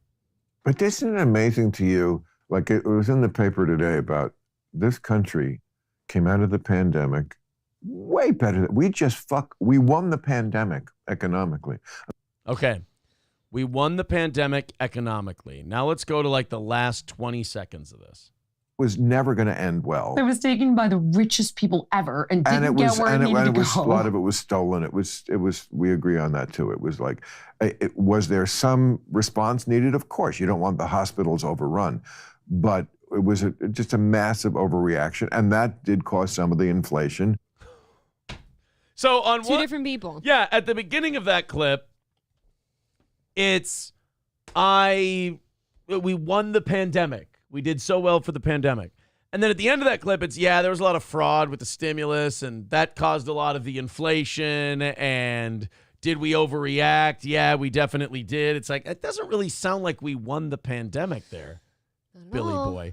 I hate when I'm really disappointed in Bill Maher, because then I know the audience is just going to shit on me hard and like, oh, that's your boy. Yeah. And I got to kind of own that one. No, why aren't you backing him on this one? Right. No, I get it. Dr. Silverwolf with $5 says April's having a struggle.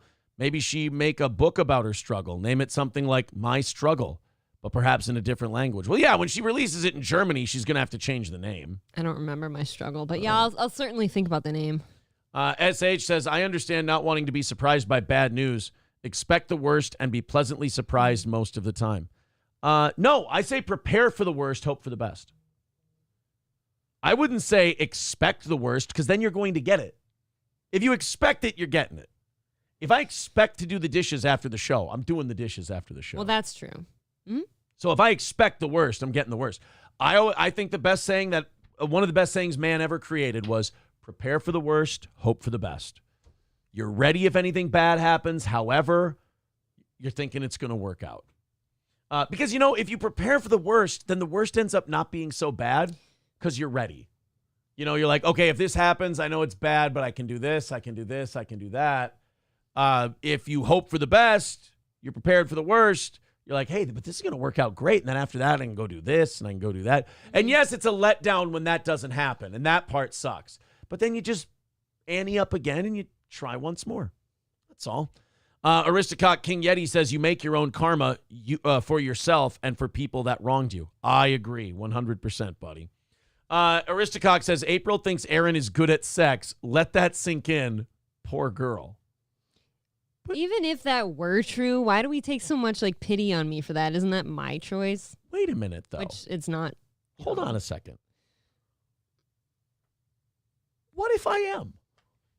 Well, that's kind of my point. If you are or you're not, what is it to them? I can't really help it, Aristocock. If I can lay good dick, I can lay good dick.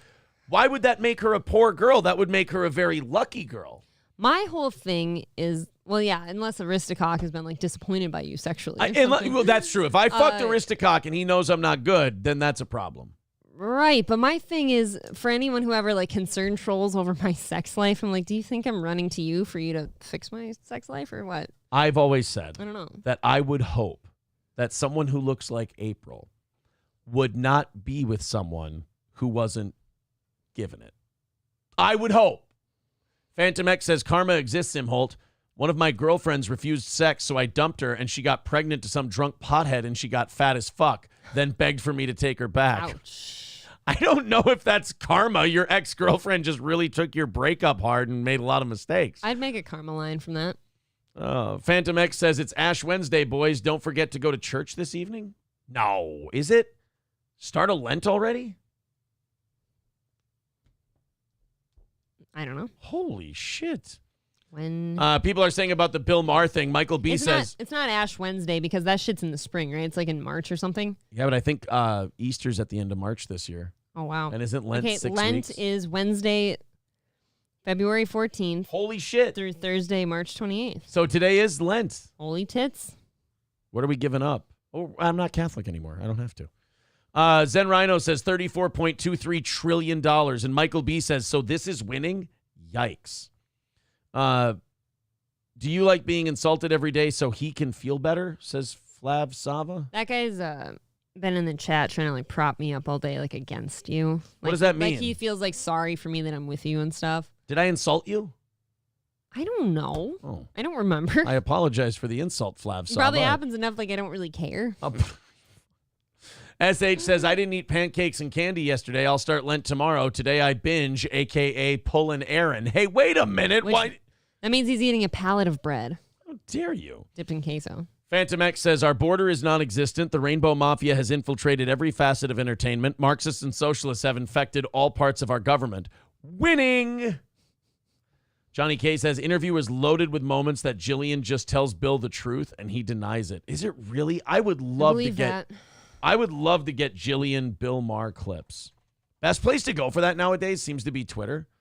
You can just go, if I go Jillian Michaels Bill Maher, can usually get some pretty good stuff. We won the pandemic. That's the clip we were just watching.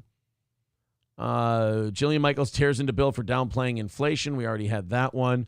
Full debate between Bill Maher and Julian Michaels on Joe Biden's senility. Oh, that's Lila Hart's husband. Oh, Eric Abinante. Yeah, he watches a lot of Bill Maher and post clips. Flav Sava says, tell her she great, you fucking ass. I do. All the time. She's a wonder. This Flav Sava is... You guys don't have to worry about me so much. Jesus. I love the woman. I just told her how wonderful she was yesterday, and we were getting over the stressful thing. Relax, buddy. Leprechaun Blood, a member for 20 months, says, I had to get a second job. I'm helping Biden's success. Flav Sava also says, okay, I'm done. I do appreciate you, April. Well, thank you, Flav. Flav, is it Flav? I bet it's supposed to be like Flavor Saver, but it's short for it. Oh, okay. Jedi Shredder becoming a member for 12 months. Not to mention the litany of libs that claimed they wouldn't take a vax under Trump, like Operation Warp Speed, then conveniently forgot after Biden took office. That's true. A lot of that happened. Phantom X says April refuses to go to Aldi, which ended up being a good move considering what came out about them. Oh, should we see what happened to Aldi? Yeah. Like, I've never refused. I just don't like that store. What happened with Aldi? You got to go to news, probably. I will go to news. Australian supermarket chocolate gifts taste test. Aldi customers spot hilarious price tag fail. Story meant to be as Antigo closes in on an Aldi location.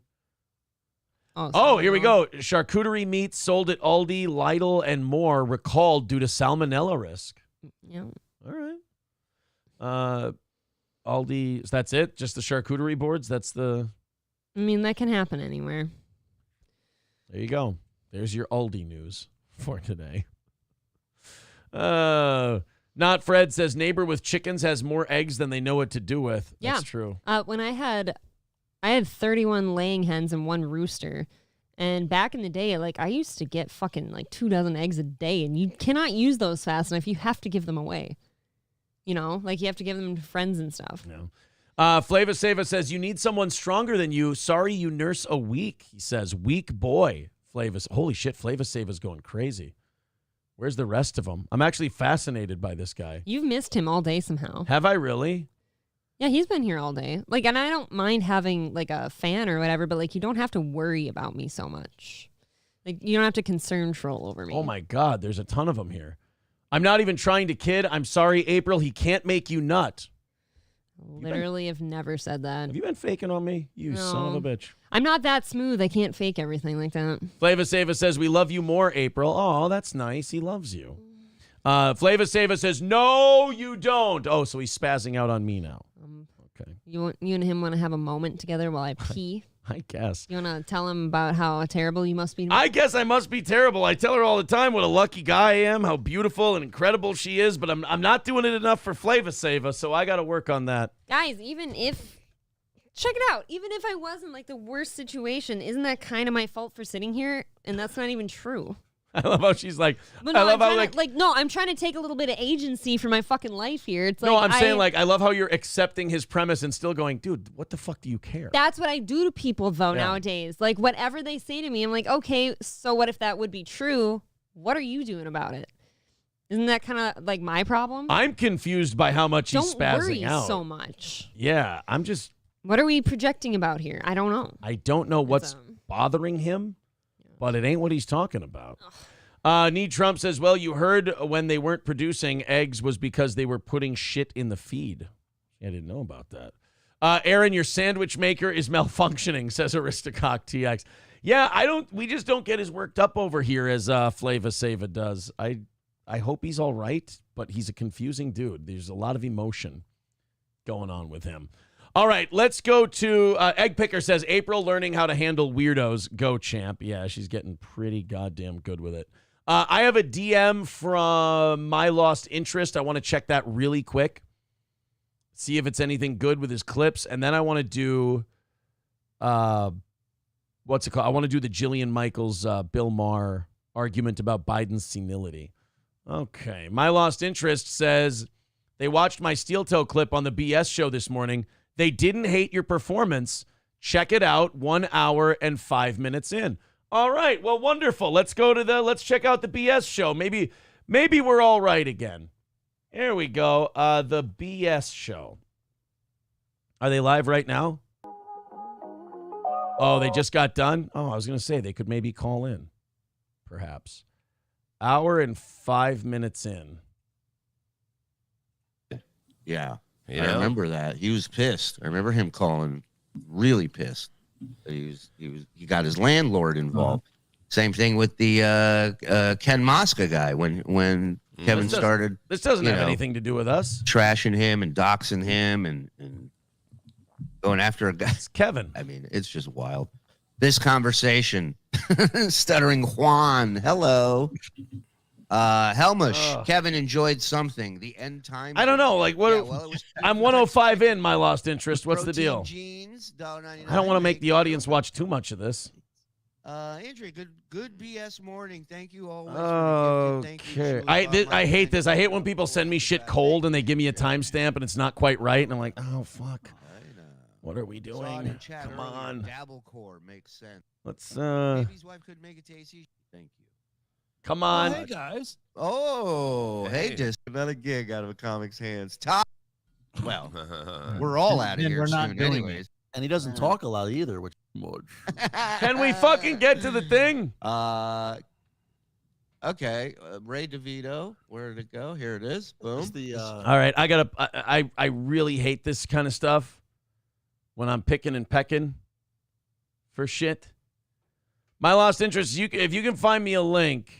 Oh, here it is. Here we go. Now they got him. All right. Oh, they play my rap on it too? No. All right. Here we go. Let's see. So April strips down to a bikini, and Aaron gets paid by a super chat to perform rap. Ooh. All right, let's see what the BS boys think about this. This is going to determine the relationship between Steel Toe and the BS guys for the next 100 years. All right, here we go. I got to do my...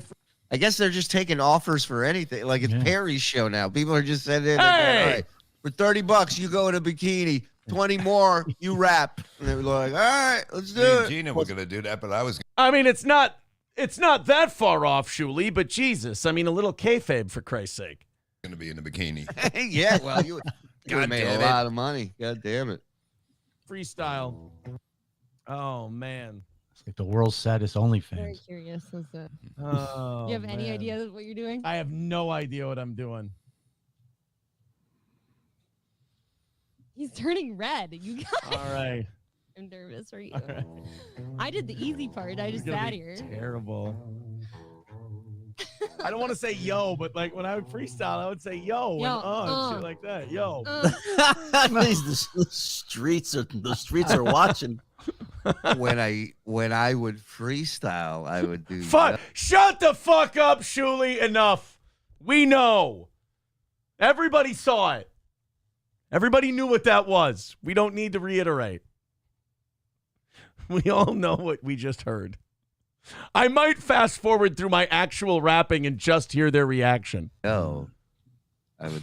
Tori, because here's your beat. I don't know. I don't know how much more clear I can be about my desire to have my asshole left. Boy, wait a minute, Roots, you son of a bitch. All right, now hold on. And then that's not bad. Hey, I don't think you did that bad, man. Oh, shit. Okay, I'm going to go back. I'm going to have them listen to it now. Emergency. You go to New York. Right, come on. Yeah. The streets are watching. It'd be great. My desire to have my... Come on. Yo.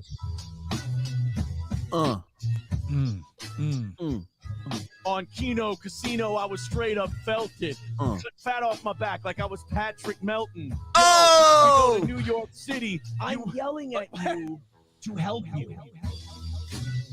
It's hilarious. Come on. Yo, you go to New York City, see a disaster bigger than 9/11. It's listening to MLC Podcast with Kevin Brennan. Oh! Keep going. You got it. I got April in a two-piece and a biscuit. You don't want to risk it. I'm hot like Limp Bizkit in 97. You don't know me. Call 911, 911. It's an emergency. You ain't heard of me. That's because I ain't an earthy MC. I'm not organic. I'm synthetic. You ain't ready. You got any oil? I'm hot. Pass the ball like I was JJ Redick. Oh, you're doing it. You're doing it. That's damn. Oh. I don't hate. I liked the synthetic shit. That was funny. They said 11, Brennan. That's not bad. Hey, I don't think you did that bad. Thank you, Shuli. Thank you, Shuli. Not that bad. Shuli didn't think I did that bad. Is that disgusting bitch on the TV? What is I did that bad. But yeah, I don't think I could do that well. Synthetic was fun. That was good. But that's, when I would freestyle, I never said no. Fuck you. Because I said when I used to freestyle, I would say yo, but I don't want to say whoa. And they're like, oh, yeah, when you used to freestyle, huh? You got a yo and I got yo and The way she's holding that microphone. Ooh. I don't think I can do it that well because I wouldn't do it. I love how Joe tried to get something going with the way you're holding the microphone, and all of them went, yeah. What's up with how I'm holding the microphone? He was trying to make a dick and balls joke. Oh, that does. It looks like I'm holding a dick and cupping the balls. But then Bob and Shuli went back to, that wasn't that bad. I would have never made that connection. Joe's obsessed. He's a little obsessed. Well, look at me. Wouldn't you be? I am. I'm kidding. It's not really. Well, yeah, I know what not to try. Yeah, absolutely. Hobo says, oh, my God, this is so bad. What a weird overtime, huh? I had to. They told me I had to do a little bit of freestyling. I did a little. Oh, yeah. I technically owed them this last Thursday. He was a point guard. Yeah. April, show your butthole. Was that Zenhauser or Morse? I don't know. No, Who was that? Whoever this in the red hat. Freestyling. Yeah. Who's that? I did a little. Oh, yeah. Oh, JJ Redick. He was a point guard.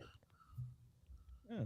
April, show your butthole. That was Zenhauser. Jesus. It's like a homeless guy yelling at you. Not Jesus quite lucky Christ. enough. I'm sorry. For the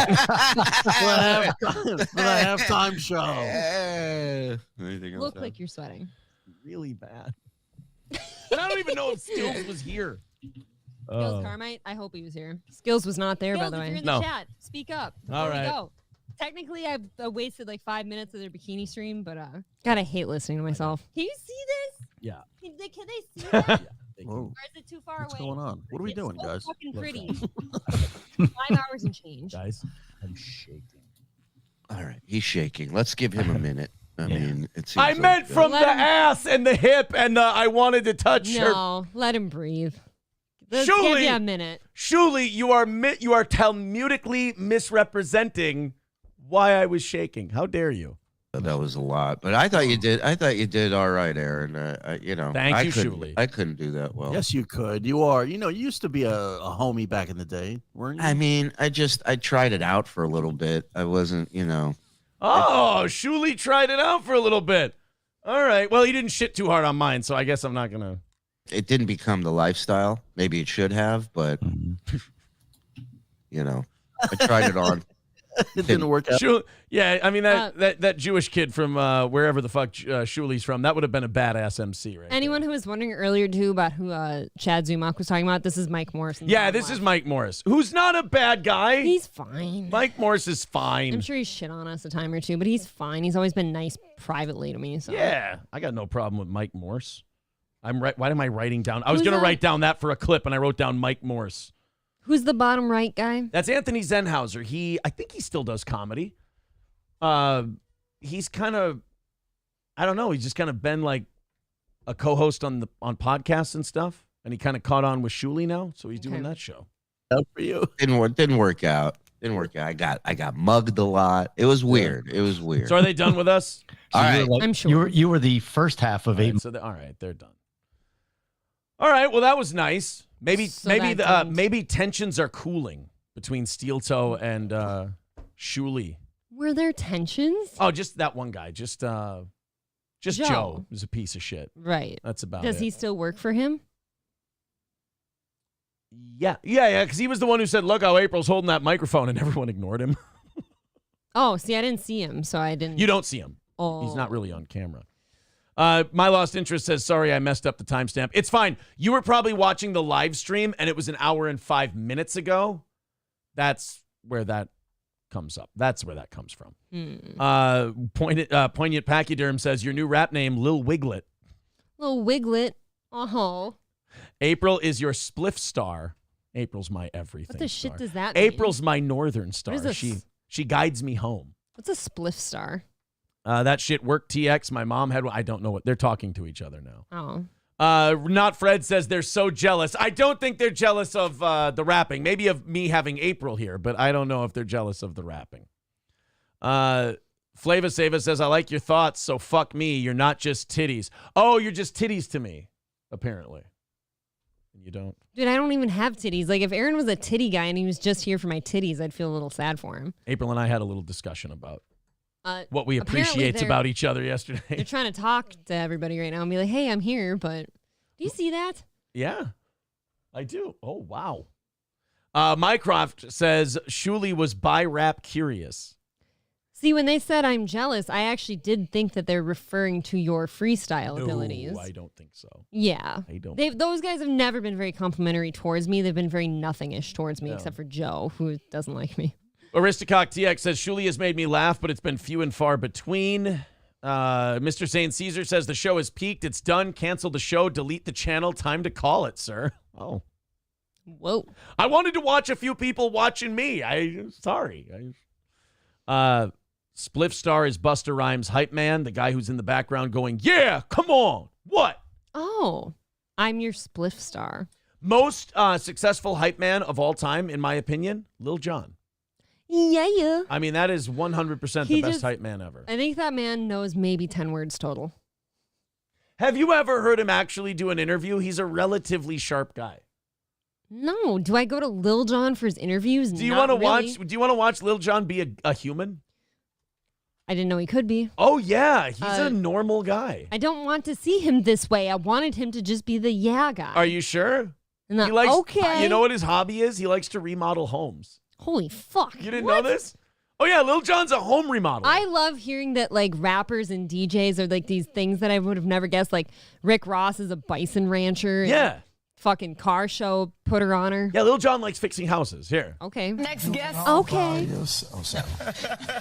Is this the guy that fucked? Were these two the ones fucking? Mm-hmm. Yeah. Actually want to hear this. Our next The guest is sister was not happy because that's another brother going after the white meat. It's on brand. been making hits for almost 3 decades now. You know Lil Jon for songs like Snap Your Fingers.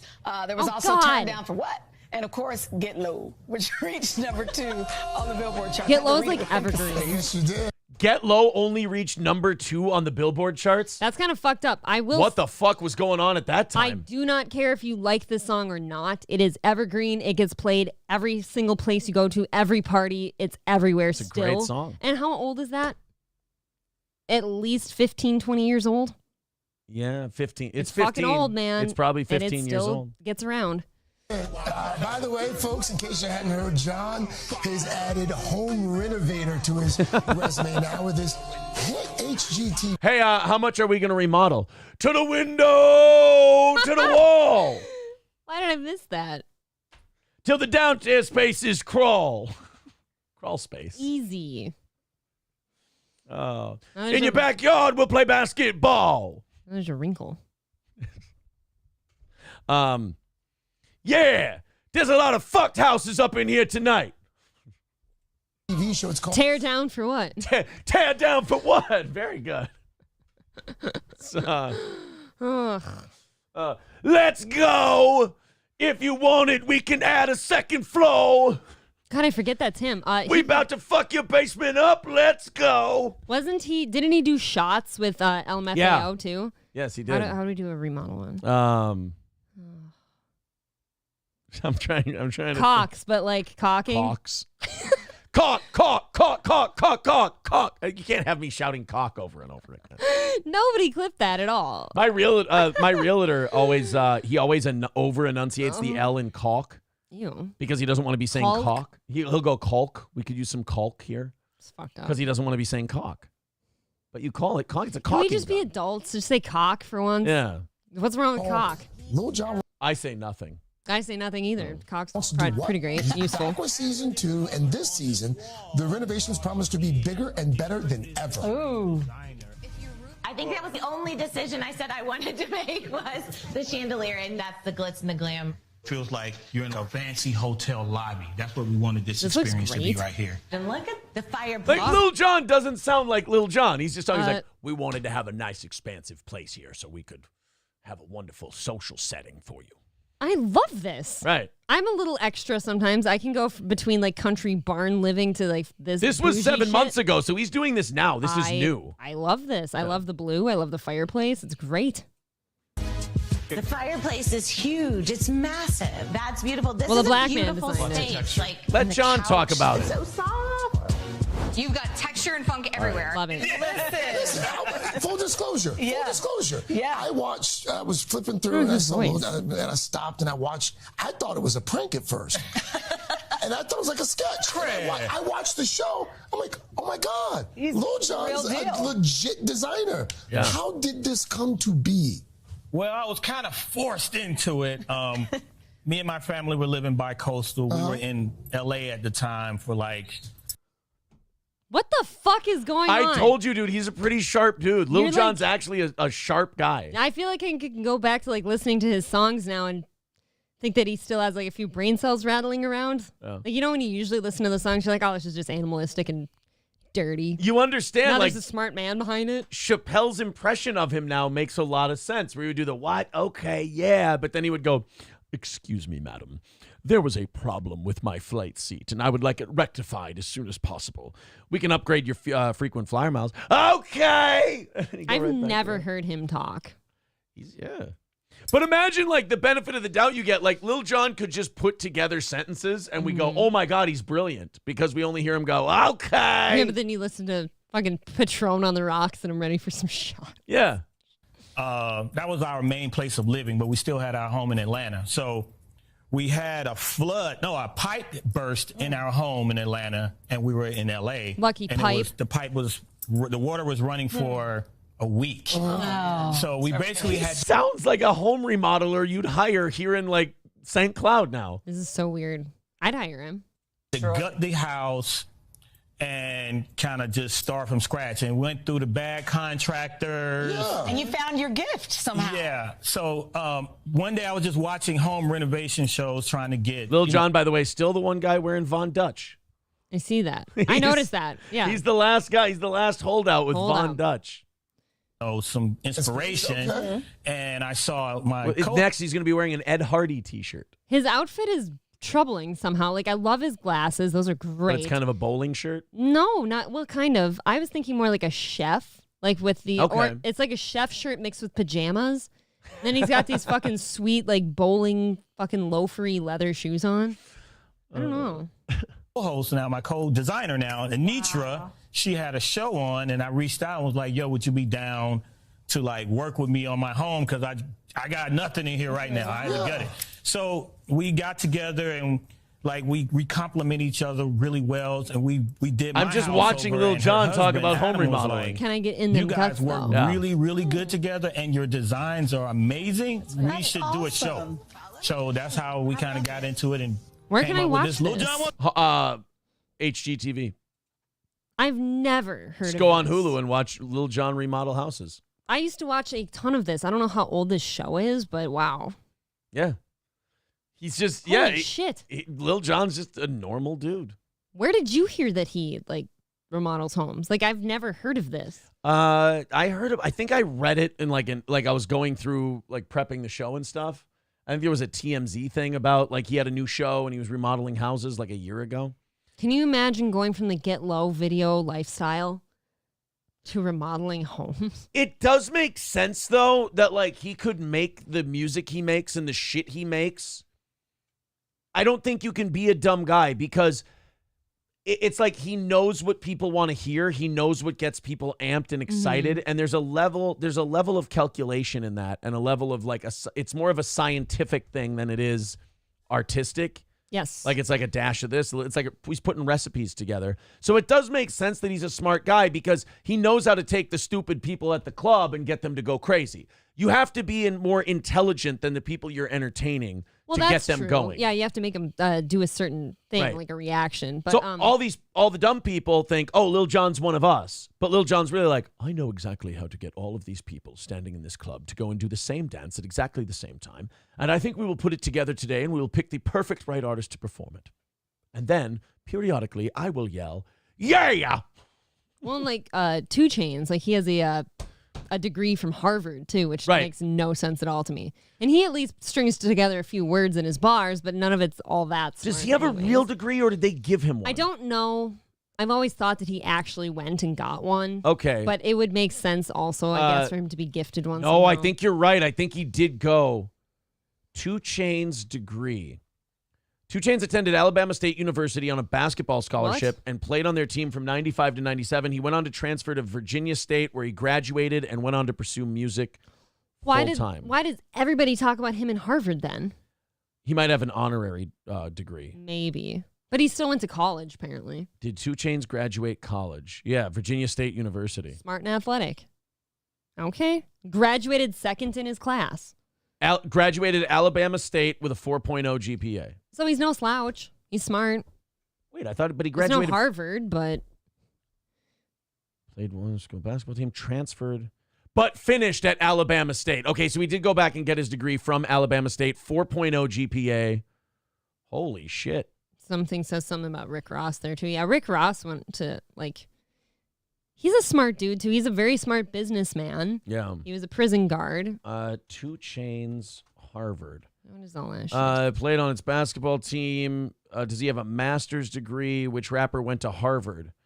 Several more icons attended college than those on the list. Many of them are not included. Some of you might still have wondered what rapper went to Harvard. It is rapper Ja Rule, who completed his education at Harvard. Why the fuck does everyone say 2 Chainz in Harvard? I've been saying that my whole adult life. Nope, Ja Rule's the Harvard guy. That don't make no sense. That don't make no sense. Ja Rule in Harvard? Are you kidding me? Yeah, Michael B says Tupac went to Juilliard. Yeah, Tupac was famously a theater kid. And he kind of weird. He was playing a gangster. Shit's whack. Essentially. Phantom X says, true, Aaron, but then you have to remember that Designer made Panda, and he's full tard. Dude, yeah, do you know about Designer? That guy's the one who pulled his dick out on an airplane, too. Okay. Like, so, Panda went fucking wild when Panda came out. Like, that song's very popular. It's not a good song. It's like a club, house music song. But, yeah, Lil Jon is Jonathan Smith. He's literally John Smith. Yeah, he's literally John Smith. It's the whitest name I've ever heard. Yeah, he talks like a white dude, too. So there's that. How the fuck old is 2 Chainz? He was in college in the 90s. Well, 97, he was 20, so he's 47. 2 Chainz been around for 10, 15 years. He's been around for a while. How old is 2 Chainz? 46. Yeah, I mean, these guys, you got to remember, we're getting old. Everyone we really liked. 46 isn't old, though. But I mean, people are like, oh my God, I can't believe he's 46. It's like, yeah, he's been around for that long. Master P was a black man, so he had that going for him. Yeah, but he's also a master. How old is Eminem right now? Probably about 46. Rick Ross owns a bunch of Wingstops. Oh, yep, yeah. that's true, too. Still lemon pepper on my motherfucking wings. Phantom X says that would explain why other rappers said Ja wasn't real. Yeah, but how is that an insult? Like, yo, you ain't real, homie. You went to Harvard. It's like, yes, I went to Harvard, fuckface. In fairness, you've always said that you prefer your rappers to have lived the life. So, that hard-ass life. But then go to Harvard afterwards. Once you become, see, now that sounds like an amendment. Once you get famous, I want you to... But I also say I want them to have lived the life and rap about it. But then I want, when they get rich, to get out of the fucking hood and go live somewhere rich. Like, I don't like that the Migos dead guy was at a fucking ghetto bowling alley. Yeah. Takeoff shouldn't have been at a bowling alley. He got himself killed. Yeah, he should have took off from there. Should have taken off to the suburbs. My Lost Interest says, sorry, multitasking during the show, working my real job and my fake job. Attaboy. I'm just working my fake job. T. Jefferson says Eminem is 51. Shit. Oh, my God. I feel like he looks pretty good. Yeah, you know who stayed the same age? Nipsey Hussle. It's easy to do when you go away, Aaron. It is true. Yeah, it is. It's easier. It's a good weight to loss do program, too. When you die. All right, let's do the Bill Maher, Jillian Michaels thing. We've been meaning to play this. This is Bill Maher and Jillian Michaels arguing about whether or not Joe Biden is senile. Oh. How is that even an argument? Well, I'll say this. I do not envy Bill Maher's task that he has here, and I give him credit for undertaking this defense. That Joe Biden is somehow not senile. I don't. I can't give credit to people who try to defend a retarded statement or stance. Let's see if he changes your mind. That's why I say Biden. I wish he would get out of the way for somebody younger, but as far as can he actually do the job? Yes, he can. No. He's not senile. And most of the decisions are made he's not senile? He's not. I love Jillian Michaels' response. Jillian Michaels' response to everything so far has not been, Bill, I respectfully disagree. It's always like she disagrees in a way of are you fucking retarded? Yes, it's did that really just come out of your mouth? You're insane. I question somebody who would say that Biden isn't senile. Well, and it's doubly weird coming out of Bill's mouth because you're whether you agree or disagree with him, you're he's a smart guy. He's not a dumb. Do you have eyeballs? Yeah. Can you hear? Okay. Not senile. Bill! Did you see the thing where like, the Civil War and you needed more airports? And he's like, whoa, we think he's not senile. He's not senile. She looks good. That's different. Yeah, she looks What is different. that then? It wasn't happening like that when he was Yeah, Obama's it VP. doesn't, no, of course, he's a lot older and he shows it. It doesn't affect what matters. He doesn't, when they're talking in the Oval Office, first of all, he doesn't talk like that because he's just not, when you're old, you're not confident talking publicly. I'm sorry, I can't give respect to that defense or that stance. When It doesn't make sense. Old, you get nervous talking publicly. He's only been talking publicly for 60 years. Isn't that insane? And now all of a sudden he's nervous. Stop. Twice my entire lifetime he's been publicly speaking. When I'm old, you know when I'm going to be terrified of public speaking when I'm old? When you're afraid of pooping your pants? Well, yeah, when I'm senile and I'm worried I'm going to fuck something up. That's when I'll be terrified of public Forget where speaking. you are, who you're talking to. I'm here at the VFW. It's the county fair. Sorry. Gone to me. He's not gone. The brain is not gone. The decisions.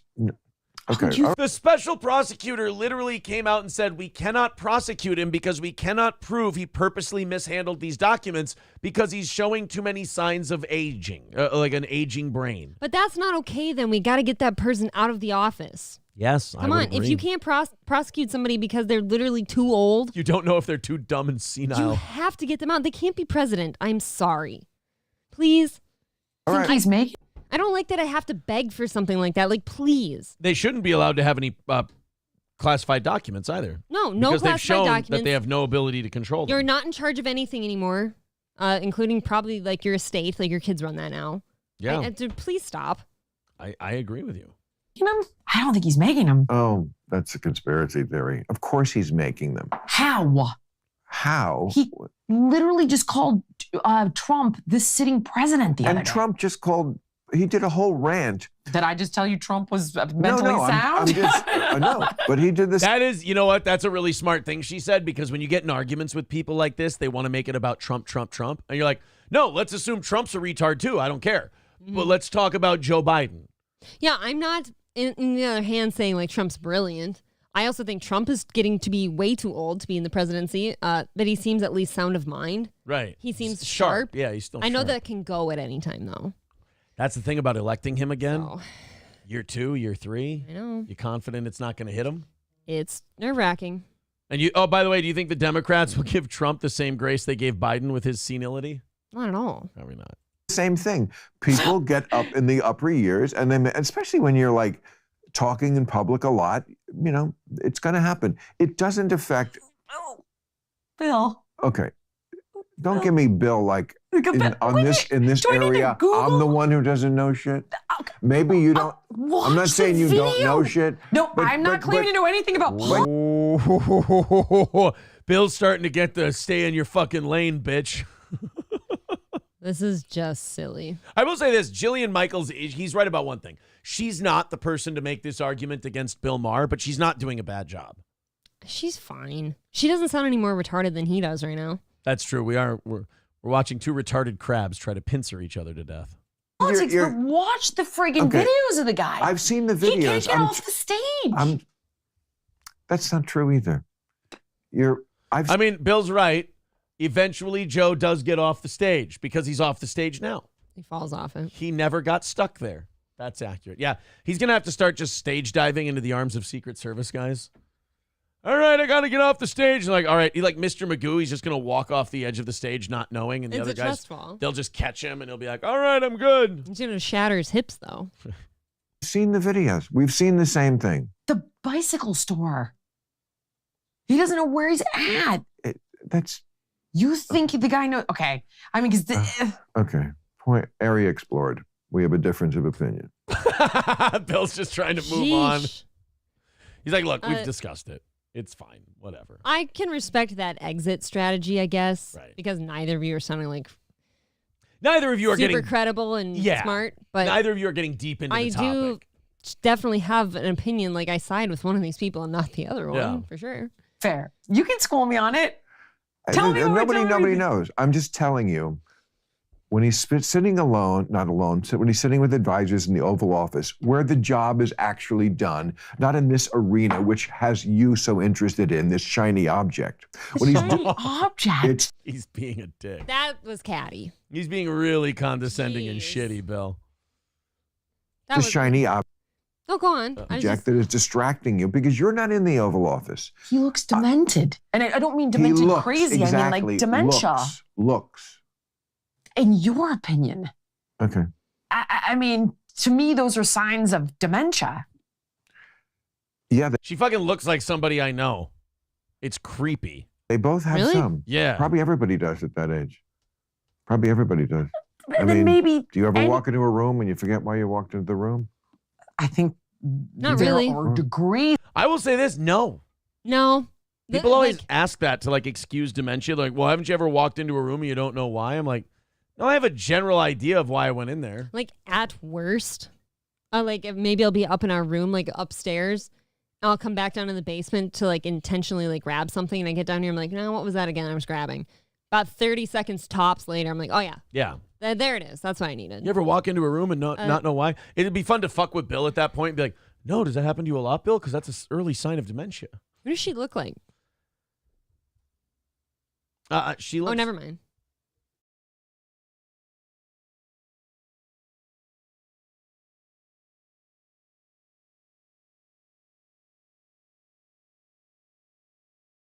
It's cute. Sorry. Why are you sorry? It's hilarious. Of this. Of course, and there are he's degrees. advanced on this Exactly, spectrum. and that's what we're talking about, degrees. You think the degree, I think it's ridiculous. You apparently think I'm ridiculous. I don't think you're ridiculous. That's all right, now kind you're of your doing the tone, guy yeah. thing where you're like, Ridiculous. you're playing victim now, I don't where you're like like, that, yeah. you think I'm ridiculous. It's one of the very worst looks for men. It's a bad look for anybody to play Yeah. victim, of course. But like when men do it for some reason, it looks like extra. I'll tell you why drama it's queen. bad for men. Like, it's shitty for women, and you But just... it's expected a little bit. Like you just kind of look at you like, It's oh, not honey. even, no, it's not even that it's expected, because it's still a shitty thing to do to It people, is. because it's Oh, a yeah. manipulative tactic. But you expect it more from a woman, No. I feel. I think the reason it seems better when women do it is because they're better at pulling it off, and they're smaller and weaker, so it makes a little more sense. And so they're better at it. See, that's where I got the expected thing. Like you can look at somebody and expect them to do Yes, that. yeah, in that sense, you're right. But Yeah, like, not like in a good way expecting. yeah, but like men, it's like, we just saw you taking this big, strong, aggressive posture. You can't walk it back now, bitch. Like, you don't get to walk it back and go, well, I guess you think I'm stupid. It's like, no, come on. You can bow up, you motherfucker. You started it that way. You got to finish it that way. I guess I just won't say how I feel. God, nothing annoys me more than that line. Fucking guess I'll just keep shit to myself. I hate that. Well, let me tell you this. Whenever guys do that, there's that split second right after where we go, oh, fuck, I did that. Like, there's an element, at least for me, I whenever hope that feels gross. whenever I do that, I do in my head, I go, I got to bring this in for a landing because I just lost. Like, I always do that. I'm like, if I go, oh, I guess I just fucking won't say anything, I'll be like, oh, you bitch, you just lost. Like, no matter what, at least to me, like, no, the not talking to me about something is not the answer. It's just, Right. Can we be rational and realistic here and not be But spinning about something? To teach you that's it. something about men, when they do that, that's the white flag. That's the tap out. They lost. It's over. You just got beat. Because you went, well, I guess I won't say anything. Well, come on. You don't have anything to defend yourself? Well, then you got beat. And just because you got beat doesn't mean you're wrong, but it does mean you lost. You got to take your L. By the way, Hobo Chili Recipe says, April looks lovely today. Oh, but it's a fat Taylor Swift AI. April, that's not you. Oh. That is not April. That's Taylor Swift as a really, really fat girl. I don't think that's April. That's just... I don't think that's you. You know what? I'm going to go starve myself today now. Thanks, Hobo. Are you crashing from the caffeine a little bit? I don't know if it's from the caffeine or not. I'm just tired. Okay. Probably. Ridiculous to even think of it. Tiny I'm surprised that it doesn't alarm you. That's all. It I don't doesn't. think you're ridiculous. I What can't alarms understand why me it is doesn't that he's alarm going to you. lose the election because this is how he looks in public. That's what. Well, Bill, if it walks like a duck and it quacks like a duck, it ain't a chicken, motherfucker. So if you're sitting there going, he's going to lose the election because he looks senile in public. Well, Okay, well, probably yeah. senile. I don't want to I don't want to vote for someone who looks like sick. Yeah. And not like well. That would be like going, I'm worried about Trump because he comes off as kind of an arrogant prick in public. Well, yes, he's an arrogant prick. I mean, sometimes people are who they show you they are, Bill. In public, Joe Biden shows you a senile old fuck. He's probably a senile old fuck. Is that such a weird thing for people to grasp? Right. That don't let your eyes betray you. Yeah. If you can see it, like don't sit there and like contemplate how it could be maybe something else and you're just missing it. Right. I always say that. I'm like, just take people as they come. As they show you who they are, just believe them. Well, and like Occam's razor, that shit too. Like if you can see stuff clearly that's checking out in a certain manner, that's probably the answer, right? Like if people go, oh, well, this person does this because of that, or Joe Biden does this because of this, or it's actually because his public speaking and this and that. It's like, no, fuck that. Fuck that horseshit. He will explain that to you. Joe Biden will tell you that. You believe what you're seeing because everything else is just kind of like if you're a Democrat and you're like, oh, it's because he makes speeches. That's you wanting Joe Biden to be a certain thing. Yeah.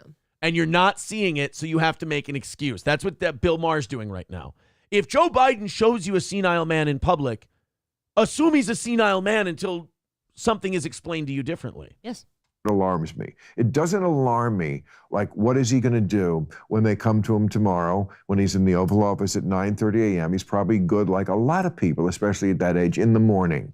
Don't get him in the afternoon. That's fine. We can do that. That's not good. We can't have a president that we can't talk to because it's past 12. I do not want to put somebody in charge who is a different person throughout the times of the day, okay? Like, I understand, like, I woke up very cranky this morning before my coffee, but you can see how quickly that's remedied. Right. You know, and... Hey, guys, we can't go talk to the president after the Rockford Files is over. So, sorry. Matlock's on in the afternoon. He's not the same. I'm sorry, but our country can't function after 2 p.m. because Joe Biden gets fuzzy. Oh, well, then we'll be fine. Well, and he's about 2.5 hours away from his dinner, and then followed by sleepy time. 4:30 dinner? I think that's kind of late for 82-year-olds, isn't it? Is it really? I thought it was always like 4:30. 4:30? Is that the blue plate special? I don't know. Is it? Now I'm second guessing myself. You might be right. Look what you do to me. We can do the business in the morning. Sir, there's the bill that we're trying to get passed in the Senate, the immigration bill that Trump is blocking. Should we call Senator? Why don't you house some of them? God Wait a damn minute. it. Fuck, I hate Hold on a minute. Trump is blocking the border bill? I don't know. Yeah, how is he doing that? It's interesting because I thought what was blocking the border bill was the fact that it's not a fucking border bill. It's an aid bill for Ukraine and Israel and war. Okay, go ahead. McConnell, yes, and it gets on the... He can do that. McConnell He's doesn't know where still he is doing either. that. I know people who are very close. Okay. It's a whole different issue than what he looks like in public. The problem is the one affects the other. What's the issue then? Enlighten us. Bill's spinning in circles. Please. Is he wearing a sleepy guy mask? Yeah, and just exactly. acts weird? SH says, motherfucker, this is frustrating. Isn't it? Yeah. I was doing so well that whole time, and then I heard the immigration bill thing, and I fucking snapped. I'm like, could you just shut the fuck up? Paul Diab says Bill Maher is in denial. No. God. President is not a part-time job or one that needs ed techs. Exactly, sci-fi. Redbird says the cope is unreal on this guy. I don't know. The word cope is kind of gay, but he's definitely I think that was Joe. Pretty close to accurate use of the word. I like Bill, but he is a cuck. Yeah, we're using cuck wrong, too. Yeah, that's poorly used. SH says, what is our border czar doing? Yeah, okay, so we can impeach Mayorkas for lying about the border and all that stuff. Why can't we go after Kamala? Because remember, she was supposed to be the border czar? I'm almost convinced she doesn't exist. Have you seen her lately? They don't let her talk anymore. I haven't seen her. You're right. They do not let that lady talk. All right, we got to get out of here. We're done for today until tonight. We got our last evening show of the week. Yes. We're going to light that thing up. We're going to go out. We're going to go out the right way. And then we're going to decide tonight on the evening show, I think, whether we do Rumble Thursday tomorrow or whether we do a regular show and then do like an hour of Rumble Friday before we have to leave. Okay. That'll kind of be what you and I have to determine today. Thank you guys very much. April, thank you very much. Thank you. Thank you to Yags for bringing me coffee. You ordered me coffee. Yags. Everyone for knocking out the goal. Yeah. Yags, Sid, Schweitz, all of you guys who threw in a couple of bucks. We do appreciate it. We will see you again at 7 this evening.